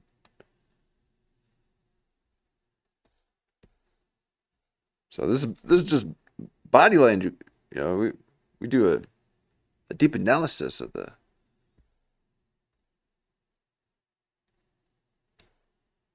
psychology and the psyche of the mind through a satirical lens that'll just tickle your fancy.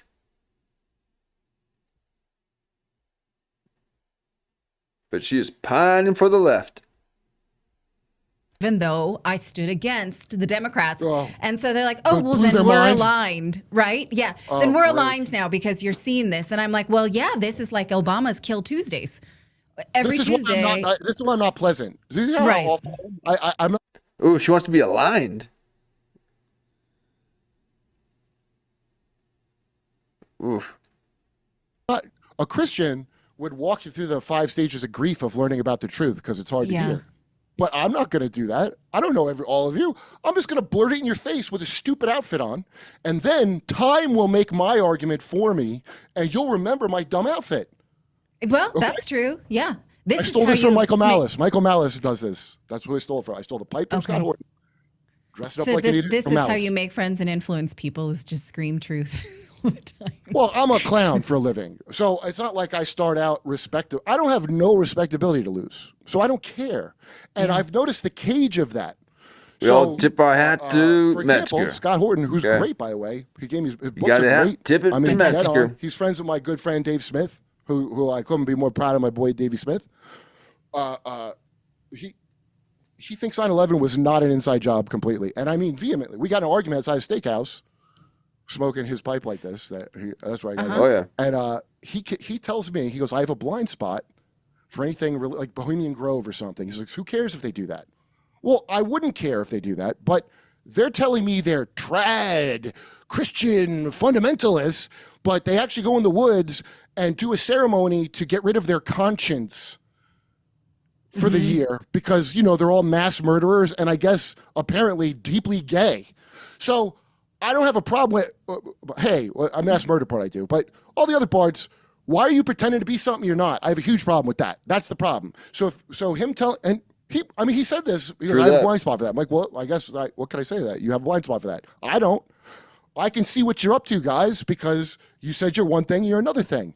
And you don't have to be smart. I'm not very smart. It took me 20 years for it to dawn on me a lot of stuff that should have dawned on me right then, such as at 9/11 when we went to Iraq and I was like, shut up, we have to go.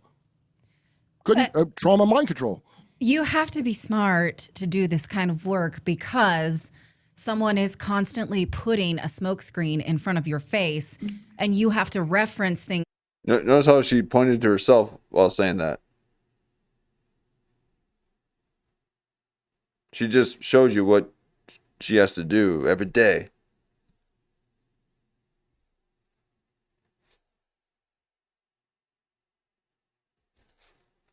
You have to be smart to do this kind of work because someone is constantly putting a smokescreen in front of your face and you have to reference things that you know for sure in order to break those things down. Well, that's ADHD for me. I have. Okay. I don't even call it that. I don't think it's a deficit or something. I just don't want to be bored. And when people, used to go to Kingdom Hall, right? It's 3 meetings a week. I'd be so bored I'd read the Bible. But what is she trying to infer? Did I miss something? Is she trying to say, now, how is it you're saying such stupid things and you're supposed to be smart? Or is she saying, how the hell you're so smart when you look so stupid?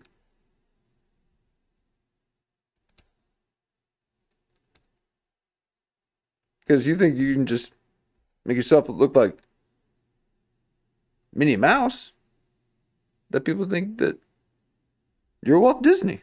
You ain't. You ain't never gonna be Disney.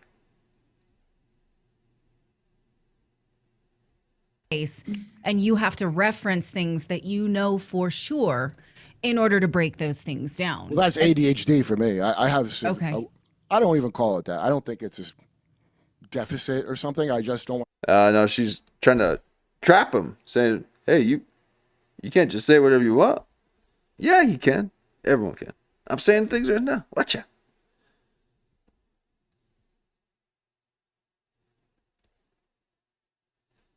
No, there's people think there's freedom of speech. Are you kidding me? There's no freedom of speech. Hush up.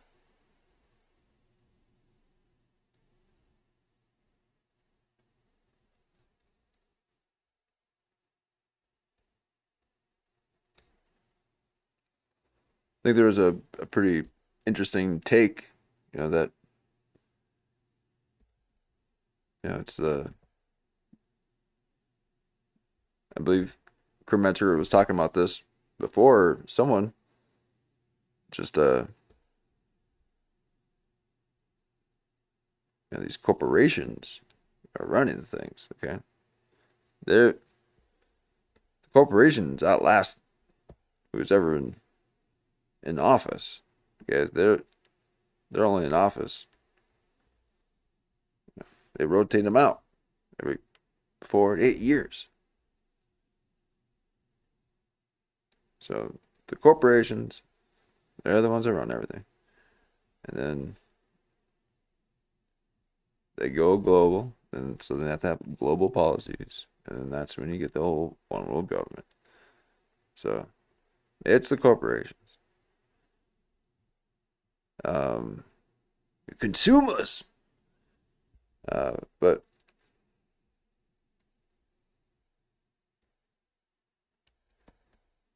y'all need a Walmart apparently. Okay, I was enjoying the little meat market, but y'all needed to have toilet paper in bulk. Be bored, and when people used to go to Kingdom Hall, right? There's 3 meetings a week. I'd be so bored I'd read the Bible. Yes. Imagine being so bored you just read the Bible. Like, what am I, a pilgrim? But I appreciate it now a lot because I don't have to be that smart. So what you're talking about is your Jehovah's Witness upbringing. So we had to go Tuesday, Thursday, and Sunday, and then you were supposed to go and proselytize on the weekends or in any of your free time. They put their kids a lot in homeschool so that you could do more proselytizing and not have to face the pressures of the world. I did not go to homeschool. I used to mock it because some Jehovah's did when I was young, and I didn't. I went to like my prom and all that. But looking back now, you did. I didn't go to the prom. My sister did. She's a rebel like you. My mom let me go. Oh, she likes a rebel like you.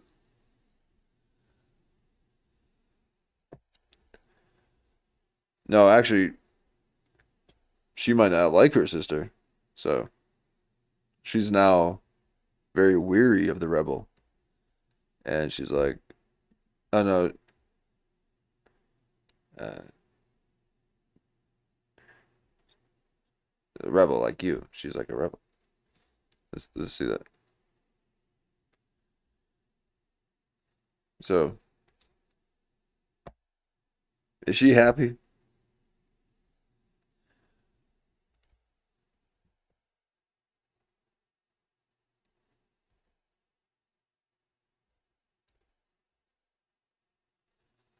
Sorry, I don't want to, but come on. Jehovah's did when I was young, and I didn't. I went to like my prom and all that. But looking back now, you did. I didn't go to the prom. My sister did. She's a rebel like you. My mom. Oh yeah, look at that. Ooh, she resents. She resents. Man. Look at that. She's like, she didn't get to go because I had to stay back and lie to my mother. So you're just like her. You're just like my sister. I can't stand my sister. You're just like her. I knew it. So he doesn't even get a chance. She's already judged him.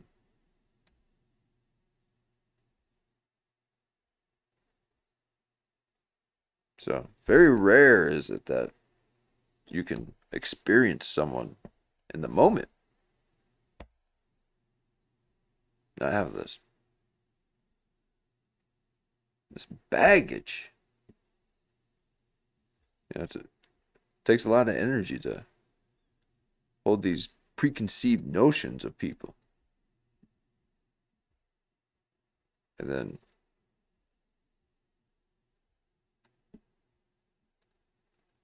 kind of have this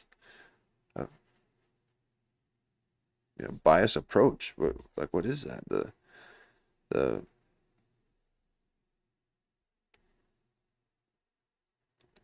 yeah. That'll weigh on you.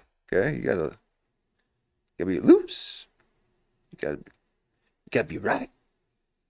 Watch out. Let me go. My everybody follows everything how they're going to follow it, I guess. But when I left, it wasn't because of I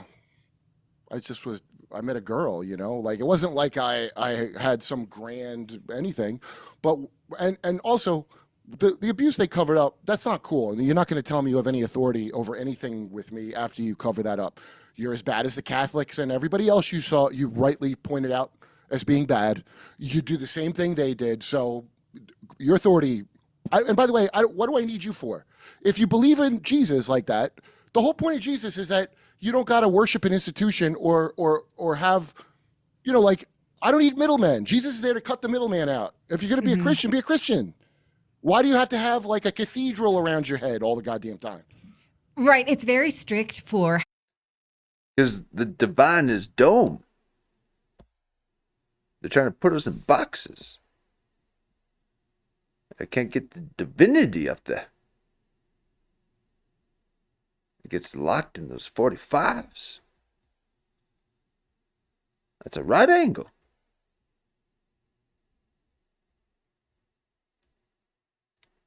I need the chi to flow.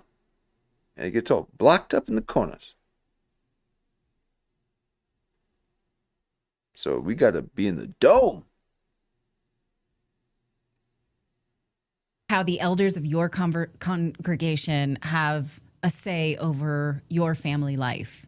And that's that can be a very big problem in people's lives. But I noticed maybe they need to cover up some molestation at the Kingdom Hall. And that's why. One thing that I will say is that I was giving talks at 7. I was writing talks. 6. I did my first one at 6. Yeah.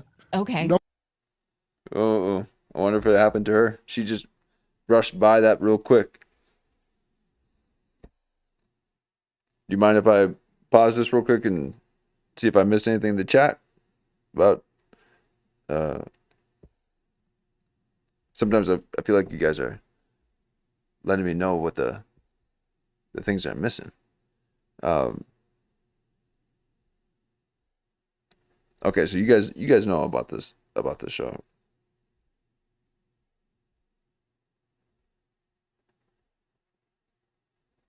Oh, she was with BBC? Stayed with BBC?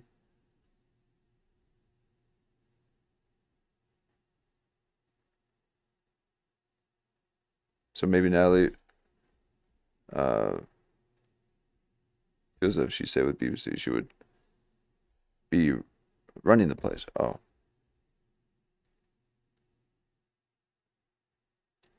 But she gets attacked for being on the right with Redacted. Oh. Okay.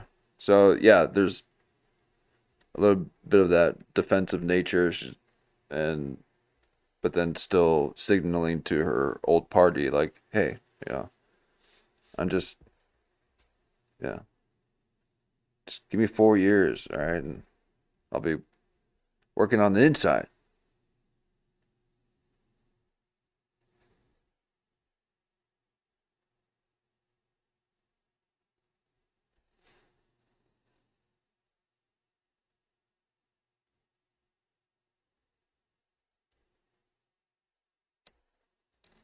The number two talk after Sorry the for number the dead one. air. That's very impressive. Okay. So the way it works is a man can give a speech on his own, but women don't in that organization. We do play. We do like a Here we go. a call it like a partnership kind of play, exactly what it is. And I had to write that and present it. At the age of 7, I felt ready, and I did that in front of the whole congregation. And I think that helped me become a good public speaker because I could organize my thoughts and I could speak in front of a crowd really early in life. So I do credit that for making me a broadcaster. And you have to, synthesize information. They only want you to use their books. Okay. But that's still a skill that I was able to learn. What I noticed, though, is that people who leave before they become. Yeah. Okay. So Mark's saying, they, you're not supposed to be dancing and doing. Okay. Gotcha. That's the rebel part. Yep. Right. Yep. So very, very strict. But she said that it's very strict, but they grew up left. Like Jehovah's Witnesses are left wing apparently. I didn't know religions had wings.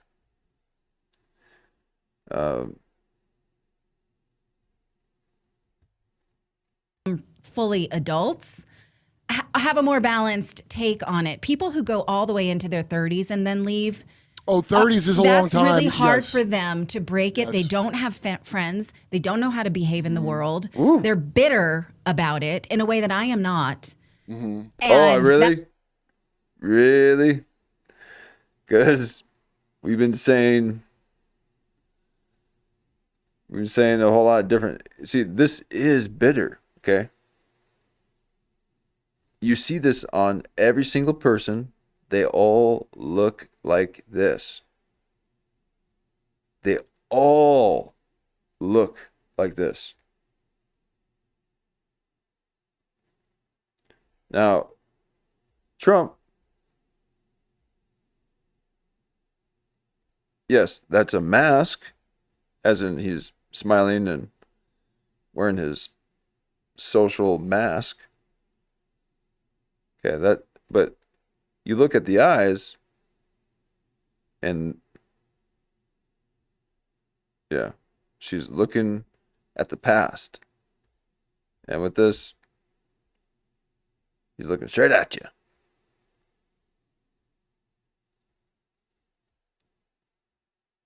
So this kind of bitter Beths, they're all over the place. You see them everywhere. And they'll be smiling at you, but they are bitter. That's a very specific experience. So the fact that both of us left at the same age, I think we have a very similar take on it. I have seen that many times, that 34, 35, like almost 40-year-old virgins, like the movie coming out in the world. Yeah. Because you get declawed to live in the world by it, because you're not supposed to leave. You're not supposed to go out. Is that the second time he said virgin? Is that the second time? What you do? Watch my show. Anyone who says clip or virgin, they've watched my show. I can't believe it. Kurt Metzger, get your eyes off my show. I'm still experimental. You can't be seeing me. This is for the underground.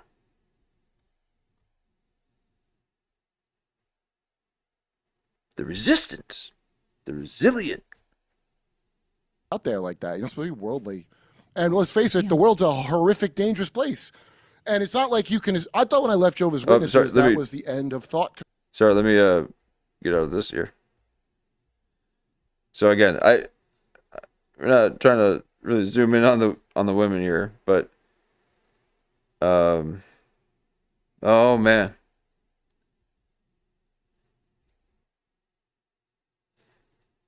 pining for those days.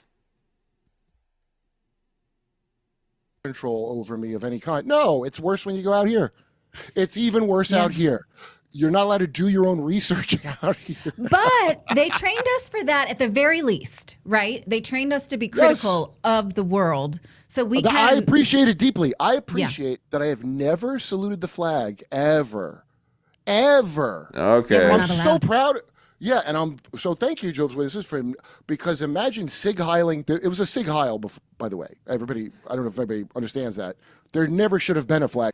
Yeah, that was pretty wild. That was pretty wild. And I was just commenting on, this is his bucket list that he's got to do. He's got a list that he's got to do every episode. So being thankful for old Jehovah as a witness. So he thanks being Jehovah's Witness for making it so that he's not programmable.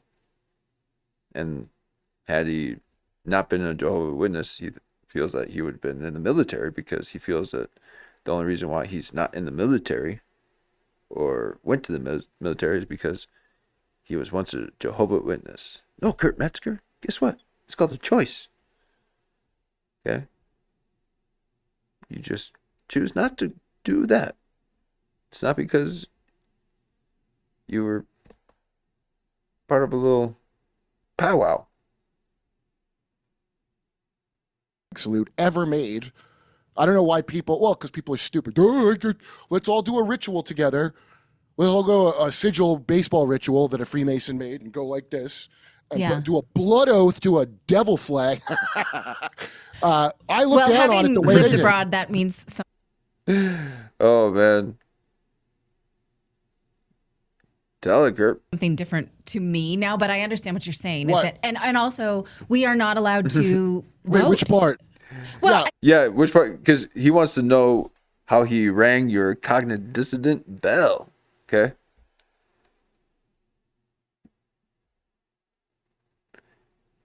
He's trying to push all them buttons. And it's like a symphony with your little bell. I think, we lived in Portugal for 5 years, and I felt really homesick. Oh, here you go, Portugal. For You guys right? the freedoms that are left in the United States. And so when I came back, I was happy to sing the national anthem at a sports game, because it meant something about being back in my home culture after being alienated, by Europeans that hate me for 5 years for my accent. Well, it's a ritual, right? I mean, that's what the purpose of rituals for these kind of comforts. Yeah. Sure. But what I am pledging or singing about may be something completely different than they're asking me to. But also Jehovah's Witnesses are very clear that there is no hope in politicians. And if you ever put your hope in a politician, you are misguided. The Bible says it. I mean, you don't have to depend on, if you don't like Jehovah's Witnesses. I got to talk to Jay Dyer again, because I was watching him talk, because he... Right. But she's loving this, because she's like, yeah, you're green, because I'm talking about Trump. She's like, I got you now. Man. I text him when I watch him talk to you, because I was like, this is great. He was explaining all that William Brannon crap. Yeah. Oh, did he get to the part? He might have, and I don't remember, but you know why we have the Pentecostal charismatic speaking in tongues crap from like 47s when it really started kicking off? I don't. The Kardashian family. What? Yeah. The Kim Kardashian. So, not, Kim. You love saying this. Like Jenner. their ancestors? Yeah, they were in Palm Springs. They're rich Armenians. They brought a guy named Avok Hagobian, who looked like Jesus. There's a guy making the rounds on podcasts looks like Jesus now, too. There's always a guy like that. And he was faith healing people. And he was with William Branham. And it all comes out of Canada around the same time, except for this Avok Hagobian character. And apparently so many poor people went to Palm Springs because they heard this guy. It looks like the audio's a little bit off on this video, or is that just me? But maybe it'll kick back. Heal them, that like they had to bring in more phonies to deal with everyone, because rich people are like, this is crazy. But it's called, I can't remember what the name of the Christian Some Association. It's a Kardashian that runs it to this day, because Kris Jenner is supposedly Christian and all that. But They're all dark occultists, all of them. There is not a single American strand of Christianity that was not invented by a con man occultist, usually a Kabbalist. Okay, like the British ones, that's all, the British Anglo movement. You ever heard of the British Israelites? No. Well, that's where William Branham and them, their DNA is all the real Israel's white people from England. And then the black Israelites, that's just the British Israelites with the color switched out. So what's happening is these are learning modules that wizards pass around. So I had Aaron, who used to be in Sea Org, the guy, Growing Up Scientology is a channel, great channel, really good guy. Yep. And he's a guy that got out late in life from Scientology. Wait, I'm not sure. I immediately vibe with him because I understand people that were in a thing like that. Wait, is that the guy who got arrested? Maybe I'm not vibing with that guy. I mean, he seemed okay, but he also seemed, yeah. Right? Sure. And he told me the Nation of Islam they license Scientology stuff for all the, because what's his name? Farrakhan said this will heal the black man, Scientology. Okay. So that's a very strange connection. You're loaning out. Yeah, these are all like sales funnels and mind control systems that they pass around and they change the lore, but it's all just to control you. Do you think they are competing systems? Sometimes. The kind of people that would do this, you have to understand, are dinosaur, hybrid, lizard, non-human. So I don't know literally that they are, but the kind of people that do this, it's real, survival of the fittest. So just think of a group of horrible rich friends, and they all hate each other but hang out, and they're all backbiting and doing horrible things to each other's kids, like in real life, and that's what they do. Of course they're competing. They believe in Luciferianism. Jimmy Savile, a big thing of Jimmy Savile was he literally thought the amount of charity he did would outweigh his bad deeds. And I know he did a lot of charity, so you can bet your bottom dollar that he had done something unspeakable every time you ever saw him do an act of charity. And if he ever did an act of charity without that, he's like, oh, I got to remember to go force myself upon a cadaver later to make up for this good I did. That's Luciferian. I'm above the good and the evil. I invent the religion. You follow it. You're a Jehovah's Witness. I'm like a miracle wheat pyramidologist, a Joseph Smith type, and I come up with this for you to do. But I have different rules with pyramids and shit myself. Yeah. That's what they're all doing. Just like the government. We have laws for you, not for me, right? Right. Platonic. It's all platonic. They all believe in that. You never tell anybody what you believe, but you push the best control system and the noble lie. Like you have to lie to these people for their own good and all that bullshit. That's what the ruling class loves. And I think Jesus, existed now based on politics. I don't think it's that Caesar's Messiah nonsense where you've ever seen that where they invented it to control people. No, I think that was out of control. Christian, I think it spread, and I think it was populism. I think that's an early incident of populism. You know how they hate populism, right? Yeah. So what do we do when we're being faced with populism, where people aren't being racial, stupid, and nationalistic and going to war? What we do is we appropriate it, and we make it part of the state. And we incorporate Mithraism, because that's the Freemasonry of its time. All the generals are in this weird Mithra cult, which is just like Scientology and Freemasonry and Mormonism. You go into, it's esoteric, right? Mm-hmm. You got to take an oath. And then she's like, I need to back it up on that one, because he had to kind of check in and be like, right? You following? Let me back it up a little bit here. State. And we incorporate Mithraism, because that's the Freemasonry of its time. All the generals are in this weird Mithra cult, which is just like Scientology and Freemasonry and Mormonism. You go into, it's esoteric, right? Mm-hmm. You got to take an oath, and then I can tell you a secret, but you have to commit to it first. And then that's when you find out what it is, right? Very simple. Christianity is supposed to be, you get to know your religion up front. You don't got to pay to go up a level. They just tell you all of it right then. You see how simple that is? They don't like that. Yeah. Well, right. And so I noticed, this is something that I've sort of observed as a woman in the last 15 years. Oh, God. So there's her identity little shingle or the little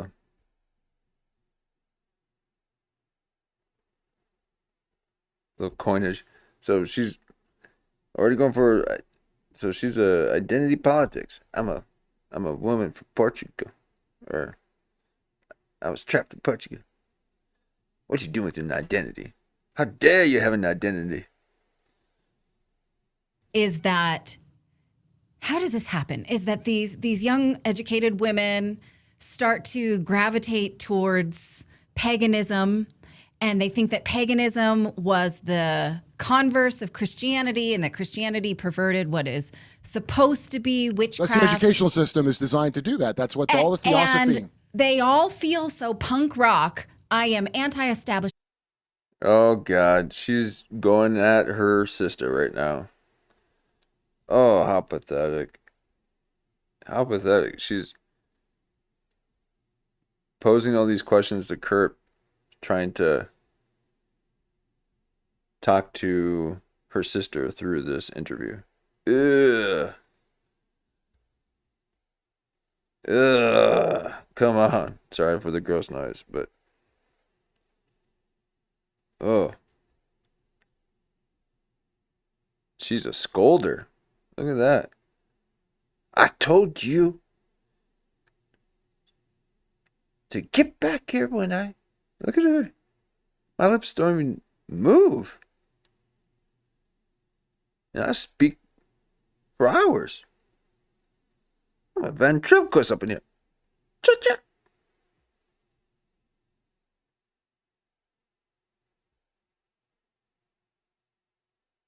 But what is going on?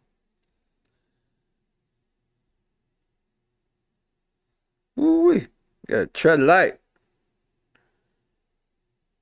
Chugga chugga choo choo. Doing? Christianity perverted what is supposed to be witchcraft. That's the educational system is designed to do that. That's what all the. Oh, yeah. Oh, look at it. Like, yeah, exactly. I can't stand my sister. Oh, she does not. Look at her. Oh, man.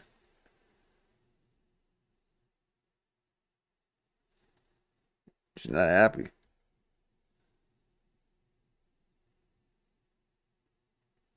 Wow. How much does she yell? She looks like she's yelling all the time. I never yell. Start to gravitate towards paganism, and they think that paganism was the converse of Christianity, and that Christianity perverted what is supposed to be witchcraft. That's the educational system is designed to do that. That's what all the theosophy. And they all feel so punk rock. I am anti-establishment. I am anti-Christian because I understand paganism, and this is my own personal power. And I think, right? It's because women get their pyramids all the time every month. That's not. I mean, look. No, right? but yeah, I was just talking about it. I thought that it was an organic movement of enlightenment when I was in my early 30s. Mm-hmm. And now I see it as the next level because it's very easy to, control these people who hate their government. They don't want to, they think they're more than just mothers. That's beneath them. We see. You hear? That's beneath them. Ugh. She won't even speak from her own.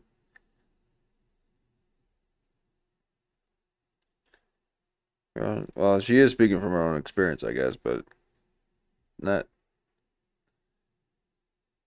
It's not genuine. Come on.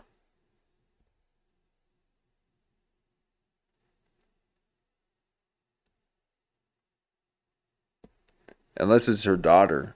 Is it her daughter that she's trying to talk to through this interview?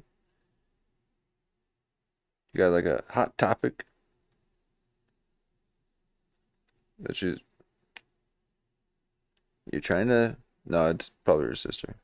in this like Taylor Swift text messages that came out this week that there's this, maybe female empowerment that is now weaponized. And I was like, how did I miss this? I thought that it was, and then you see the shirts at Target, about Wicca and what's the Ouija board games, and you're like, oh, this is the next thing. Does that ever cross your path at all? Of course. I feel like I've been dog walked right back to think of the stupid UAP thing where they've rebranded it and they're like, hey, by the way, they might not be extraterrestrial. They're probably interdimensional. And I'm like, what?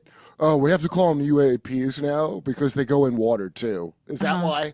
Sounds like Diddy changing his name after a new crime. That's what it sounds like to me. It sounds like they're going to move you all the way back in. And that book I mentioned, The Externalization of the Hierarchy by Alice Bailey from the Lucifer Trust, now called Lucius Trust. Yeah. They have their meditation room in the UN. It's a real thing. The Lucifer bullshit is, by the way, you know this as a Jehovah's Witness, when you're a Jehovah's Witness, Lucifer is not Satan. That's not the name of Satan. It never was. That's Latinization from, I think King James did it, right? Or am I wrong about that? I don't remember. Well, the King James Bible by famous closeted homosexual King James that every born again I ever met knocking on doors thought was the gospel truth. Oh my God, the King James. That's not the New World Translation. That's a bad Bible because it don't have the Trinity, right? Right. That's the Jehovah's Witness Bible. That also puts back the name Jehovah in place of God. And it was never pronounced right. That's not how you pronounce it. I don't know how you pronounce it. It's not spelled that way. That's a German guy's idea of how to pronounce it that we're using. I think it was Yahweh. Or it's like I've heard 20. I look, whoever's the god of not molesting kids and making it so no one can live, and they're leaving people in the street, and a mass blood sacrifice every new president gets in. Whatever the god of that is, I'm with that guy. That's just how I'd look at it. Who do you think that is? Is it the event horizon inside of each of us? I don't know what the hell. Oh God, what is that? Is that Gnosticism? Yeah. Maybe. We are. Oh wait, she's the witchy one.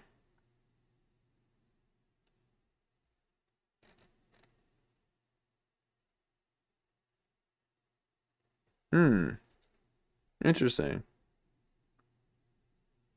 I thought she was saying all that stuff because maybe her rebellious sister got into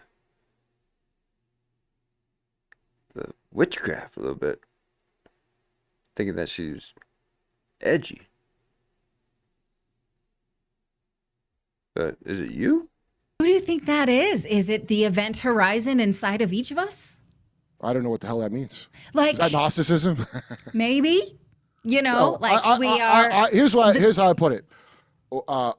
I know I get a free phone call to Jesus if I get in trouble, and I view Satan. People think like it's like God and Satan are in a fight. That's ridiculous. That's not how that would work at all. Like, you got to think of God as the author of everything. So if you ever saw Game of Thrones, the Mountain, the scary guy, George R. R. Martin is not in danger of being killed by his character from a book, from a lower dimensional thing, which would be a character in a book. Satan is not the enemy of God. Satan's the enemy of you. That's why he's called the adversary. It's a title. Right. It's a prosecutor to say, you don't deserve shit. Look how bad you are. Okay? Mm-hmm. And I still don't fully understand the Adam and Eve story, but that's Tracy Twyman. You should read Tracy Twyman. She's dead now. Her research is tremendous. But it's the first initiation. Eve eating the thing is the first one. Right. And so it's some trick. She gets scammed. And it's like, it makes her like, I guess, streetwise instead of whatever. And then, maybe death is a spectrum because they said you'll die, but they weren't dead. But if you're eventually going to die, you're dead to an immortal, I guess, right? And so you're a slave. Just being born here, you're a slave because of that, whatever that trick. So the idea of Jesus is, and everything's legalistic, right? So the idea is they execute a guy who didn't do nothing wrong. You deserve it because you did stuff wrong just by being here. But Jesus was a perfect man, right? And they executed him in the worst way possible. And that's a big screw up by the prosecution. And now they owe restitution to everybody because they prosecuted an innocent man.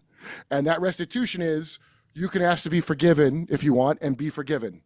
Now, let's say that's just an egregore and not a real guy. I still would take that deal. You know? Yeah. I still take it. Now, I don't know. The Trinity makes no sense to me at all. I asked Jay Dyer about it. I go, so what you're telling me is God got Mary pregnant with himself is your story? Sure.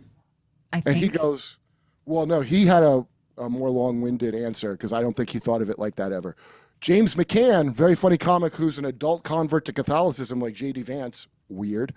He's funny as hell. He goes, I said that. He goes, yes. He just immediately said yes with no prevarication. So I just look at it like that. Whatever the truth is, there's some legalistic framework that's undeniable. I mean, look at the Epstein files. Why do they bother to go through and cover up all the pages even? Why not just Xerox copy? Yeah. You know, like how am I going to know? Okay, so, he's kind of going through his bucket list here. His Metzger rant, where he kind of he does his talking points here, but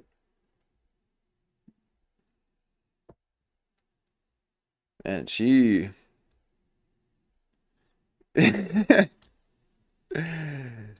oh man, she's got to look at. I mean, maybe she's looking like that because she's got to look at old Trump in the background, and she's got to stare at him the whole time, and she's looking. She's looking a little bit to the side, a little bit there, a little bit to the side. And she's looking at Trump's face. It's like, good God.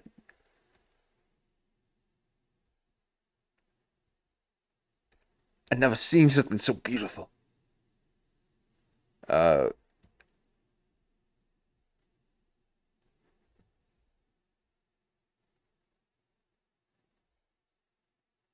That's like darted over here. Okay, again. Look at, she's got little horns.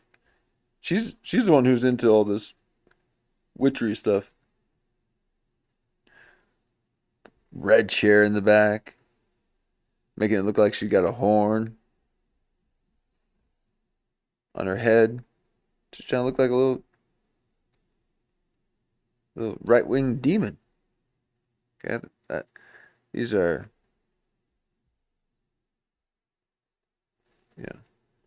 these are left-wing demonics.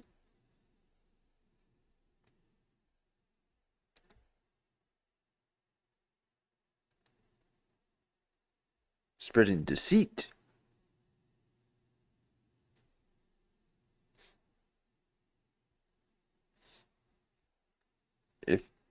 If you can't take a big old smile when you see that face, ooh, what you doing there? Look at him. Look at you. What, we're supposed to follow you? You can't even smile. Look at him. He thinks everything's funny.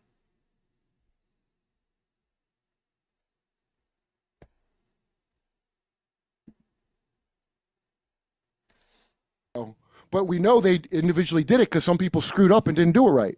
And then they were able to uncover it in Photoshop or whatever the hell they did, right? Why bother with that? You know, it's very strange. There's a Because legalism. the bad guys are sloppy?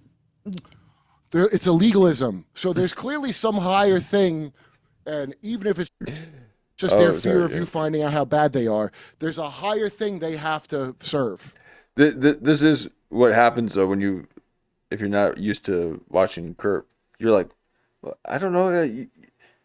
You have to figure out how to find the government. What? I don't know. Because he's like, and they're coming after you. Yeah. So she's kind of going through that a little bit right now.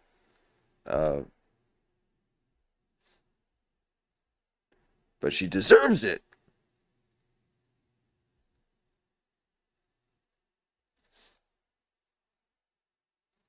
Look at her.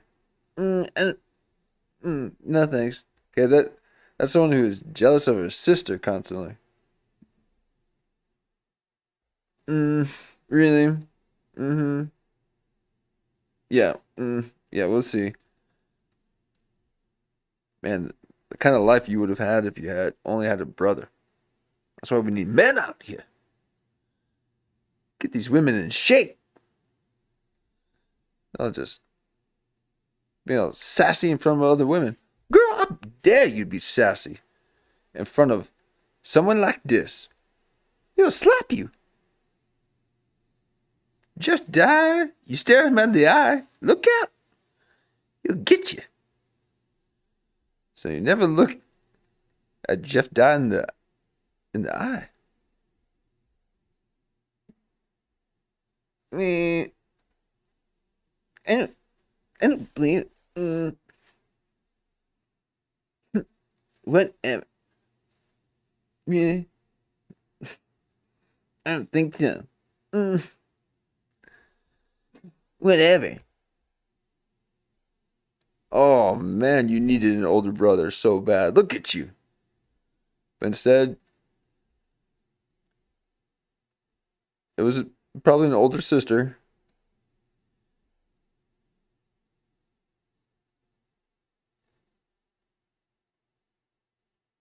I don't know. No, maybe she was the older sister. And the younger one was the rebellion one that got away with things. She got to go to the prom, and you didn't. Because you're the older, responsible one, trying to make your mother proud of you. But she hates you. And you never met your dad.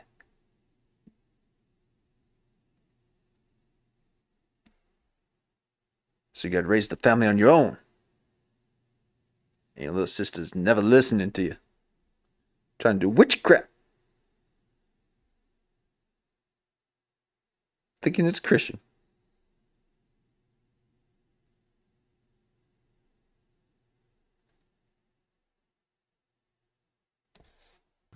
It's a legalism. So there's clearly some higher thing, and even if it's just their fear, it's look at legalism. So there's clearly. Oh my God. There's because a legalism. the bad guys.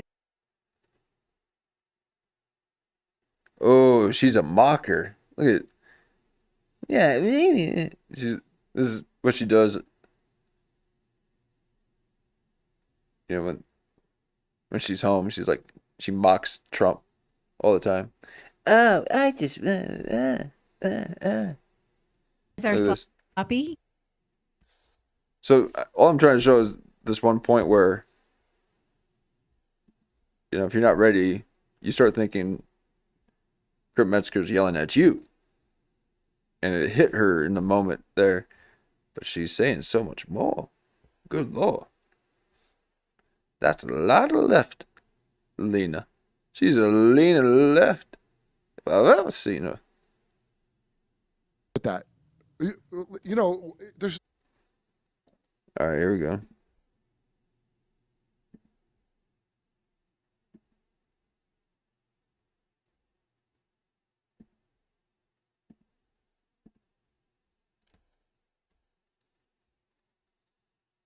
Now, we're going to put old Trump right next to her, okay? Because we're not going to go full zoom on a woman, okay? We just want to get a reaction here. We're not trying to tweeze out all the flies. Because we'll be here for a long time, folks, okay? And we got to get the show on the road. But this is the Dunning-Metzger effect. It's Bad guys are. Here, let me mute it real quick. Sorry.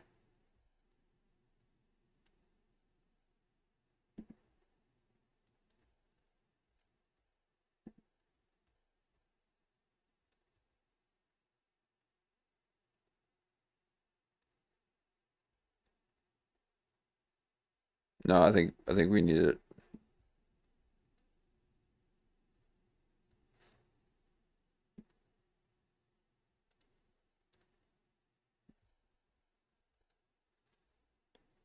I mean, look at this.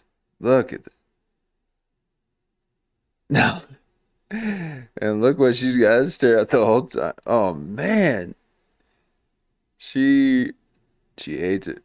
So Metzger did a really good one here, okay? Have her nice front and center with old Trump. And she's just, can't stand you. That's what she is.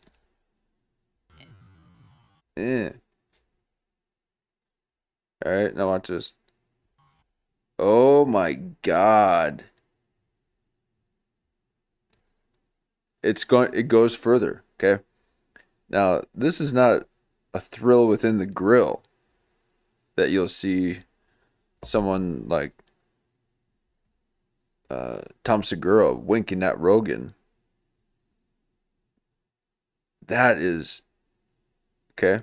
This type of motion creates that type of outward expression. So there's that will remain like that, and you will turn into that ugly hag that you think everyone else is. I can't even make my mouth do that, all right? And when she's not doing that, she looks like she's doing that, or had just got done doing that constantly. I don't know. Maybe. I don't agree with this. Maybe you shouldn't do it.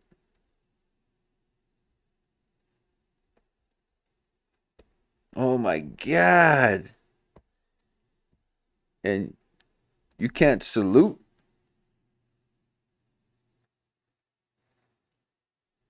to Trump when you see him? Look at him. Shit.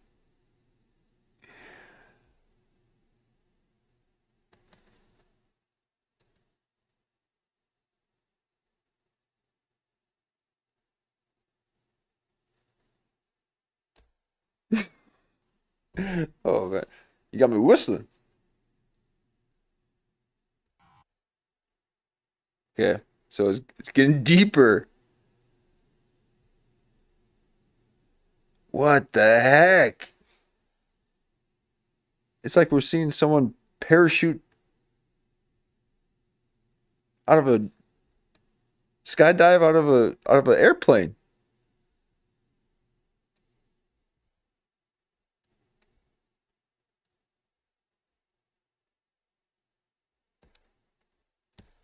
Oh my God.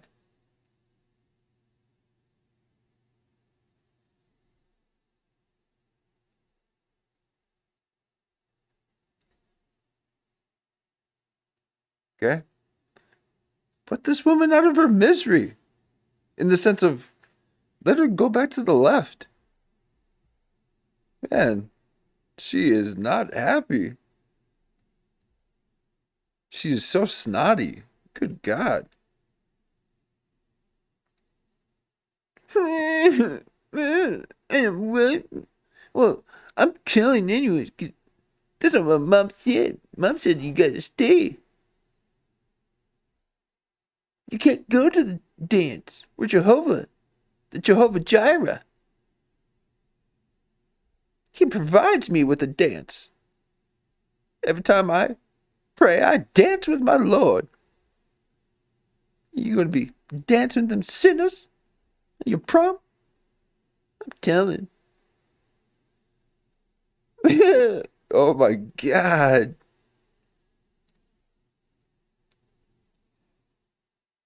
Staff the screen, women. What are you doing? This is a man's medium. We're meant for the screen.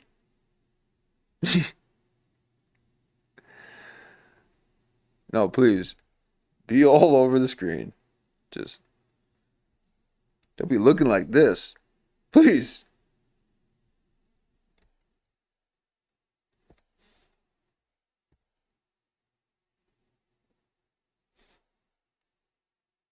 And then look at where she's looking.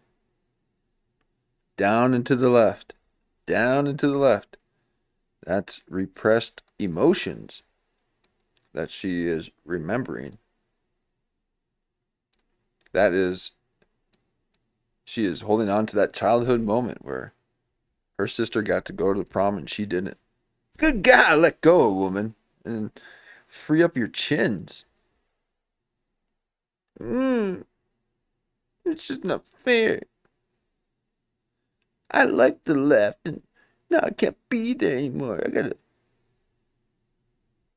be right wing. That's right. The right pays. Because they're productive, okay? They conserve the resources. Okay? You guys are all know that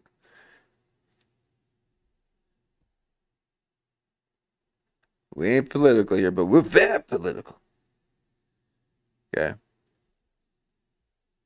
And I've always said, I'm not gonna seek out political clips or anything, unless it's somewhat about what's happening. But we're here to find the funny, and boy, did we ever. Okay? Who said politics can't be funny? Look at this. This shit's hilarious. I might start covering politics. My way. The woo way. And woo wee. You ain't best not be walking my way. 'Cause you stink.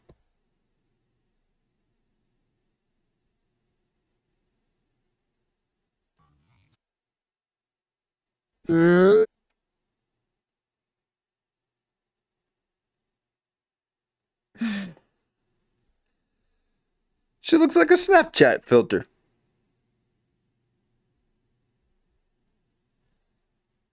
It's a legalism.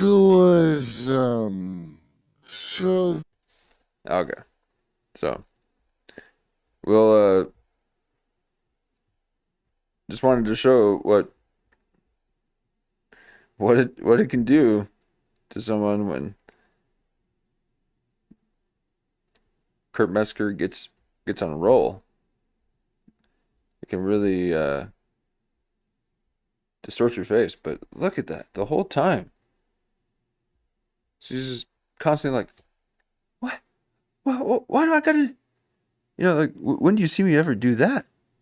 Like, oh, I gotta I'm never, like, upset about the things I'm responsible for. Okay, that's what. I mean, you get that one coming in real. Oh man, you must hate what you see. Stop looking at it. And it must be the mirror. 'Cause I'm done. Can't look anymore.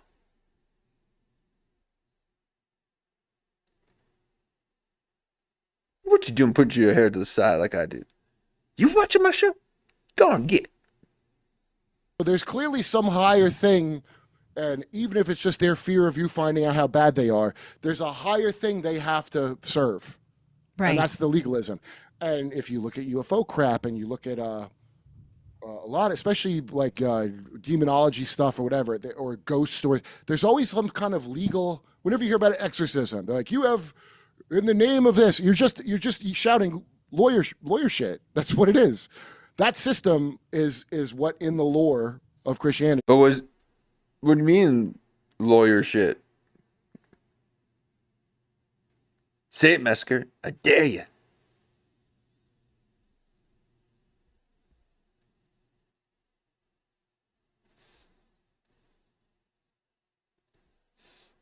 Are you sure it's lawyer stuff, or is it what old Octavius Thunder was trying to tell you about. Woo-wee. He didn't like them lawyers.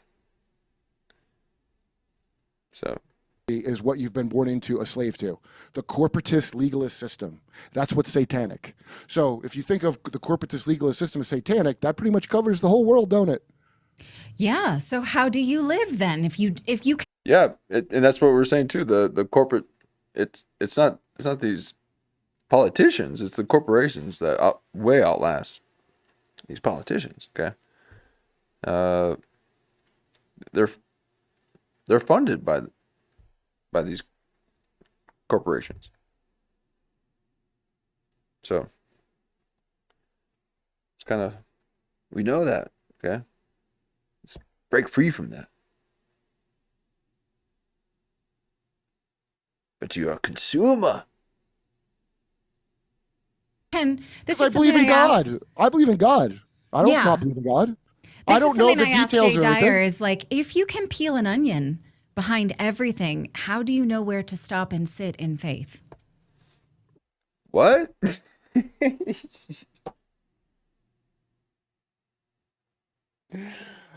Oh my God.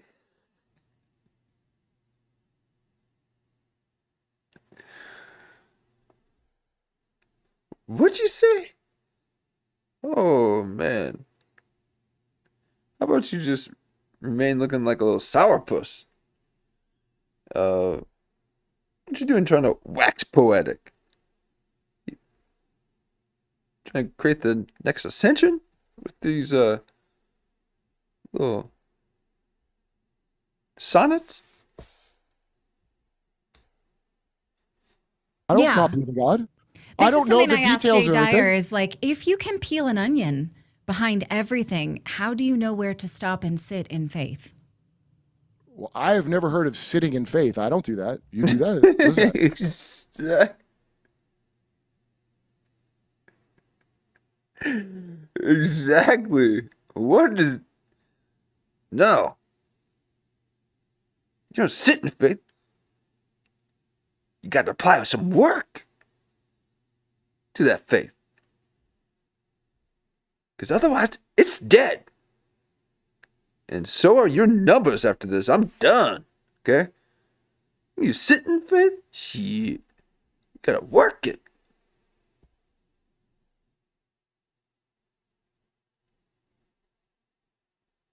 What you doing talking about dead faith sitting? You ain't sitting no faith. Look at, she's trying to straight up be demonic. She's looking like she's got horns right here, red horns, and the little red demon tail with a kind of like a pitchfork imagery, but just to make you think of a pitchfork.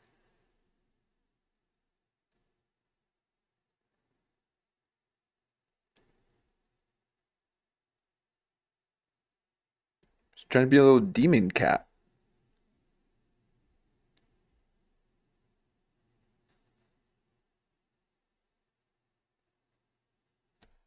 She tried to dye the gray out of her hair and went too dark, and now she had to change her whole essence to accommodate her over color correction. So she's now full goth. She's going to be hanging out with Andy Dick and Marilyn Manson soon.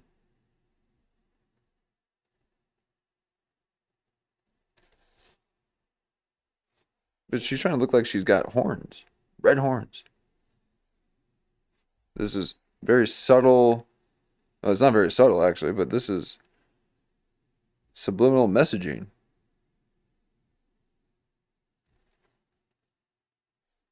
I love the subliminals.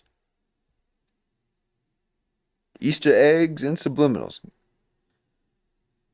No, I don't know where I stand in life. All I do is read books and... Wait, what? You don't know where you are in life? Okay, so she's definitely left wing. She's playing the right field right now. And she's Shane Gillis with no opinions.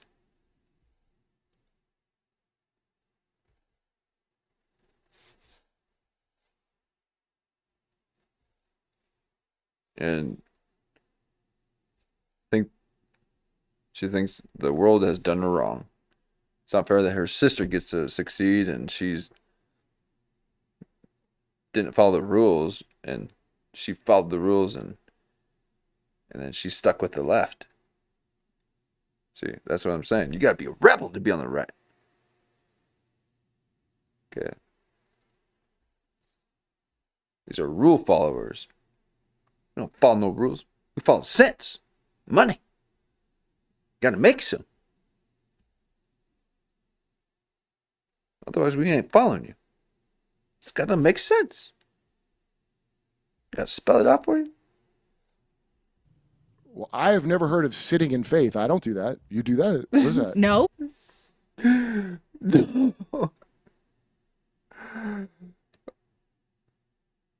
Wow.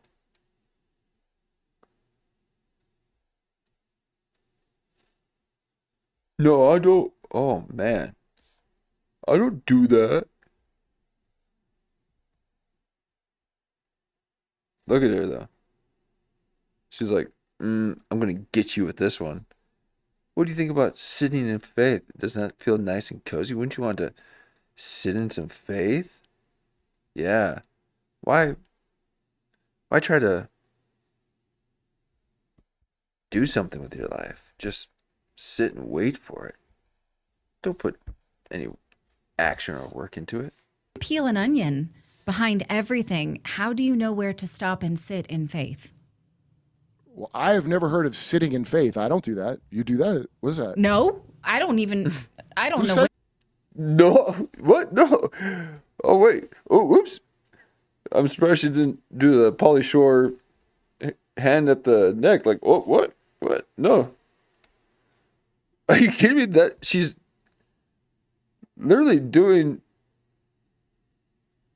what people would only hope to write in a movie, and the actor to get it right on the nose, like this little punctured one. She's literally doing the what? No, who me? What? I never seen it actually in the wild.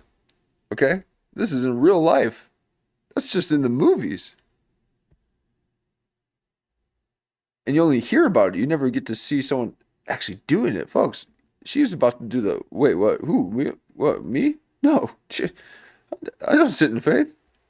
That's what they do.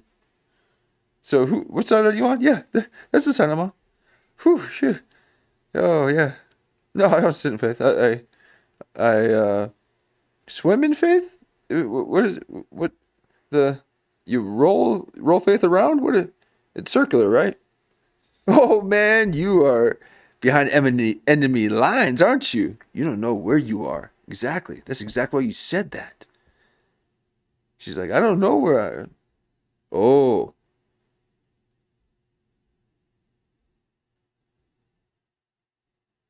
We got a wolf among the sheep.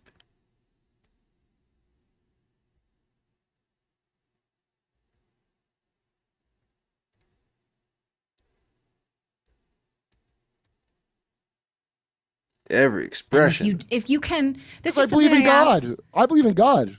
I don't not believe in God.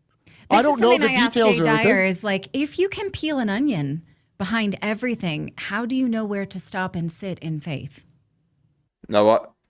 Watch this. And then she's like, oh wait, did I say that right? Now watch this. Because she's like, I mean, wait, that's what ChatGPT said that the spiritual right do. They sit in. She's like, ChatGPT, right? 3 sentences that best describe how to to be still within the chaos of the right wing. Okay, she thinks it's so dark and she doesn't know where things are and just, it's so apocalyptic. Well, it's because you're behind enemy lines, trying to spread deceit from within, aren't you? Oh. Well, I have never heard of sitting in faith. I don't do that. You do that. Okay, watch this. And she's like, damn. She's like, damn, that was the one that I meant to delete. I read the wrong one.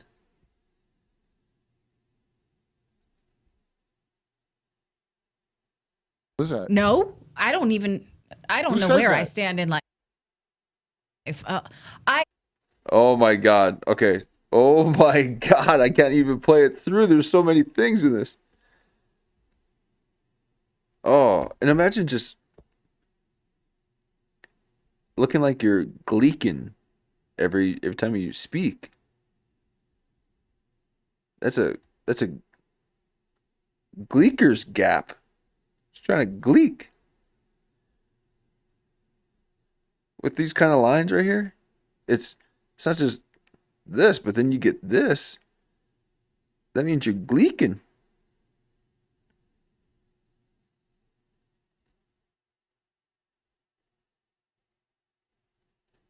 Is like, if you can peel an onion behind everything, how do you know where to stop and sit in faith? Now watch how she looks. Right, that split second. I can't believe I captured it last time. That was a split second. Oh my God, that was so fast. The last time it stopped on it. Oh man, there's a timing to it. It's this. Oh my. Behind everything, how do you know where to stop and sit in faith?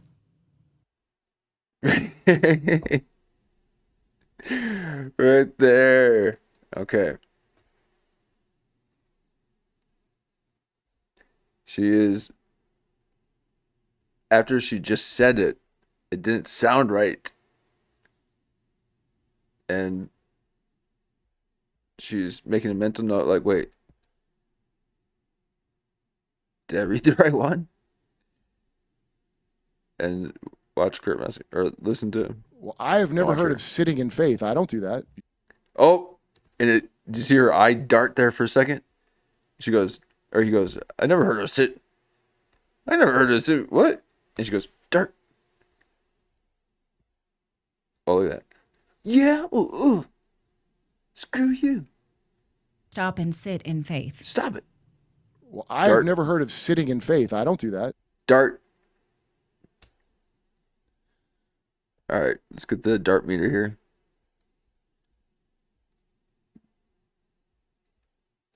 Sorry for the zoom in here.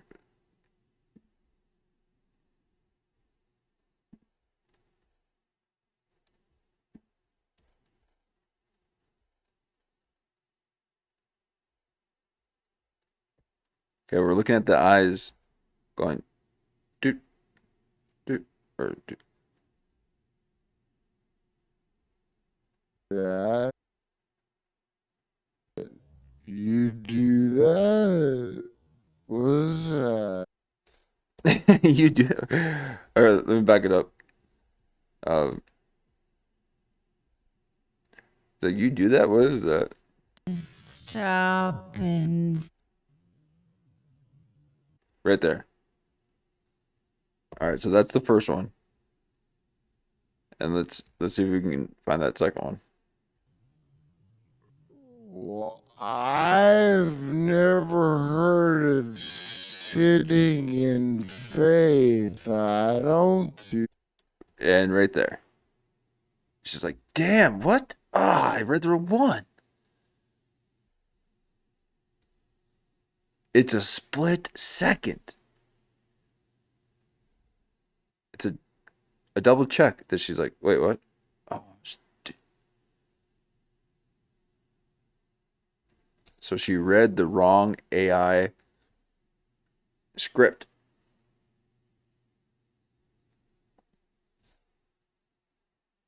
And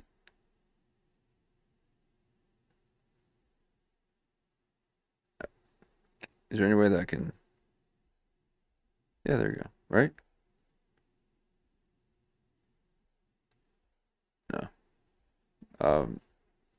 Sorry, I'm going to have to go back over and wonder if there's a way to change the speed without doing this, but I feel like there's a way to at least double speed it. Do that? You do that? What is that? No, I don't know where I stand in life. I am all I.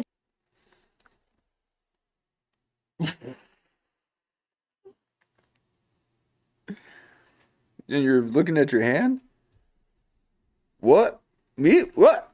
No, I don't even know where I stand in life. What? I don't sit in faith. I kick it like it's a four-square ball. What? Sitting? Yeah, no. I swim in it. I can't believe it. I've never seen one in real life. She's doing the what? Me? No. What? She's Judas up in here. About to hear the cut crow a few times. Watch out, Andy Dick. In faith. Well, I have never heard of. Okay, so let's take it back, and now that we kind of looked at this, let's now watch this unfold in real time and see how fast this is. But see, you'll be able to detect all this. And the next time you see something like this, you'll be able to see it for yourself. When someone's double checking something. And you don't see Kurt Metzger double checking. But watch her double checks. How do you know where to stop and sit in faith? Well, I have never heard of Double sitting check. in faith. I don't do that. You do Double that? check. What is that? No, I don't know where I stand in life. All I do is read books and break down narratives of things that I understand. That's what you should do. But Oh my God. What? No, I don't. Oh my God. She's clearly hurting, okay? She just said she doesn't know where she's standing in life. She used to be in the left, and now she's on the right. She makes the most hideous sourpuss face I've ever seen in my life. It was something that only deep resentment and bitterness can summon up. And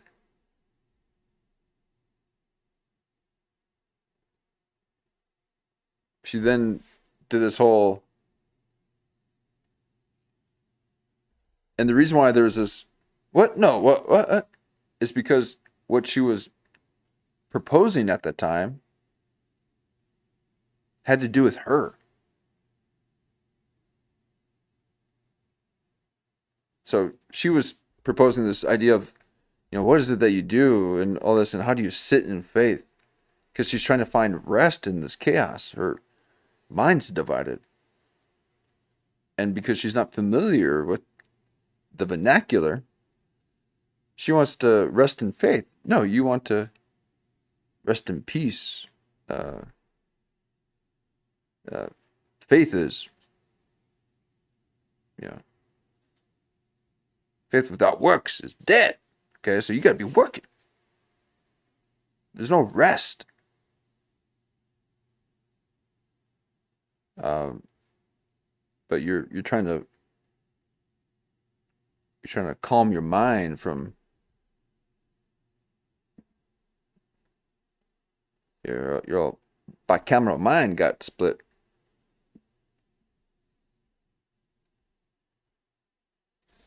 no, I like your guys' don't. show. I think you guys do a good job because I watch all. Okay, so let's watch it back one more time. It's really quick. again, this is the first time I've seen her. Okay, you guys know a little bit more about her, and so this is just fresh eyes, and I'm wrong all the time. Don't even, no, we're having fun. I'm right. I'm far right. No, I'm deep woo.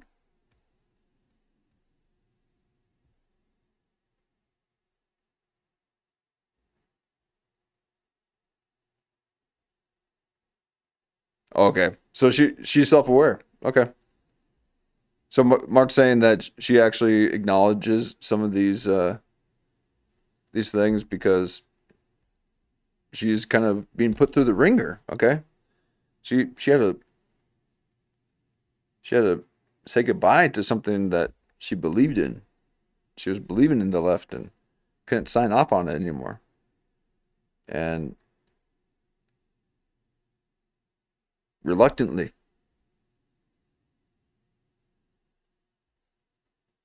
She's a reluctant right. And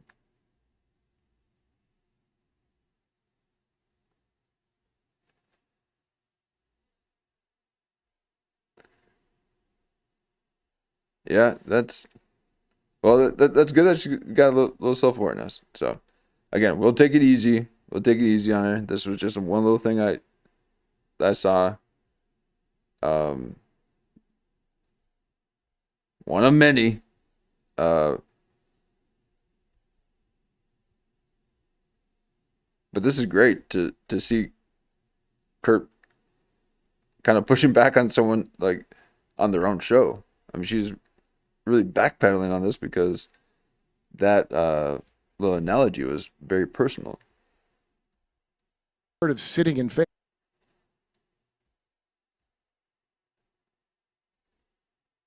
You can. This I is believe in God. asked. I believe in God.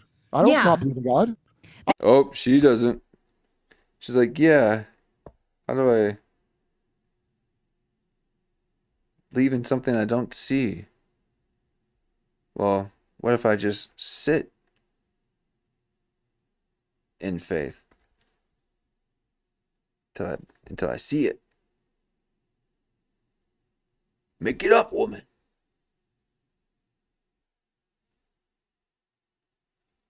I don't know the details I asked Jay or Dyer anything. is like, if you can peel an onion behind everything, how do you know where to stop and sit in faith? Well, I have never heard of sitting in faith. I don't do that. You do that. What is that? No, I don't know where I stand in life. All I do is read books and break down narratives of things that I understand. That's what you should do. But no, I like your guys' don't. show. I think you guys.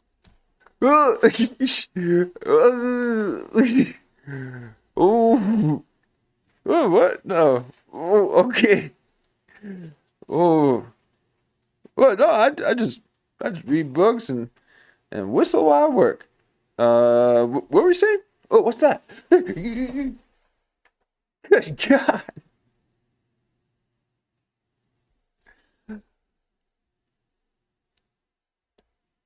Look at that.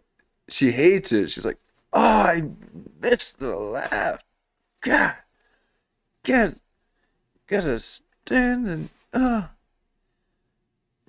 Trump and stuff. And my audience just wants me to be right.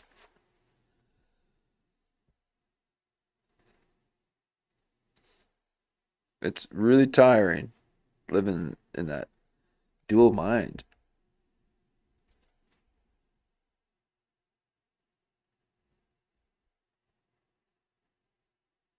Well, I have never heard of sitting in faith. I don't do that. You do that. What is that? No, I don't know where I stand in life. All I do is read books and break down narratives of things that I understand.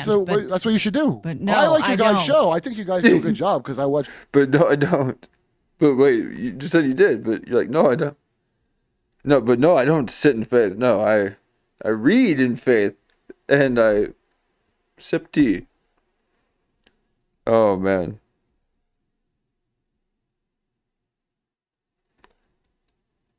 Yeah, this is full cognitive dissonance being displayed, and Kurt Metzger loves it. Okay, he wants to ring that bell all the time. So we're getting healing from her cognitive gong bath. And, ooh, it's warm. I feel like I'm on Saturn's rings. All the time. And a lot of them, you know, I can't watch Tim Pool. Back in the day, he used to be better. Way back when, it was much better to watch. And I watched your guys' episode. You had that woman, she was like a colonel in the Air Force or something, and she goes... She's amazing. Colonel Towner Watkins. She did blow my mind because she pointed out he's been at every major NGO civil unrest thing going back to Erdogan riots. I remember those riots because I have friends that were in Turkey during it. Yeah. I'm like, and I've worked for Vice. They don't pay to send you to play. You're going on your own dime if you're going to all them places. Who sent him there? Oh, some oligarch, I bet. Just like all of them. All of them got a billionaire behind them. She's got the demon horns. She's trying to be. I guess I only asked you that because the work we do is upsetting. And then there are times that I'm like, I want to sit somewhere comforting. I need to sit in a pool of something I believe. Oh. What? She needs to sit, folks. Okay, she needs to get in a little dunk tank with Rogan and feel weightless. She's got a lot of weight on her, and I'm not saying that about her weight. You know, that's a lot of pressure she's under.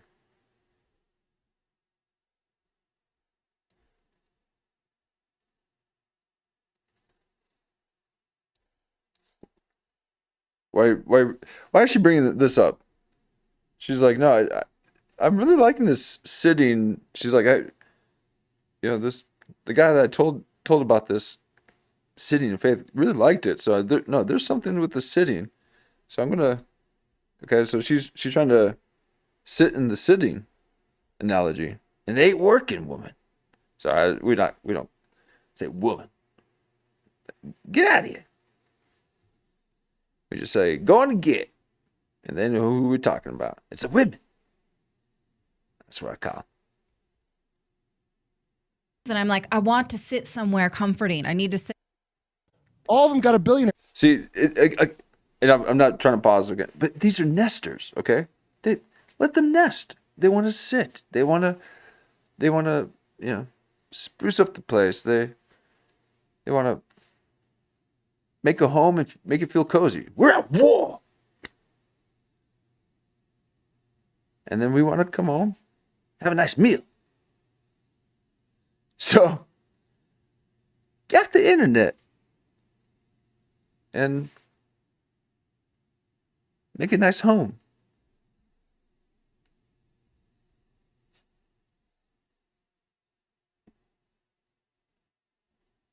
And now that she's working all the time, being a busybody, she wants to sit and rest. She wants to get those idle hands going. Learn all that Ouija board stuff that her sister got to do when they're in high school. Behind him. I guess I only asked you that because the work we do is upsetting. And then there are times that I'm like, I want to sit somewhere comforting. I need to sit in a pool of something I believe. Oh. And I drink. Okay, so she is saying that what she's doing is distressing. Me, I get energy from this. But if I was having to say things that I didn't believe in or read someone else's script, I would get tired and worn out. That's why I got energy right now, because I'm using my own momentum. I'm speaking from something that happened prior, not from something else. Okay. But you got to get up, woman. Get up. But sometimes this is a natural thing, okay? It's a natural thing for them to want to sit. And especially when things are chaotic, it's a way to relieve stress. They need to take them baths.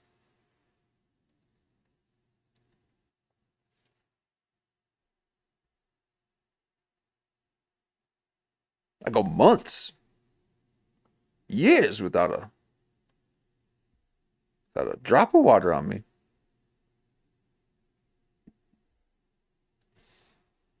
Well, okay. So I'm not saying that's a good.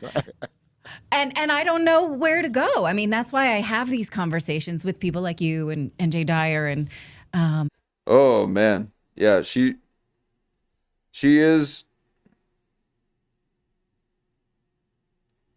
She's saying she doesn't know where to go. It's because she's on a leash and she can't go very far from where she is. She wants to go back.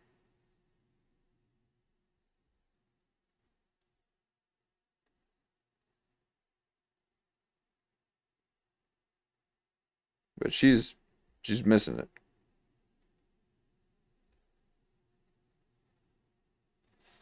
Oh, I mean, that's why I have these conversations with people like you and Jay Dyer. Thank you so much. And, other spiritual leaders, because I'm like, what does this mean? What do you think? And I've not sat anywhere. So I think that I'm only pushing the narrative. And like I said, I don't know the details. And I don't like Jay has a lot of faith in his Orthodox thing that I don't have. To me, it looks like too nationalistic. Like I would ask him about next time I talk to him, I will, because he's smart. He's fun to talk to. Yeah. Tolstoy, if you look it up, they won't put this part in the ChatGPT, but Tolstoy said we can't go to war. That a Christian cannot be in the military. I want to repeat that. If you're in the military and you're a Christian, you're not a Christian, moron. Now, imagine Kurt Metzger telling Christians what they are not, okay? But I can see where he's going with this. And, ooh, man.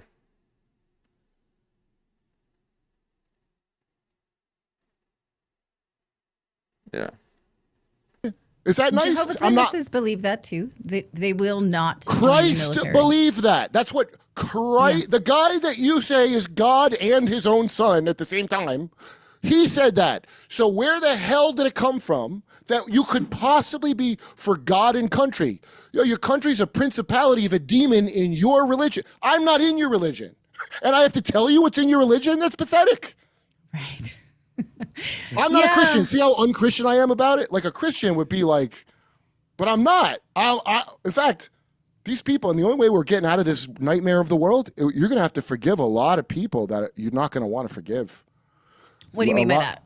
MK Monarch, look into it. It's Candace is starting to bring stuff out about it, which I love. MK Monarch, the real thing from MK Ultra.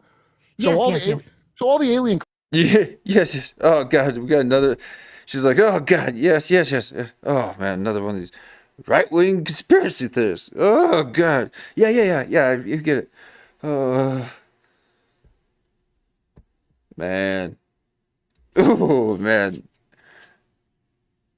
I can spot these women a mile away. Okay, they're all the same. No.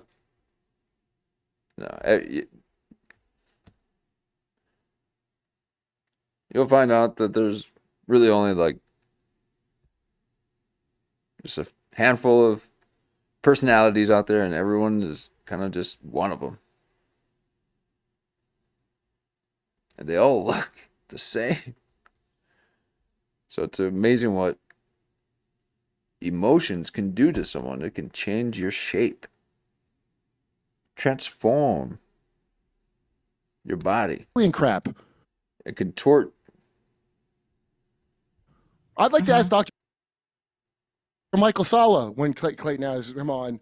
Hey, Dr. Sala, can you tell me about MK Monarch? Because there's a lot of victims running around. I encourage people to watch my friend Emma's Imagination podcast.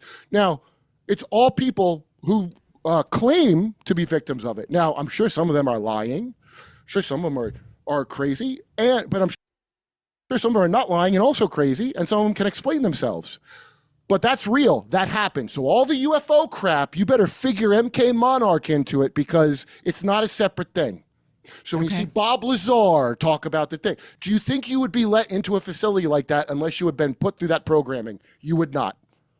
You would not be allowed anywhere near that unless they had done MK Ultra mind control hypnotic techniques. And I know they're real because I think all of America is under what I call MK retard, because no one can remember anything from more than 2 months ago. And if you can remember things from more than a couple months ago, you're a schizo.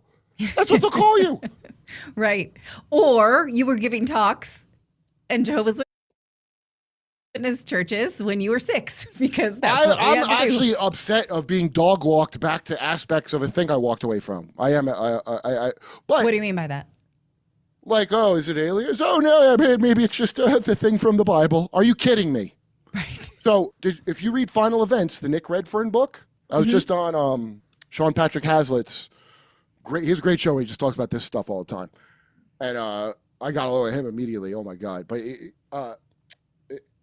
if you watch these, you can start to see how they have that ET thing is like crap. Now you got to think in extra dimensionals. You had D'Souza. I got that book when you had that D'Souza guy on, the extra dimensionals. Yeah. And at the time, Have you ever read, what's his name, Michael Newton? Maybe. He's the one who did Journey of Souls. Oh, Gary Wayne. You should. I'm having Gary Wayne on my show soon. Gary Wayne's great. And Journey of Souls. That's what we were talking about, the guy who is almost invisible. He's so white. The explanation of Journey of Souls is that we are all some kind of shoot off from source energy, and that we all come here to learn God's source now. Well, I guess that's what he calls it in a non-denominational. But why? I don't understand why why is there always a new name for a thing I already had a name for? Right. That's very 1984 of them. You're right.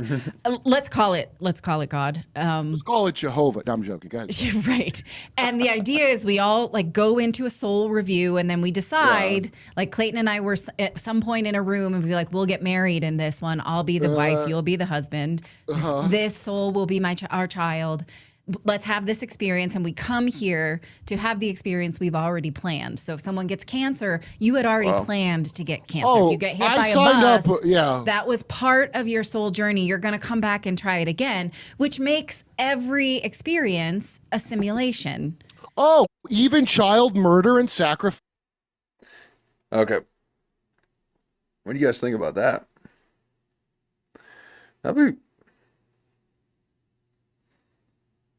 Come back at it and have another try? In a different era?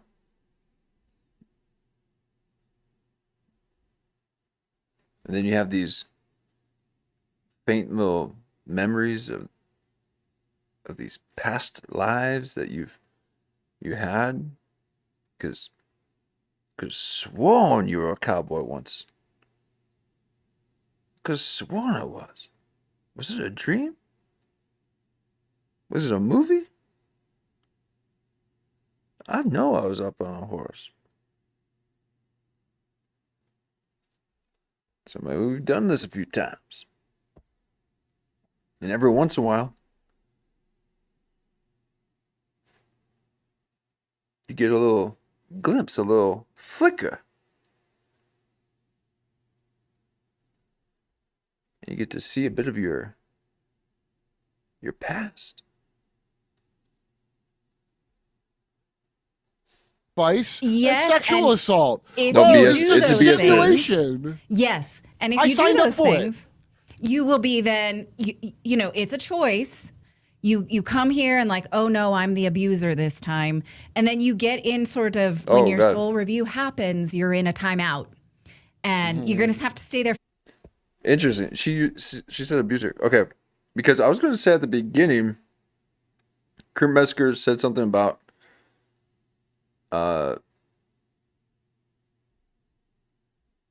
molestation or something, like someone being touched, and she kind of went, and now she's saying what she can think of, as the worst thing is the abuser, Well, it depends. What kind of abuser? Because I'm abusing these clips. So she's trying to think of the worst thing in her mind is the abuser, right? And sure, okay. But maybe because she's a victim of abuse. And she's imagining what it would be like to have it come back as the worst thing ever. Let's see. You come here and like, oh no, I'm the abuser this time. And then you get in sort of, when your soul review happens, you're in a timeout. And you're going to have to stay there for a long time until you're rehabbed enough to come back in a new experience. And then you might be the victim of that. Now that's very comforting because you think someone who suffers something horrific, well, they must have done it to someone else in a past life, and then it's a simplistic way. I'm to not see here the on world. I'm not here on an H-1B Indian visa, so I'd would never think that. Okay. No, I know what you're saying. Like, people want to explain it. God, they have no sense of humor. Okay, they have no sense of. It's got to be literal for them constantly. This is what I was saying before. You know, some of these women out there, they don't see it, okay? There's very few that do. And she just won't let it go, okay? She's let it go, let it go. She won't do it.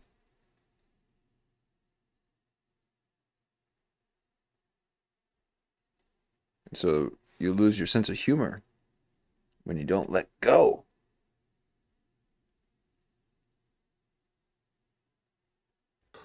That explanation to me sounds more childish than the Jesus story. But it's comforting, right? It don't comfort me. It sounds stupid. First of all, it sounds just like they're doing the Shakespeare.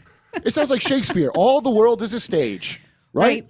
Oh, you're just repeating a thing I've already heard. You used this terminology earlier, which I thought was great, synthesizing. So in the GATE program, which I was in, I don't think anything happened to me, but I don't remember anything about it. Yeah. Other than the pink drink. But I don't think I went to Mars or something. You got to mention it every time. It was just smart kid class. And there's a lot of private contractors. Don't mean something automatically happened to you. I just can't remember it, and that's weird. Okay, so the list of things they look for. Because it never happened. One of the main things, and I was watching on Emma's podcast, Imagination Podcast. Kurt Metzger loves to think he's in Gate. You ain't no Gate. You're in Gary, Indiana. And you're lost. Thinking that you're the next Avenger with mind control. You ain't. Which has been kicked off a couple times for her touching on real stuff. Okay? Because she don't have a billionaire backer like Candace does, even though Candace is doing good work right now. The ability to synthesize seemingly unrelated events is one of the things they were looking for in the kids in Gate. That's how I write jokes. Yeah. I noticed that. Joke writing. To deal with this. Yeah. So I was only Because I'm like, oh, that just sounds like this. It's just some. I know. The ability to synthesize seemingly unrelated events is one of the things they were looking for in the kids in Gate. That's how I write jokes.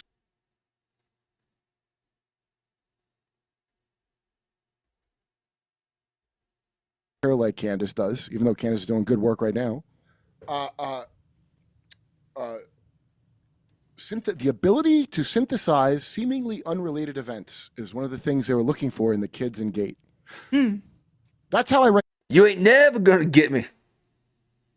Are you kidding me? I'm synthesizing. Oh my. I love a synthesizing symphony. Ringing that cognitive dissonant bell. You're like, whoo, what?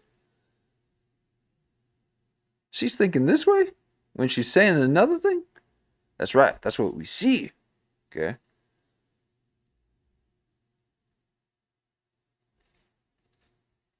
Oh, man. She hates this. She hates this. Actually, it is pretty hard to look at so close if you're not ready for it.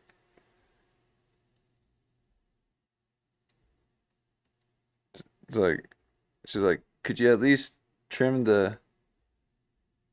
remove the 2 rice things in your.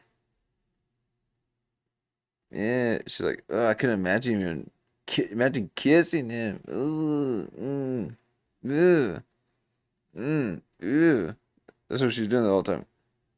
And he's seen her do that and just like subconsciously like, wait, what? Are you doing that because of me? He's looking straight at her like, what? Wait, I'm the jelly roll now? What? No. What? Wait. Why are you looking at me like jelly roll? Oh my god. I'm jelly roll? You're fatter than jelly roll. Metzger, get your shit together. No, he's fine. He's fine. But, ooh, ew. That's how she is. All the time. Jokes. Yeah, I know. Okay. The ability to synthesize seemingly unrelated events is one of the things they were looking for in the kids in Gate. That's how I write jokes. Yeah, I noticed that. Joke writing. Yeah. Because I'm like, oh, that just... Man, she seems so... Ooh. That is... She's scared. Yeah, she doesn't know where she's at. She's like... Sounds like this. It's just a very basic like game, and I'm like, oh, that's weird, and that's why I realized everybody's so siloed into their thing that they're like, you know, I knew about the Diddy things way back when because I watch all black channels, but like most of my friends are white, don't they? Like, you can just be in your own. You could watch a thing that has 50 million views and no one ever heard of it. You know, when I first heard the Nelk Boys, I'm like, this is better than 8 ratings I've seen on a TV show I worked on. And I've never heard of it, right? Yeah. So people are more and more. She still hasn't. They have like owl eyes, like, you know, owls' eyes are tubes, like binoculars. No whites. Yeah. They only can just see. My eyes are like a weird. I got big googly eyes that can look in all different directions. But an owl has got to turn its whole head. Yeah. And a scholastic owl. They're trying to compartmentalize you into only staying in your lane, and focus on this academia. You focus on. Okay, I'm into studying flint tools. So I don't worry about any of this nonsense about Göbekli Tepe or Graham, what's his name? Because, just shut up and calculate science. And then... and then you become all hotty-toddy within this one little micromanaged field. You're like, oh. And then you walk around thinking you can act that way in public. Gee. My authority from the school will one day assemble all of our knowledge together, and a person above my head will look at the big picture. But I'm unqualified. I'm just going to look at the big picture. Go fuck yourself. Fuck your degree. Fuck the Ivy League. That's British soft power. It should be burned to the ground.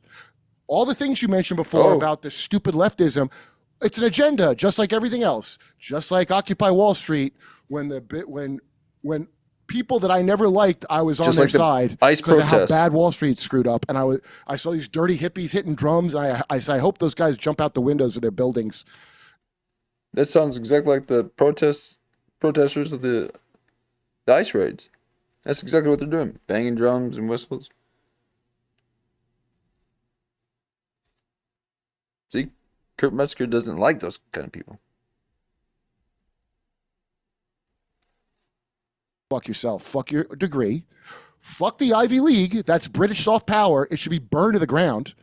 All the things you mentioned before about the stupid leftism, it's an agenda, just like everything else. Just like Occupy Wall Street, when people that I never liked, I was on their side because of how bad Wall Street screwed up. And I saw these dirty hippies hitting drums, and I said, I hope those guys jump out the windows of their buildings in depression from hearing and smelling them. I hope they die because of it. So now I'm sympathizing with the hippies. Can't have that.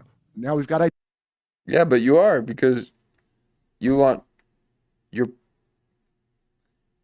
for the ICE protests. This is a bunch of dirty hippies. Nasty old fatties out there.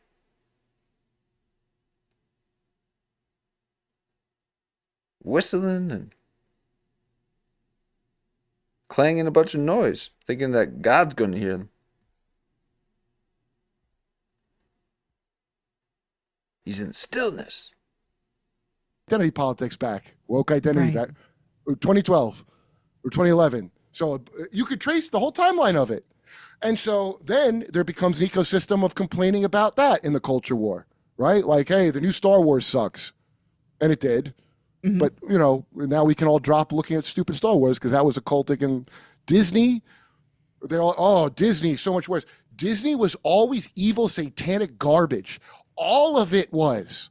All of Disney, the stuff you liked, was always to program your kids and groom them and make them easy prey for the garbage you see now. You don't, the kids suck because you showed them Disney, idiots. Right. Well, I mean, look up the Donald Duck tax short because the government used Disney. Have you ever seen it? Yes. And I'll want to hear one even crazier? Yeah. Well, you might know this. Let me just explain it for those of us who haven't.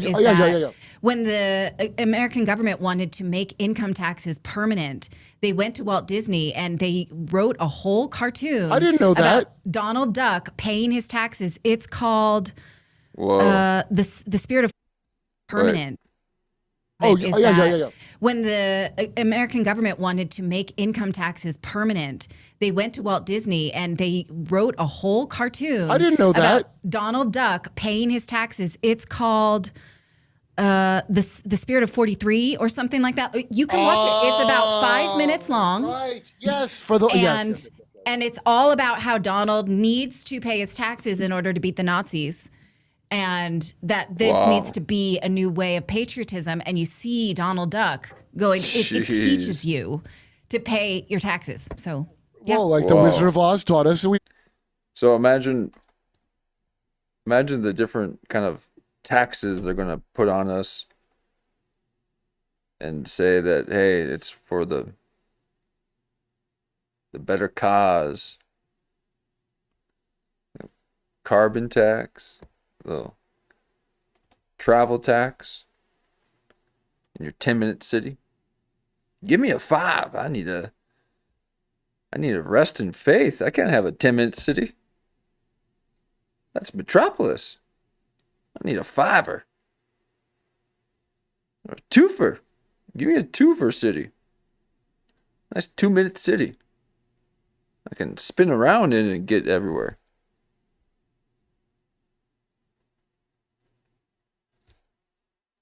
Don't need to use the gold standard. Exactly right. Oh, also Oz, by the way, the Wizard of Oz, that's the tower where Savitay Zevi, the founder of Sabbatinism, the false messiah, the biggest catastrophe in Judaism before the. Thank you for subscribing and for liking, folks. I just saw some numbers there. Ooh, thank you. That helps a small channel, and we are underground. So if you enjoy this, give us a like and subscribe, and we're on most evenings. And because it goes into the morning sometimes, and we just do these long form breakdowns.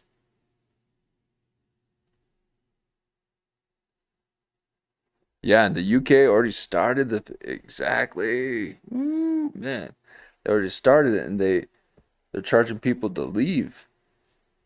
You only got a few days or something. It says Mark here says UK already started 50-minute city. They giving residents 100 free day passes to leave and 25 day passes to enter another zone. Oh man.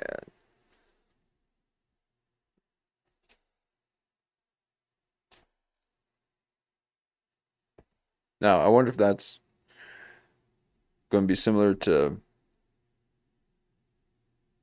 the companies that allow you to take however many holidays you need, and then you don't really end up taking as many holidays as you would if you just had 2 weeks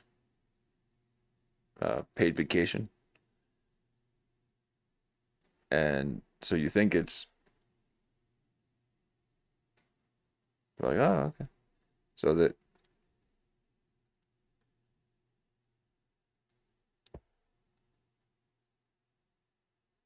I don't know how it would really apply to this, but for whatever reason, I was thinking about it.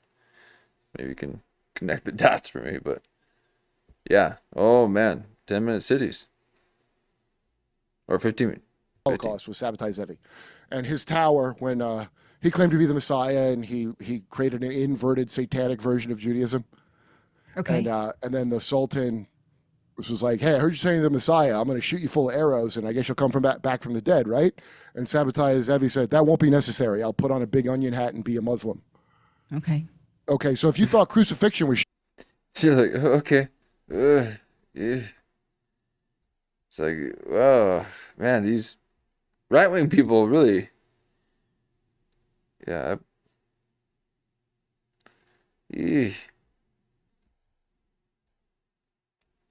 necessary, I'll put on a big onion hat and she's be got a a good Muslim. microphone though. That's what. So that's why she's got 3 million. Okay, she's got that nice mic. I like mine nice and digital. And let you think it's like the rough cut. You know? We don't like things polished. This is Final Cut Beta. But she's got 3 million because she's got that nice microphone. Okay. I forgot who said this, but if you don't got a nice microphone, you're not going to get a decent audience. Because they got to be listening to you. So thank you for the people who listen to me when I don't have some deep resonance like this fine woman up in here. Looking all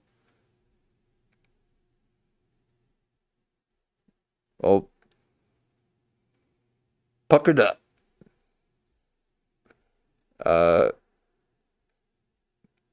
But I do appreciate it, and again, we'll always be improving and making sure that you get the best experience possible. But what's she talking about? Okay, so if you said, that won't like, be necessary. Yeah, she was like, okay, yeah. I'm going to shoot you full of arrows, and I guess you'll come back from the dead, right? And Yeah. Sabbatai Zevi said, She's "That like, won't be necessary. I'll put on a big onion hat and be a Muslim." Okay. Okay, so if you thought crucifixion was shameful back then, imagine this Messiah converted to Islam, and he was in a tower called the Tower of Oz. So when they go see there's more than just the one thing. This is from Tracy Twyman, the Tower of Oz, and they learn that it's been in them the whole time. Gnosticism's been in me all the whole time. Yeah. Right. So Disney, and I believe that chick who says she's Shia LaBeouf's sister. I believe her. I'm going to tell you why, because she hit on a bunch of things I already know are real. But one bizarro claim she made is his real name is Artur Beek, B-I-C-K-E. Okay? Okay. Disney's real name. Walt Disney, you know Epcot Center was the first 15-minute city, right? Yes. Yes, I did know that. Okay. Did you? Because I just saw you do a double check, and I don't think you watched Control of History documentary about it. You know Epcot Center was the first 15-minute city, right? Yes. Yes, I did know that. Okay. And check. Now I bet she's under a lot of pressure. She's under a lot of pressure. And you know the governor that signed that Vatican deal they have to them, Governor Kirk. You see his wife Erica Kirk from 1975? No. Get out. Oh, okay. Listen. Control Alt History. Oh, they're just Control History. Okay.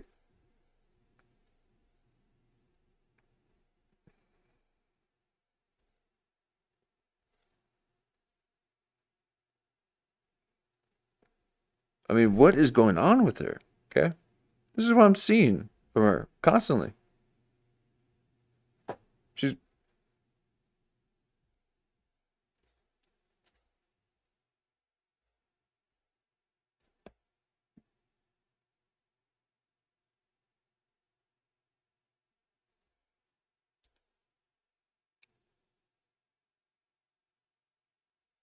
trying to be a little rascal. What you trying to be Minnie Mouse?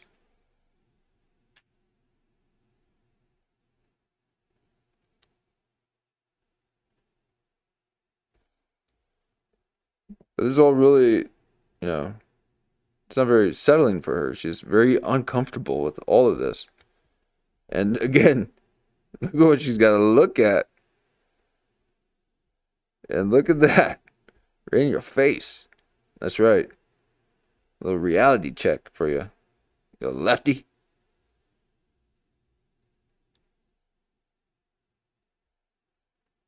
Governor Kirk. You see his wife, Erica Kirk, from 1975? No. Get out. Oh, okay. Listen. Oh, yeah. Control Alt History, Andy Hunt, and all his history stuff is stuff from just like 30, 40 years ago. And that's where you really got to look because, okay, he blew my mind with this. Reagan, his kitchen cabinet, Alfred Bloomingdale, that was Reagan's Epstein. And the Vicki Morgan tapes, Larry Flint was going to expose them. The tapes got stolen, and she got beat to death with a baseball bat. Yeah. Her roommate went to prison, couldn't remember how he got to the police station or confess, had no blood on him, had a car, didn't drive. Clearly, Sirhan situation. And Reagan was, I don't know if he was getting pegged or doing something with it. It was a bizarre sex act with right at the beginning of his and I think Kiriakou doesn't. I saw Kiriakou tell a little bit of the story, but I don't think he knows the whole story. It's exactly like the Epstein story. They all have an Epstein, all of them. Kathy O'Brien's book, and Kathy O'Brien still believes in Trump. I don't, but that lady was put through mind control, so I'll cut her some slack on that one. The boomer victims are different than the millennial victims and Gen X ones. There's a lot because Ultra starts. It goes way farther back. Okay, and so I got the link on one of my Derp with Kurt episodes in the comments, and I think in the description I have the link to it. But Dr. Juliet Engel, MD, is the one who gave me the link. They disclosed that it was real. Okay, so it's been disclosed. It's on the net, NSA archives, all this new stuff, because they're being sued by some Canadians now, the CIA, for doing Monarch. And Monarch was they pick out chosen ones who are going to rule after the whole thing. It's so disgusting. And the reason it's easy to get bogged down and be like, this sounds like nonsense, is because it's almost like looking at an object that's a 3D object, but with 2D thinking, the way people look at it. They look at it like they get too focused on little minute details of lore, and they're not looking at the big picture, which is our government is just looking for the best way to control you forever. So it will be. It's big pharma. So they take Satanist techniques and then they big pharma'd them. Get it? So the Nazis, Mengele, who we saved. So she's trying to put in some keywords into her chat GPT to give her the next phrase to say. It's like, this reminds me a lot of how it is to do cartwheels and when you pray. What? What? You don't look like you know what you're saying. You ain't right. Don't ever forget America saved Mengele on purpose because remember how he researched twins all the time? Right. The same thing with the Ishi Labs. Exact same. Yes. Yes. The Japanese Ishi Labs. Yeah. That's what she just looked up. She's like, yeah, I got it right. Okay, I got it right.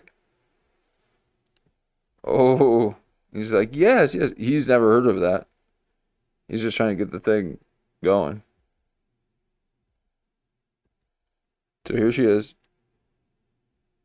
She's like, oh God, I don't know it. All right, let me look it up. Okay, what is it? Pharma. So they take Satanist techniques and then they big pharma them. Yeah. Get it?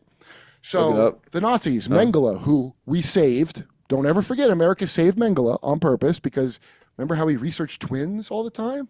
Right. The same thing with the Ishi labs. Exact same. Yes. Yes. Yes. The Japanese Ishi labs. Yeah. So that's, I have J.R. Sweet's book. He was MormonMonarch.org is his site. And his book is long, and it's all his testimony, what happened to him. And boy, he blows open the Mormon thing. He was in during John Hinckley, the prophet John Hinckley. Again, the inner circle of Mormonism is a coven. I'm sorry if anybody doesn't like that. I know you're nice if you're a nice Mormon. Everybody whose religion I'm insulting, I know you're nice. But you have to understand, your leaders that you trust like a stupid... Okay. So Mark here is saying, video on X was showing that if you exceed the limit day pass would be 93 used days. I don't know. So 93 used. Oh, US dollars. Sorry. Oh, okay. Yep. So if you exceed the limit, the day pass would be $93. Wow, a day. Oh my God.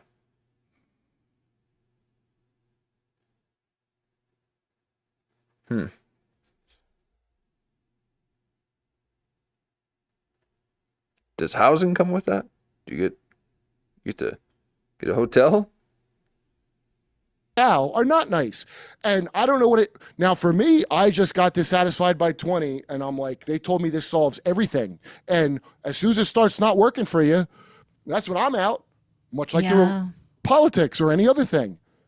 And so but again, I come back to there was a simplicity in it. They have an explanation for everything. This bad thing happens, Jehovah's going to take care of it. These things about the world, this is not a permanent system. We're going to be in the new system. So there's always an explanation for when life gets complicated, the same way in the Michael Newton Journey of Souls. And it hurts when you break down those beliefs and you're like, I actually don't know. That's why I appreciate your witnesses. That's why I appreciate it, because I didn't get attached to Christmas. I didn't get attached to birthdays. I didn't get attached to all this stupid, I'm sure you've experienced this. When you tell someone you were Jehovah's Witness, you could tell when someone oh, you couldn't do your birthday? Hey, you couldn't do Christmas? I couldn't be we didn't protest the school when the Christmas time.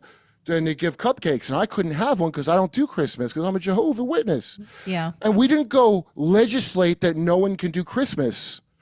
I just didn't have a cupcake like a man. Thank you, Jehovah's Witnesses. Because now I'm not a little Twinkie that cares about cupcakes and Christmas. Right. Like the rest of you.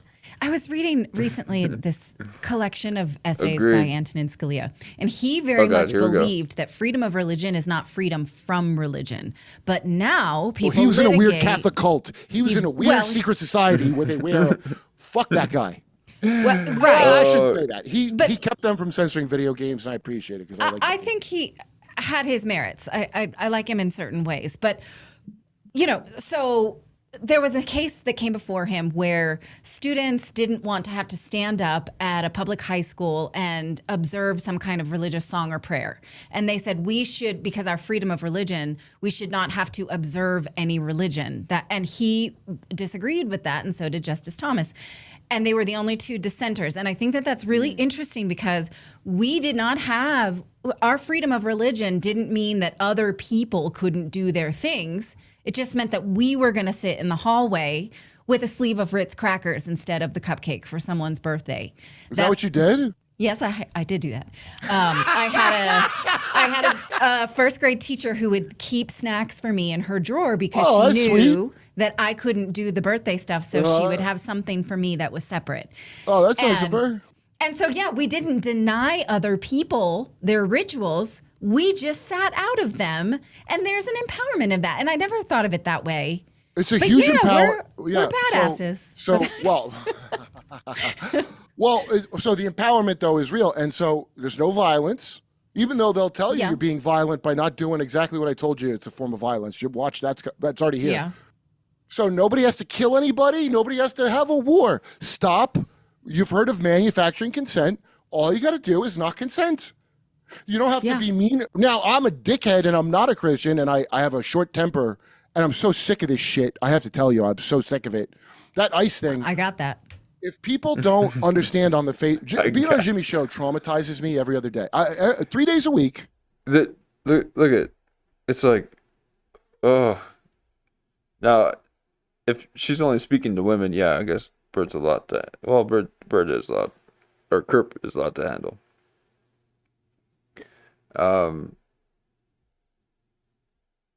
But you should be able to see the point that he's trying to make beyond, a little bit of the vulgarity. It's not very much. Not as much as Andy Dick. But she's just like, bothered by him not being proper and kind of missing the point. So, this is what women do. They mess it up for the men. Okay, we can talk and hang out and we can understand all this shit, but they need everything to be literal because they don't know if you're making fun of them or not, and they can't quite understand why you would. Because that's not nice, and not being nice is not nice. No, it's funny. And you ain't. Now go and get. Instead of going to the meetings of Jehovah's Witnesses, I watch the actual news, and then I have PTSD, and I go do a spot, and I try to tell people this shit, and they were like, what? And I'm crazy now, and now I'm crazy. Because it's so traumatic. There's no other way to be. If you believe the main narrative, you're more crazy. Okay. And if you see through it, you're diabolical crazy, but at least you're in control. Well, I'm just going to always try to tell the truth as best as I can. Okay. Now, all people are liars. Like, if I'm late, I'm going to give you a lot of lies about that I'm almost there. And no, I didn't just, my car didn't cancel. I was late, but I'm going to lie to you that but here's what I'm not going to do. I'm not going to tell you, I'm not going to start any more wars and then kidnap the president of Venezuela and then steal. I'm not going to do that kind of shit. So stop consenting. Don't send your kids to war. Don't get a booster. Don't wear the mask. Go to jail. Don't hit your gas and get upset because protesting, Chris Hedges said this, and I really think he's right on Jimmy's show. He goes, it's not supposed to be catharsis. Right. You're supposed to get things done. Yeah. So what they've done and you see it from the 60s, they've reduced anti-war protesters didn't dress like smelly idiots. Okay? It was appropriated. Yeah. They made them into disgusting people so that we'd never have this question of if you should go die in a war again for no reason. It should be very obvious to everyone, but it's not. And the next generation of lunkheads are going to go and get Pat Tillman, I guess in Greenland. I don't know what the hell they're thinking, but stop, participate, be a Jehovah's Witness. Don't change Jehovah's Witness, but go in the hallway and eat some crackers. Stop being part of it. You don't have to hurt anyone. And they're going to accuse you of like murder for that and probably kill you. But I know that can work because they're terrified of it. And they're only going to, Patrice used to say it, my friend Patrice, he's dead now, but he had a joke about it. It's like, Malcolm X was cool until he said we could all get along, then he's got to go. Right? Right. Exactly. The people that say we don't have to be at war have to go. So that's how you know. So that's why I say I don't know if the story of I don't know which parts are true or not. How could I know that? I know that someone doesn't want me to follow the aspects of it that I think are the good aspects of it. So I'm just going to do that, That's what I found too. That's where I end up because I feel like really? Do I need to get in the weeds with doctrine? Do I need to I'm watching Mike Huckabee saying no, you need to support Israel because this doctrine. No, he's not a Christian. No, now you can tell that she really. Like, because it's her job and it's her responsibility, she'll do her best. And she's doing it for someone else. So she kind of has this, a little bit of resentment for having to do it. She would rather do it a different way than what she's doing.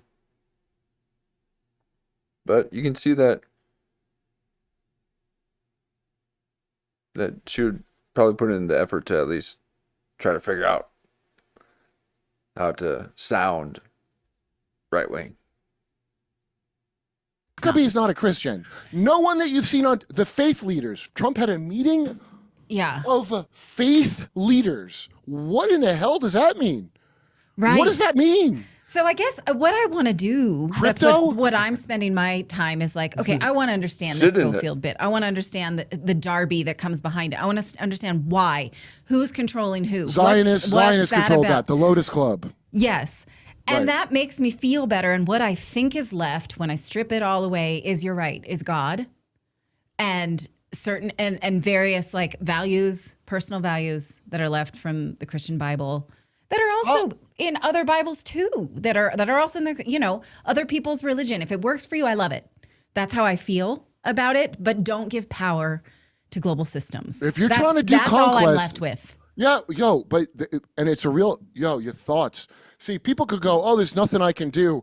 They wouldn't be trying to control your very thoughts if there was nothing you could do. You literally just don't have to think stupid cow thoughts, and you're hurting the system. Yeah. Right. And then the way they're going to get you is. That is so true. Okay. I'm seeing people getting all crazy just because they're watching the news. Now, granted,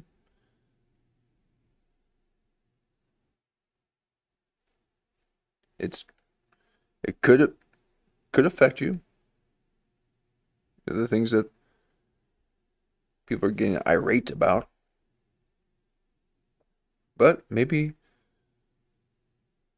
that hyper exposure that Instagram does, that all YouTube and Facebook does,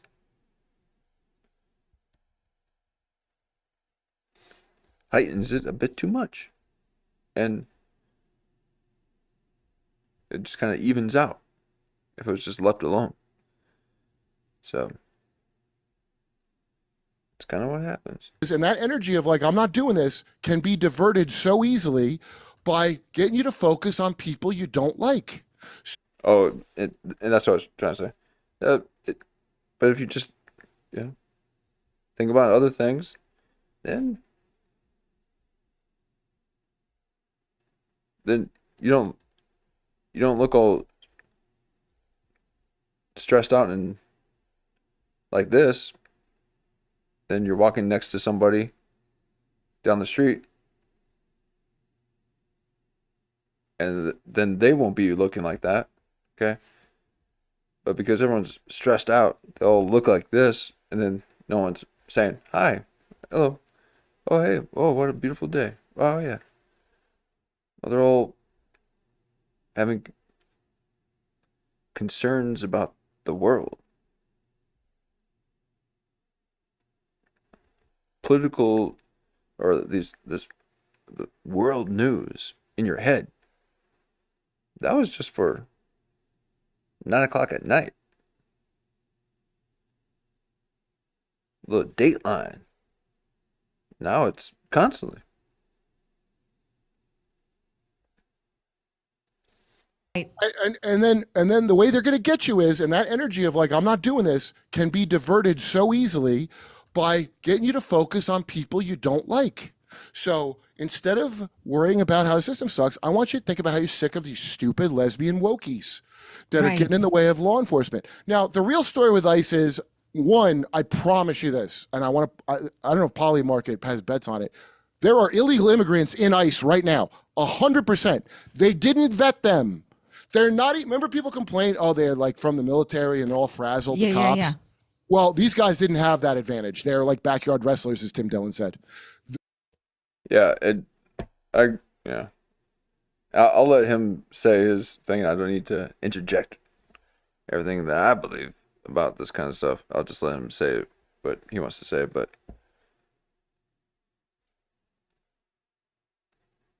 there are people in there that seem to be agitators, just like in the picket lines. people just like they're paid agitators to hype things up so that things escalate. There are people that got a $50,000 signing bonus and got hired on an app the same way they brought the illegals in. Right. They're standing on the corner in masks. When you see cops in masks, you should immediately go, oh, America's over. If you said, well, they might get doxxed, you're a moron. I want to congratulate you. If you saw a cop in a mask and you said, well, they can't be doxxed, you are so stupid. I don't even know where to begin. Real cops, not these crazy militia that they put in, have their name on their badge. They get doxxed on their badge, in case they rape you, so you can go to someone and complain. Right. Morons. So, and that system. Really? People are thinking that? What? As we all know, doesn't even work that well. So you're going to add anonymous masks to untrained men hired from an app who are going to stand on the corner and go, you have an accent. Show me your papers. Like, that's what's really going on. Not the one stupid wokey. Right. People are recording it. It's on Jimmy Dore Show. We play it. Yeah.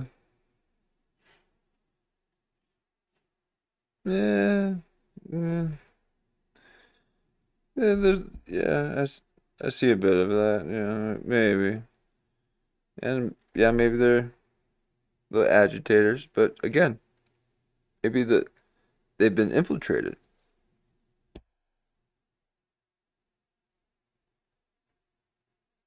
But yeah, or they could be just undertrained or having another agenda. Is that what you're saying? Like he's saying that they SA people? And because I didn't like that lady, I'm like, bitch, don't hit your gas. I wasn't even on her side to that degree because I would know not to hit my gas, right? And I'm like, this is set up and it's on 33rd Street. But then, no, these ICE guys have been doing this thing where they try to get you to hit the gas so they can execute you because in some states they can get away with that. So that. Yeah, and do you know too that, I said this other stream, I believe that the other guy, Peretti, or whatever his name is, who was killed in Minneapolis, was killed in front of a store that had good on it, which was the lady who had just got murdered before. Now, take that in your little 33 lapel and wear it. That guy wanted to shoot her. And by the way, people don't think there's not that much bad blood against a lesbian mom and her woke bullshit. People are good. That'll show the rest of the wokies, right? Yeah. That's how people feel because you had 12 years of being told women have dicks and you better believe it in your heart like it's Jesus. So they're mad now. And see, you see there's the dialectic. We make you hate one, hate the other, and then we're going to move us into ultimately the Noahide techno state as dreamed of by all these creeps, Teal and all them, and you know the rest. Yeah, and where I come down, again, I can't not see things as a mom. I watch football as a mom. I see everything as a mom. And like, don't run in with your head. Don't, there should be more of that because I think it makes you gay and murdery when you keep hitting your head like that. Like I mean, so I see this as like these moms were deputized, like Maoist China, because being a mom is not enough. And you're watching social media. Look at that. Did you just...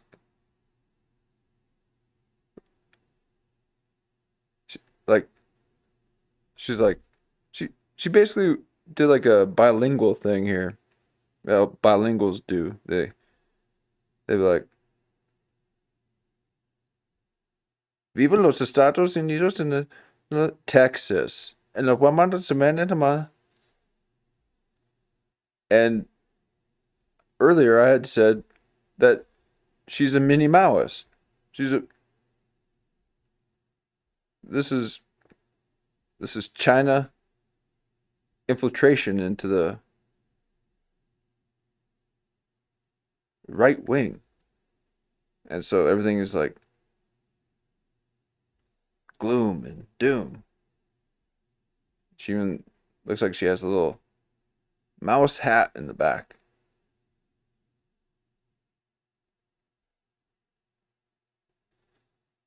But listen to this. She spoke to me and just told me who's she speaking to this for. See if you can hear this. I'm going to take it back a few seconds here.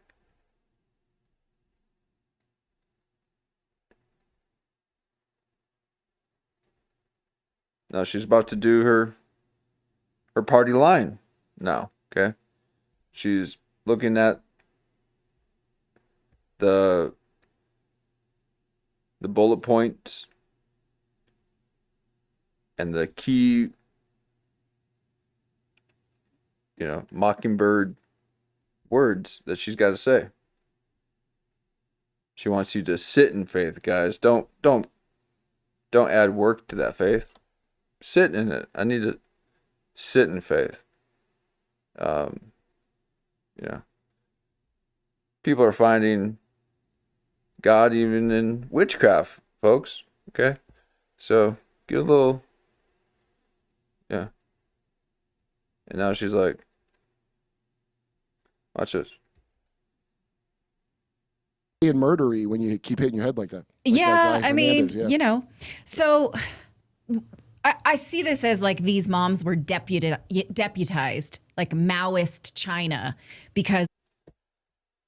Okay. Like Maoist China. Okay. Now, earlier I was thinking, because she was doing that thing that I don't recommend, she was speaking, and she was over-enunciating so much. I'm like, why is she over-enunciating? And her whole face distorts to accept the damage of the over-enunciation that occurs to your face. And I was thinking to myself, why is she maybe she has a small child and she kind of has to, talk to, like, do you understand me? Like, really over-enunciate. Now, let's see if we can find it because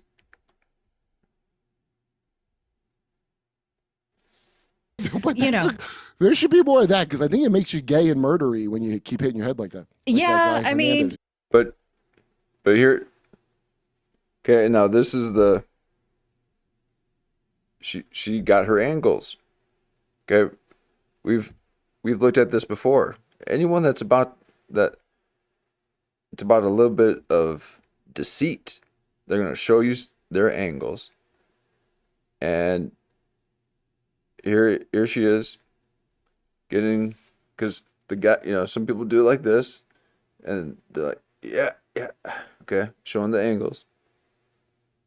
So now she's doing it like this, looking to the side.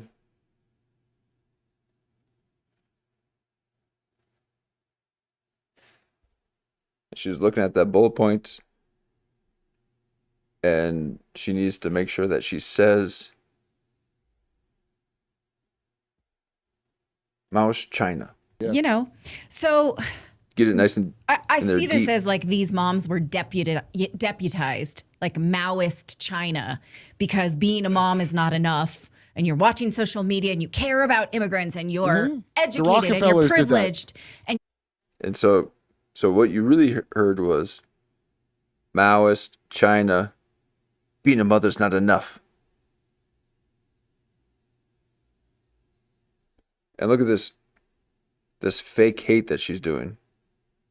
Looking like a Maoist mouse. Look at it. She's straight up China. This is all China right here.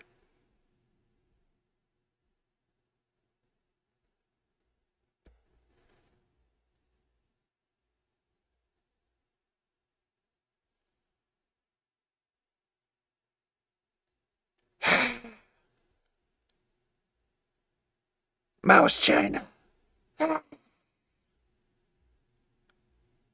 Being a mother's not enough. Just sit in your faith.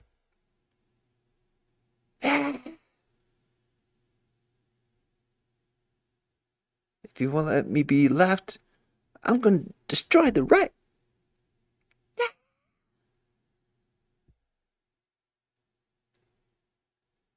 My mama never let me go to prom. It's my time to rebel.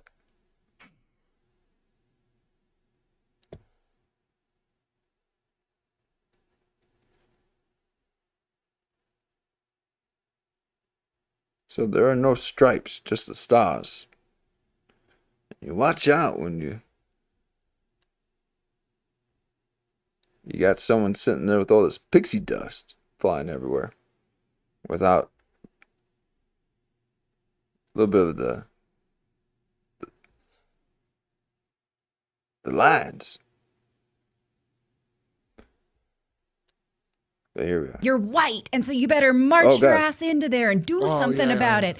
Massachusetts style. It's a denigration of motherhood, really, because what you're doing, you know, raising your kid the best you can, that's not enough. You need literally to go the most out important thing in the whole world. My mother, all my mother. Wow. Now, I don't think anyone thinks this, but she's trying to get you to think this.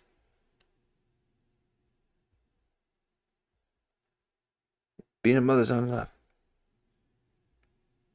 Now, I think before she was using her own life's, you know, hurdles and coming up with an analogy and asking them about something in regards to what's going on in real life with her, but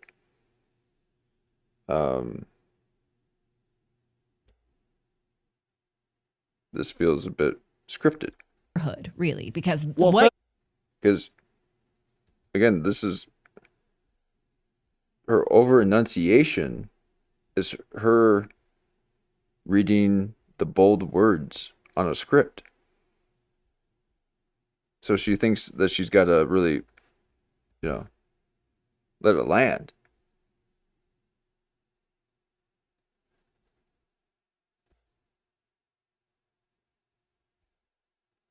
Massachusetts style. It's a denigration of motherhood, really, because what feminism, you're doing, you know, raising your kid the best you can, that's not enough. You need to... See, that's not. I don't know.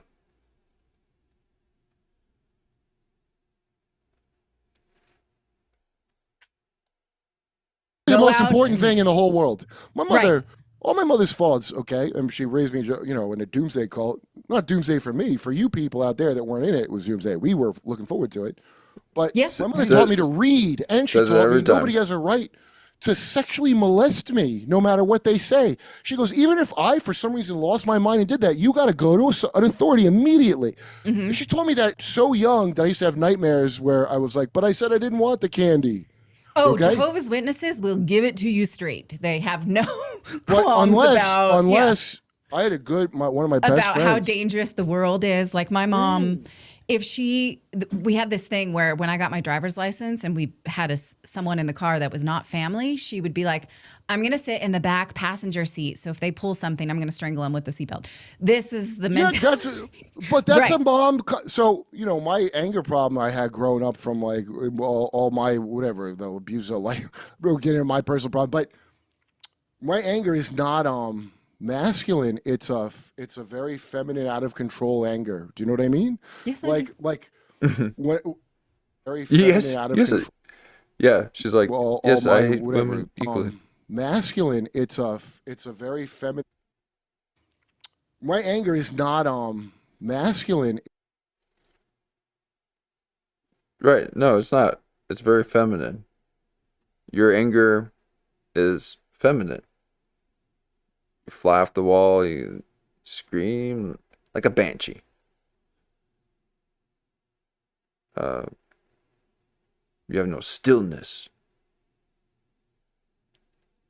And once you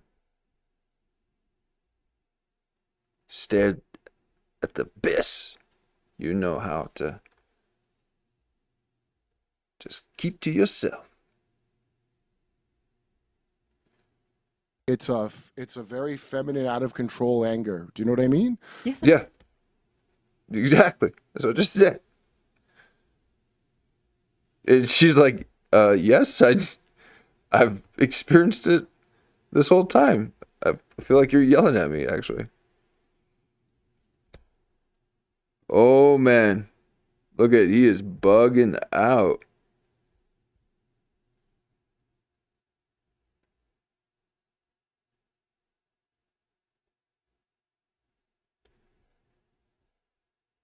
That's a lot of white on the top.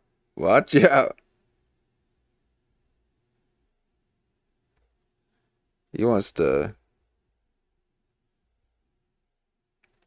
control people physically.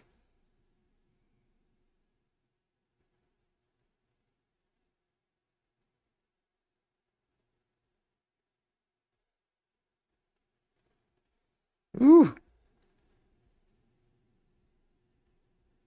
See, you don't see that there because he's got the thrill within the grill. He's got that little smirk. And this guy, he's done seeing them smirking. He's done with it. Look at that. Look at that shot.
Masculine, it's a very feminine, out of control anger. Do you know what I mean? Yes, I like do. like when very feminine, out of control anger. Do you know what I mean? Yes, I like do. like Oh my God. If you weren't so evil, I would say that sounded so cute, but it's because you know exactly that type of anger. Oh, shoot. masculine, it's a very feminine, out of control anger. Do you know what I mean? Yes, I do. Like when when I get upset, it's like, but I'm not upset for. I don't hold grudges like to a huge degree. But my anger, it's like a measure. Like masculinity is supposed to be really measured. Like you're angry, but you control Yeah. It's like to Exactly. purpose. But what comes out of me is something like a jilted woman when I'm angry. Right. Because you're all jiggly.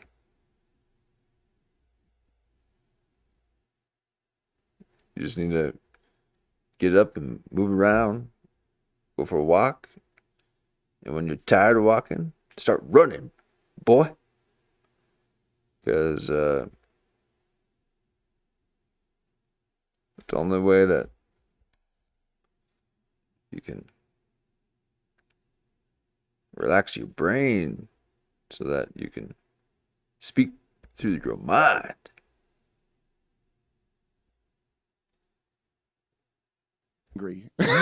Like that's me. Yeah. Because the most of that kind of butting heads with my mom. So I can recognize it. And everybody has masculine and feminine. Everybody has that. Everybody has it. You're supposed to have it balanced. That's why you need parents, because that's an overlay over that's a pattern for kids. Before you hit age 6, you don't have that brainwave to determine what reality is. So you depend on mom and daddy. And you have a left and right side of your brain. I don't know if it's that. I don't think neurology thinks it's that down pat, but for all it's like that. You have a creative side, and then the left hand mathematics side, right? Whatever they call it, the cop side, and the other side it's like a woo-woo side, okay? And you need both of them, or else you've only working with half a brain. Right. And all of education. So remember the feminist thing? They now have unbalanced. They did like a psychic guillotine. No, I'm right. Wu Wei, right down the middle.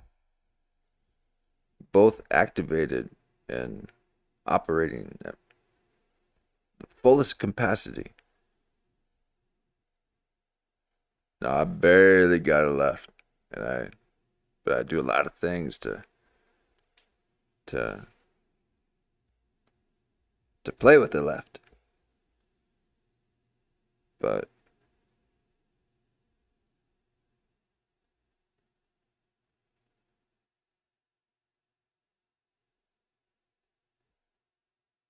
no, right down the Wu Wei. No opinion. Shane Gillis. This one doesn't even know where she's at.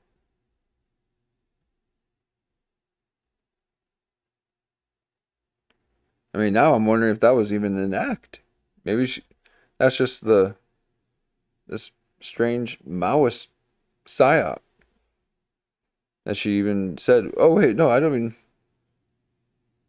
do anything." No, what? Because it seemed so scripted. Meaning of dad, psychic, like the father figure. Yes. Yeah. The economy's bad. It must be your dad's fault. We don't need dads. But they did it to moms before, right? When women started working, they go, "Well, why can't women work?" Now, hey, okay, women can work. We should have double the income. All no, right, we're going to cut both your income in half because you both work. Right. Yeah. That's the trick. And now let's see. Okay, so she pulled it on the screen. She's about to say the thing that she was told to say, the party line. Okay? She's reading it right now. And let's just see if in the next few moments that she shows an angle. Now the last one was on her arm. And so we're going to see if she does it again. The turning to the side. The hand on the hip. Creating this angle. And she's going to give the party line. Because that's how you get a little karmic retribution for your lies. You gotta show an angle. Put them in a 60-degree matrix. Okay? And her arm will be the same angle that these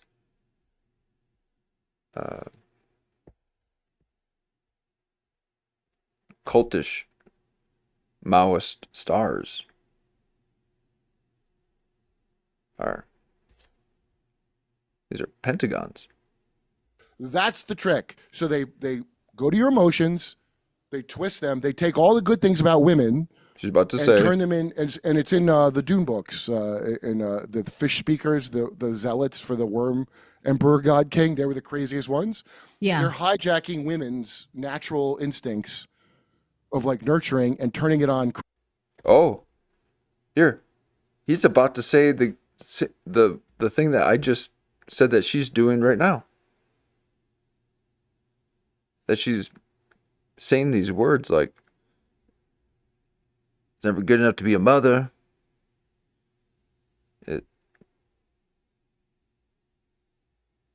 This and that. And all she's doing is just saying it. And it's getting into these people's minds. This is channel infiltration.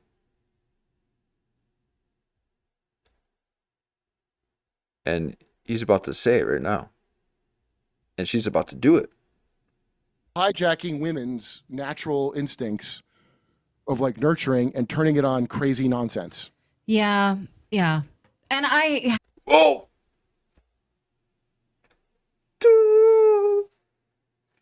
And there she is. And there's the angle. And there's the turn. And now she's about to say the party line.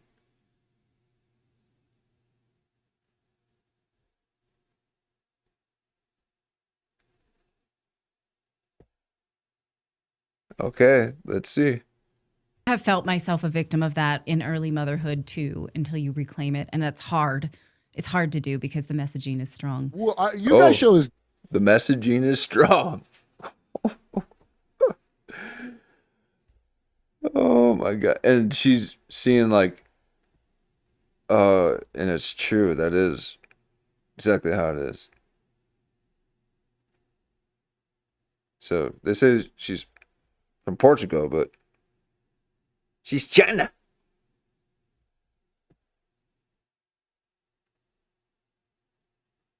I could spot them a mile away.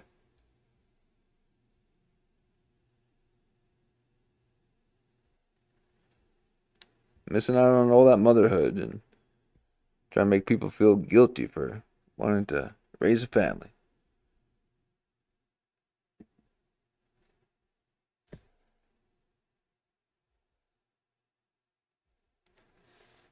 Yeah.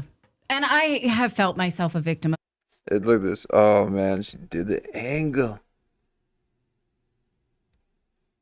of that in early motherhood too, until you reclaim it. And that's hard. It's hard to do because the messaging is strong. There. Well, you guys show is good, man. I think you know, as long as you do it, that's the moment. As long as you have a principle, you just. My friend Barry Crimmins, who's dead now. He was I used to call him the last good leftist before I met Jimmy, but he told me Jimmy's show was good. Crimmins helped people. Crimmins got raped when he was 4 years old by the babysitter's mom's boyfriend. There's a documentary called "Call Me Lucky." He's the guy that got AOL. AOL had a 3 strikes and you're out policy for CP. Oh, I didn't know that. When it first came out, you'd pay for internet by the minute or whatever it was. Right. Guess what? Rich pedos were the early adopters. So Barry, who had been this kind of gruff guy in Boston, he launched all the Boston comics. Bobcat Goldthwait made the documentary. Bobcat. Barry. Bobcat. I mentioned Bobcat.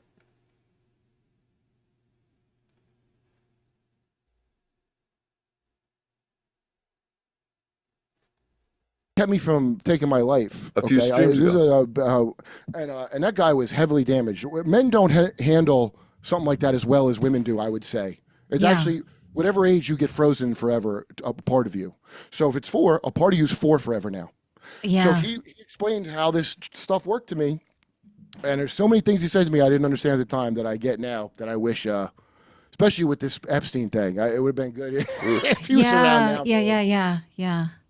Gosh, well, I could keep you here forever. I think you just came in and I've had you for an hour and a half and I want to be respectful. I got to write Jimmy jokes. I know. Well, I like talking to ex-Jehovah's too because there's a thing.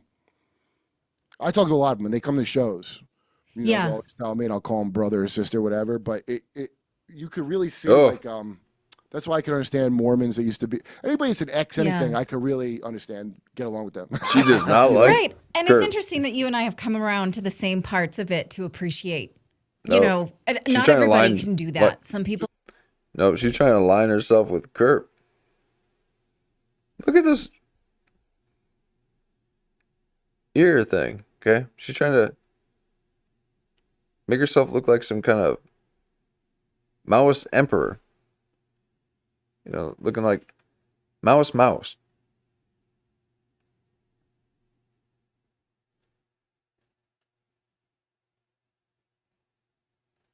She's got red things poking out of her head. It's the background image of a red chair in the background, but it's making her face look like she has demon horns. She looks like a devil with these red cat ears.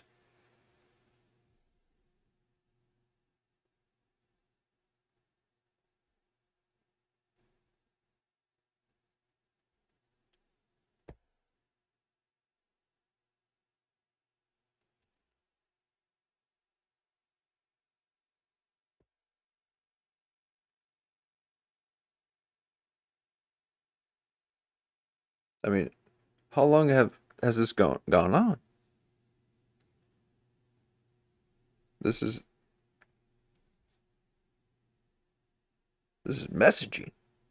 Really upset about it, and I am not any longer. What does it take away any from, longer? Like, oh my god! Oh, look at her! Oh my god! Oh. Wow.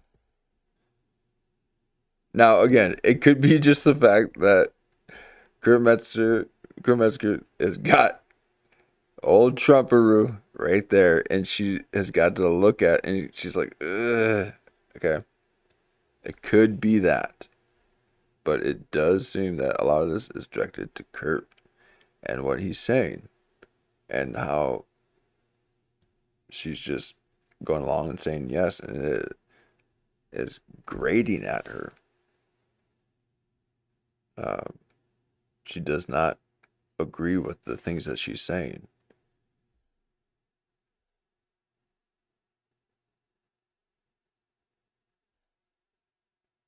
Well, yeah,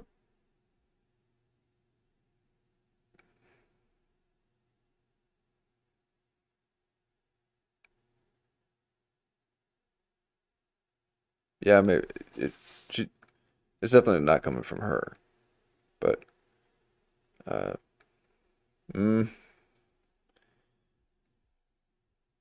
yeah, let's take a look at old Trump here. Barry said that I just want someone to stick their principles and not switch.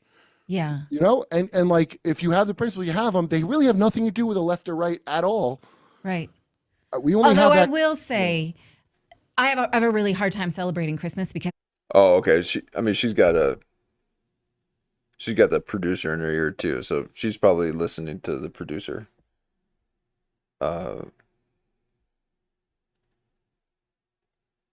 Because she's not really paying attention much.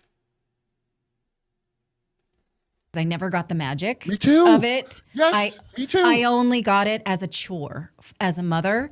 And it's hard for me to not see it as just something that's only, it's hard, it's expensive. As the mom, you are responsible for everything. It's a lot on someone who never had it as a gift and only ever had it as a responsibility. And I end up in tears every Christmas Eve. Me too. No, I don't.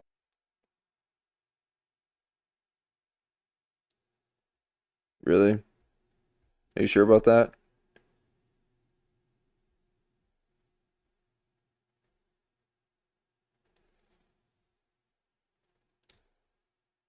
So wait, now what is she trying to twist around and say, but make it sound like she's telling a story. As the mom, you are responsible for everything. It's a lot on someone who never had it as a gift and only ever had it as a responsibility. And I end up in tears every Christmas Eve. Me too. No, I don't. And when Melania said, "Who gives a F about Christmas and stuff?" I felt that. I didn't know she said that, but good for her. That's a great thing she said. During the first Trump administration, because it's hard. That's really hard for me. So, you know. You said it up front. I don't get the magic. I didn't get the magic. Oh. So what is magic? It's that a magic. All right.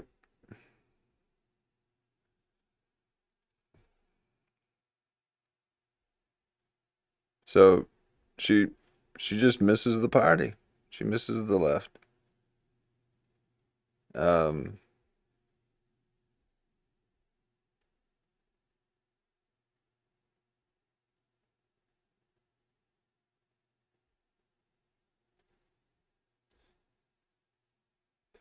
Yeah, and it's kind of eating away at her.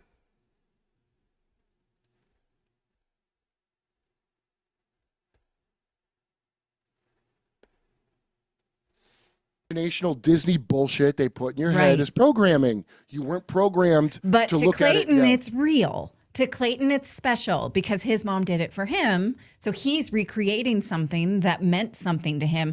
And I can't. I'm making it out of thin air. And I try my best, but I always end up in tears. It's performative. It's performative. What are you saying? It's a trap. That's really funny, man. For me. My loved ones that I'm around, my fiance does it. Why is she smiling like that? And I'm not against the family thing, but for women, if you didn't get the magic, and that's not a chance for you to have complete domain over control of a important event, which is what the magic is. That's why, like, all the series to you, it's a series of chores. I know exactly what you're talking about. Yeah, it's like motherhood on steroids. It's so hard. Yeah, right. And you're it's really hard. What, I got to be the queen of heaven now all the time? Yeah. Yeah, right. Yeah. So, and I feel badly because my kids understand that it's hard for me, and they feel maybe a little bit guilty. Like, mommy's doing all this and she didn't get it, and so. No, they're not, and you wish they would. This is mother's guilt. She's trying to make her kids feel guilty for not feeling the feelings that she feels. Like, go and have your wacky ideas, woman. Okay? I'm playing with G.I. Joes. Good Lord.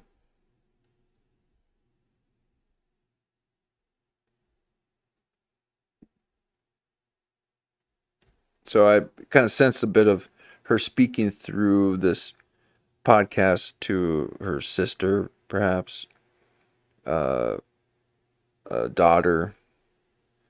She was trying to show, see, this is how you should do it, but really, kind of having a conversation with Kurt while she's doing it. But okay. That's redacted. Yeah.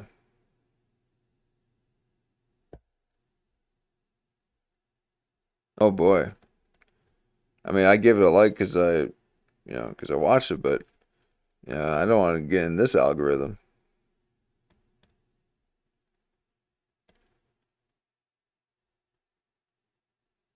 Oh man.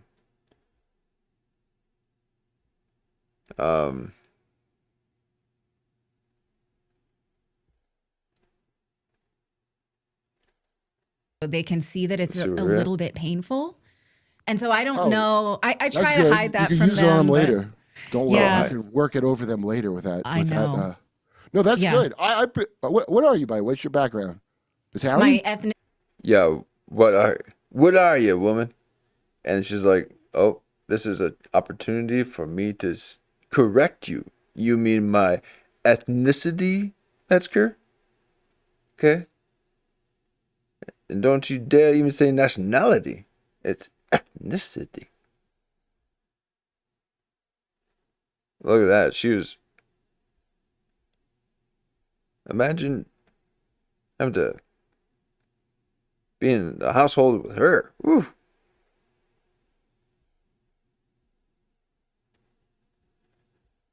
City. My dad's Italian. What are you, by? What's your background? Italian? My ethnicity. My dad's Italian, and my mom is Hawaiian and Spanish. Oh, okay. So my mom's. Yeah, really? Then why are you spreading Maoist propaganda? Chinese. Dad was Global Italian. face. Her mom's. Yeah. Global face. Oh, really? Yeah, exactly. Because you're really Chinese.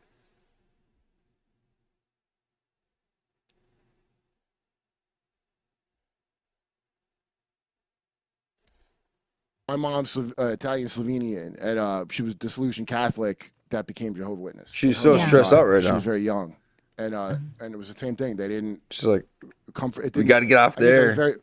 The story's horrific. From what I've been told later, nobody from that generation producer tells you goddamn yapping in thing. the ear. You got to find out from cousins, but it was bad. Yeah. And so that's why she got disillusioned and found Jehovah's Witnesses, because Catholicism didn't help her. Yeah. Interesting. Well, let's talk another time. I really like talking to you. Yeah.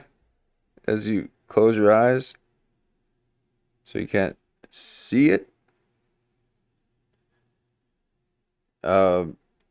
Yeah, I really didn't enjoy this, I mean, I enjoyed this. Okay. I really very much enjoyed this, but there's just a lot of,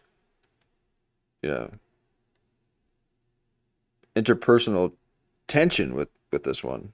And I could see how some of it might be directed to Kurt because of his beliefs, maybe, but it seemed just to do with the fact that she is having to align herself with something that she doesn't believe in. And she's just gonna do it. And her kids are telling her, "How could you do this? I thought you were left. Okay, now what? You're right." And she's got to tell him, like, "You don't know how difficult this is. Okay, you can just live in this place on a normal wage? No." So there's a lot of battle with this one.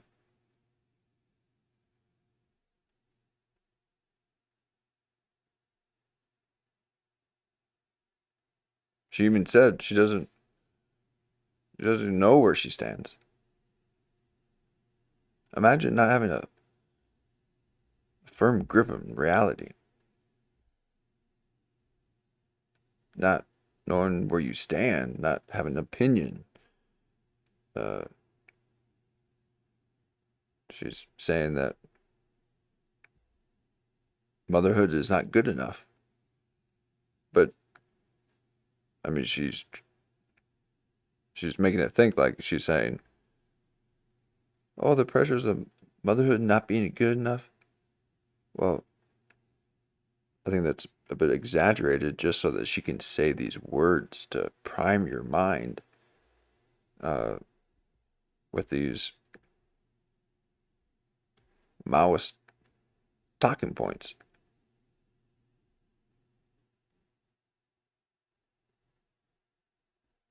So this is a red invasion.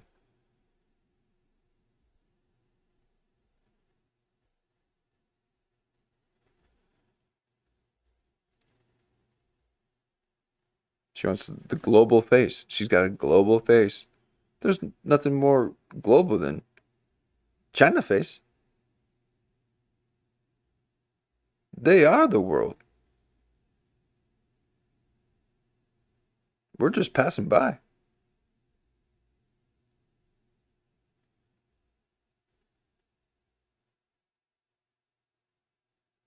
And I hope we can be friends. And she hopes she can be friends. Look at that. The old duper's delight. And looking all Chinese. She's trying to fool people thinking that she's Italian. No. She's Chinese.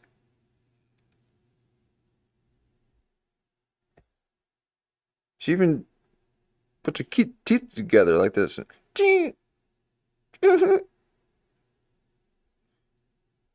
Gee. Ah.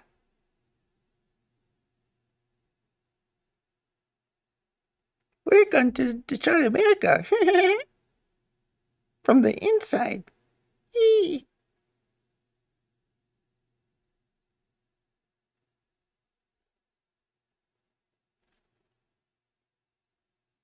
Look at this. 3 million people follow this? Are you kidding me? She hasn't spoken one word of truth. No logos. No resonance.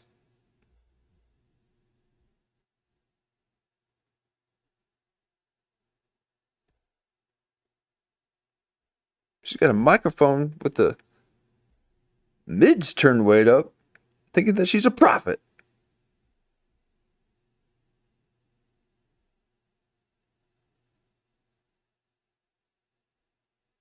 Okay, look at it. She's Chinese.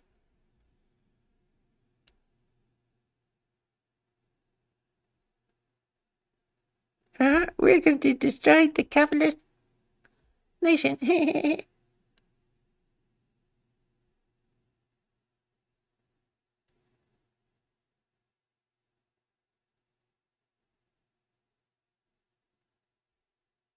This is what you look like when you're constantly having to say what you don't mean. I can't stand that look. I hate that look. And I get it everywhere because I be looking homeless, folks. Okay, I let this thing grow out. And it gets a little gnarly out there. Okay? It gets a little gnarly. But you just gotta let it keep growing until the birds start making nests. Then that's when you just gotta go the eagle route and just shave it all off and then come back from your pilgrimage looking like Moses. But imagine if you gotta look like her. Always lying to yourself and to others. You're not even a saleswoman.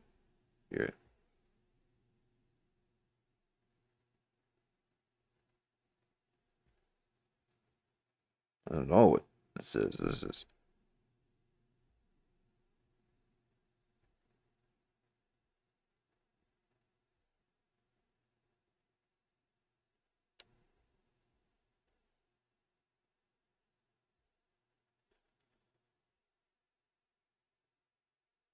I mean, look how she's trying to,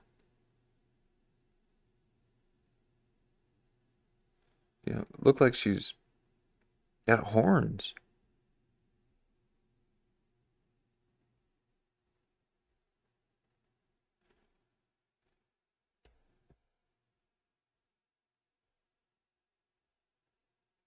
Kurt Metzger's right there. And just like, wait a minute, what? You were gassing me up the whole time? Wait. You don't want to be friends?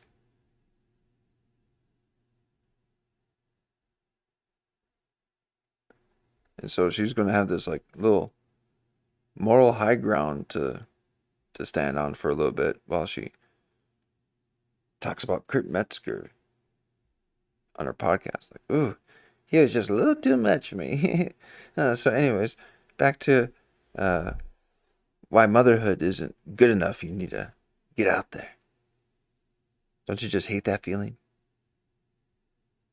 You're not good enough. I mean, I don't let people speak things over you, folks, okay? You gotta guard yourself from these phonies.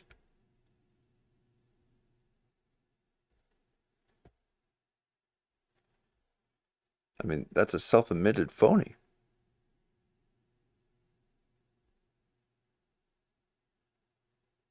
And then she did the most phony thing ever, saying, I hope we could be friends. Well, before she's like, well, really, she let you go. Or she's like, oh, I could just keep you here forever, but I don't take you any time. And then, oh, that maybe one day we can be friends. That's that's saying that they are not friends.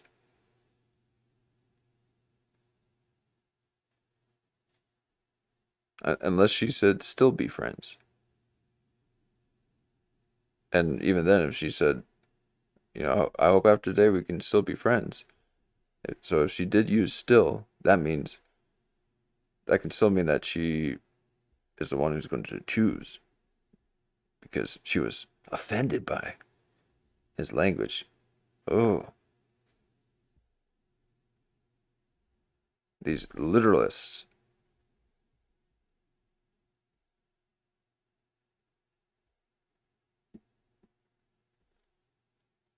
The city's littered with all these literalists everywhere. They need to go back to their dwellings. Leave the outdoor for the wild. You're weak. So you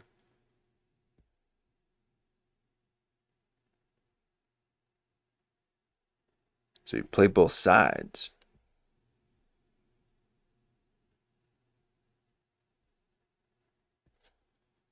I don't know if she's playing both. I mean, well, actually she is. She's playing both sides.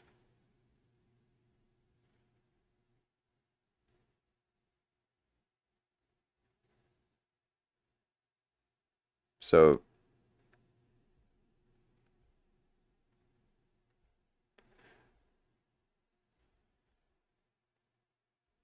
I mean, I wasn't into it, and I was just in the middle of saying how, this was rough for her. But it was cool that Kurt was on this, and then right there, she just kind of let it be known that that they are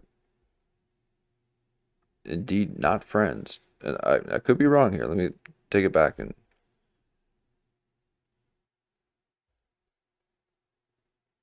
I mean, every freeze frame is this deep despair and hidden rage and resentment and self-doubt, coupled with this superiority of a duty because it's your job.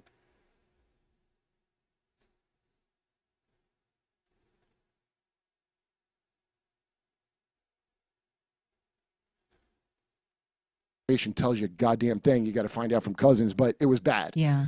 And so that's why she got disillusioned and found Jehovah's Witnesses, because Catholicism didn't help her. Yeah. Interesting. Well, let's talk another time. I really like talking to you, and I hope we can be friends. No, I'm a fan. Yeah. I like you guys' show all the time.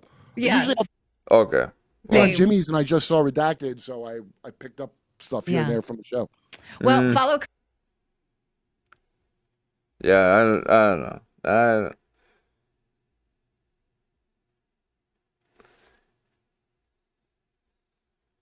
It doesn't seem that she was saying that because she was concerned whether she would that he would like her, even though she made it sound like that.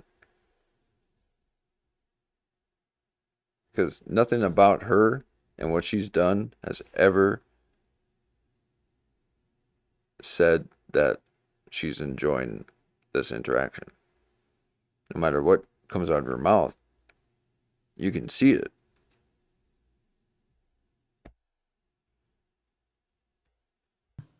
Interesting. Well, let's talk another time. I really like talking to you, and I hope we can be friends. I'm a fan. Yeah. I like you guys' show all the time. Yeah, Usually I'll be on Jimmy's, and I just saw Redacted, so I picked up stuff here and there from the show. Well, follow Kurt Metzger on all the platforms. Oh, He's hilarious Derp with and fun. Okay. Yeah. DERP exactly. with KURP. There's a long story, the background of it, but the Professor Zhang predictions on that, and he made. I'm gonna look for that. I'm gonna look for that. I'm sorry I missed it. All right. I liked meeting you. Come back anytime. Thank you very much, Natalie. All right. Take care, Dave. Well, okay. So there you strike me as a tit man. Oh God. Kurt Metzger is an acclaimed. Sorry guys. There we go. Kurt Metzger. Oh my God. Kurt Metzger. Kind of went off the rails there at the end there. Sorry about that. But that was a little bit of Kurt Metzger with Redacted, and Oh boy.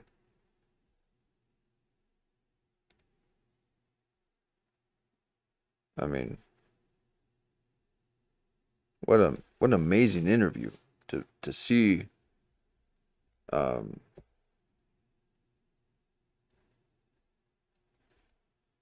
so much inner trauma and anguish in one person.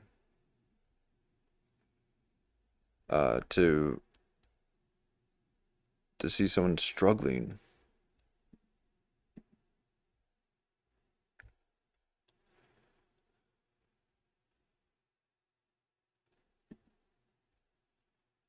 Like I just was. I lost my page. Here I am.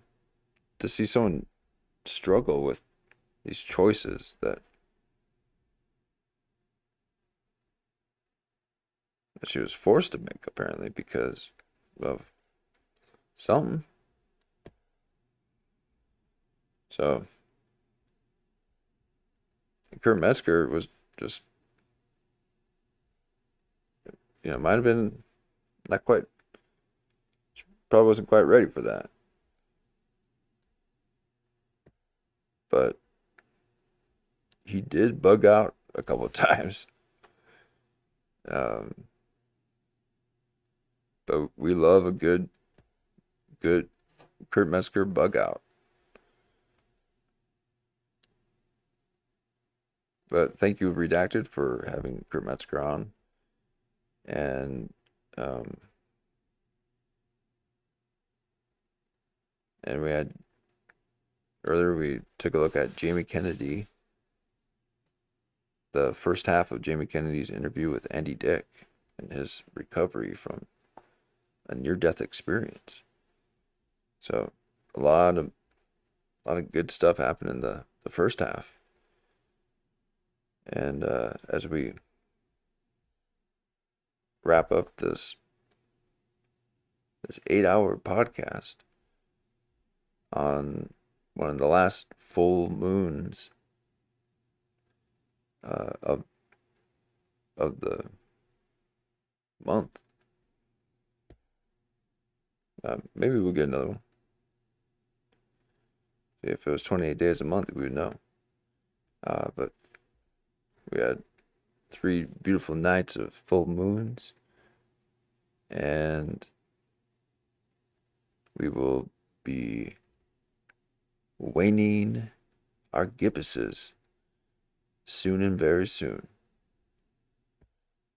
And while we do,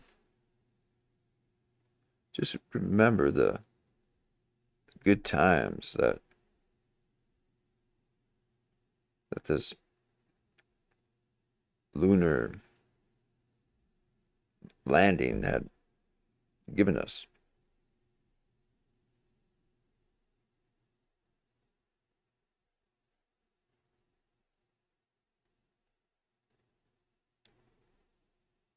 We took a look at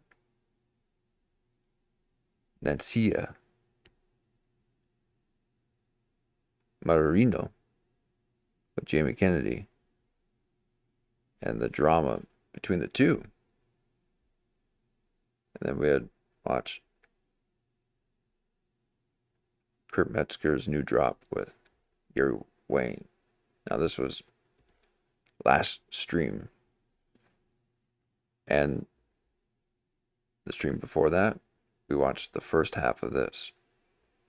So there's a lot of content in Jamie Kennedy's stuff. And we enjoy watching it. So here's a retroactive with a redacted and American redact. And too lazy to try. 2 weeks too late.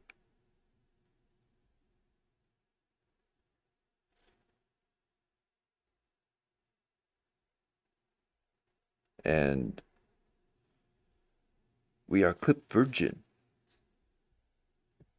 where we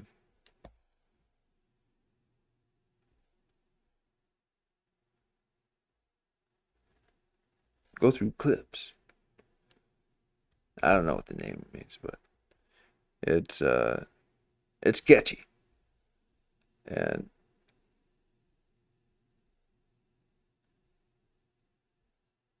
And next time we'll finish Jamie Kennedy's interview. I nearly forgot.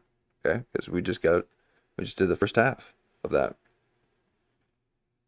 and I like taking them in little pieces like that when we do a deep dive analysis. Now, Redacted, the lady in there, she was making me deep dive on a Metzger. Usually I don't deep dives on Metzger. I let him ring out for a little bit, but she kept me pausing with all her facial gestures, the overcompensating of language.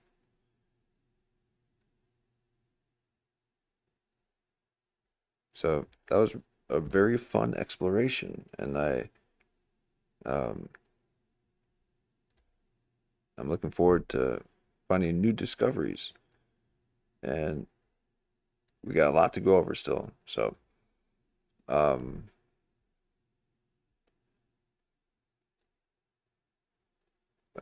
very much appreciate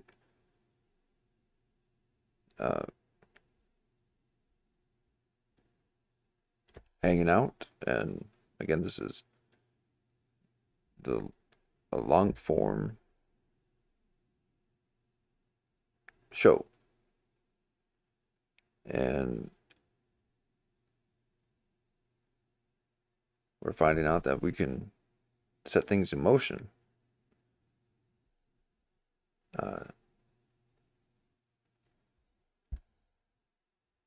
just by speaking it out. And all of a sudden, people are on shows that we talk about.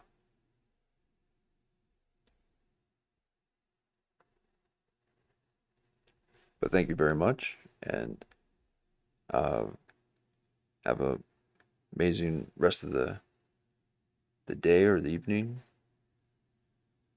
and we'll do this again.